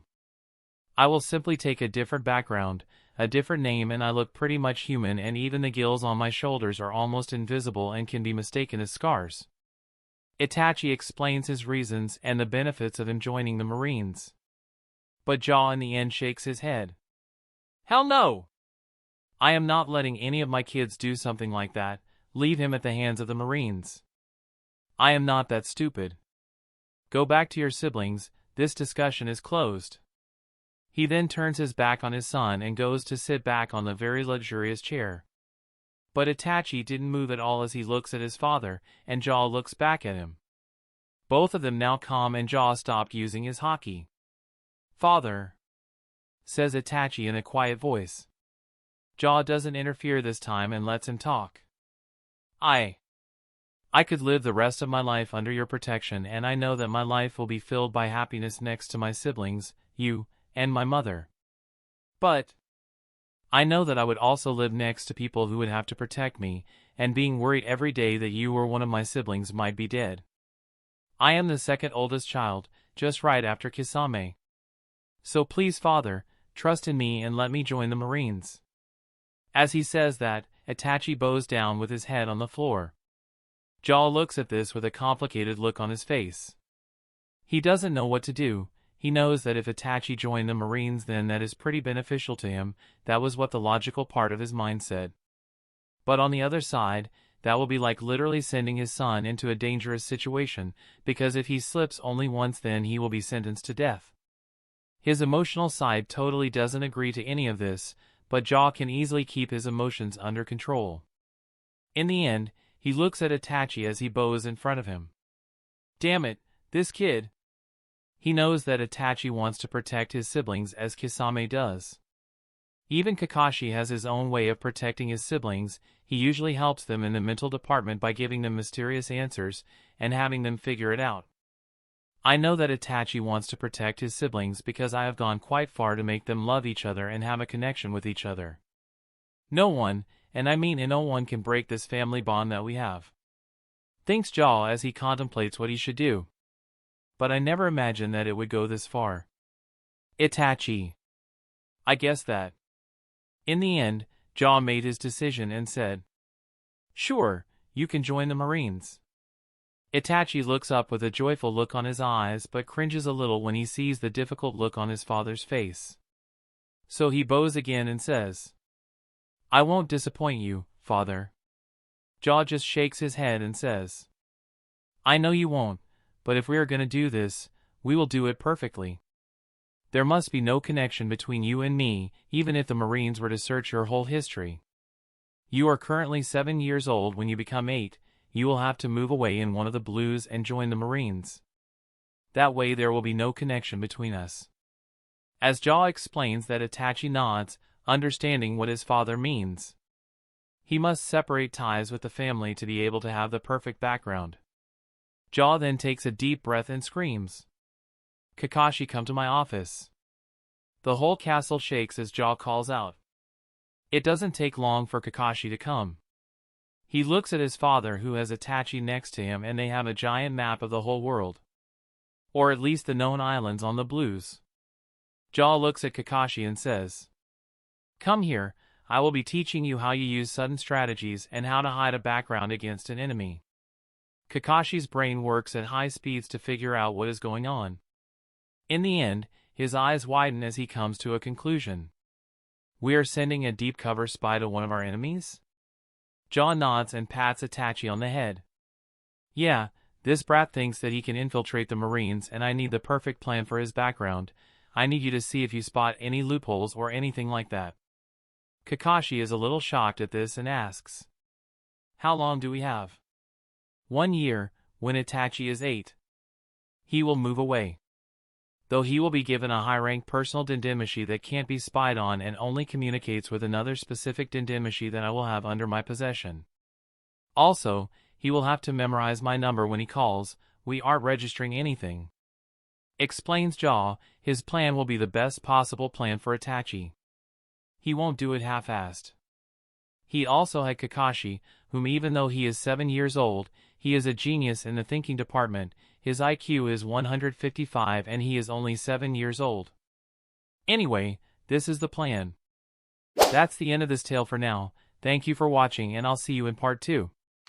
Peace.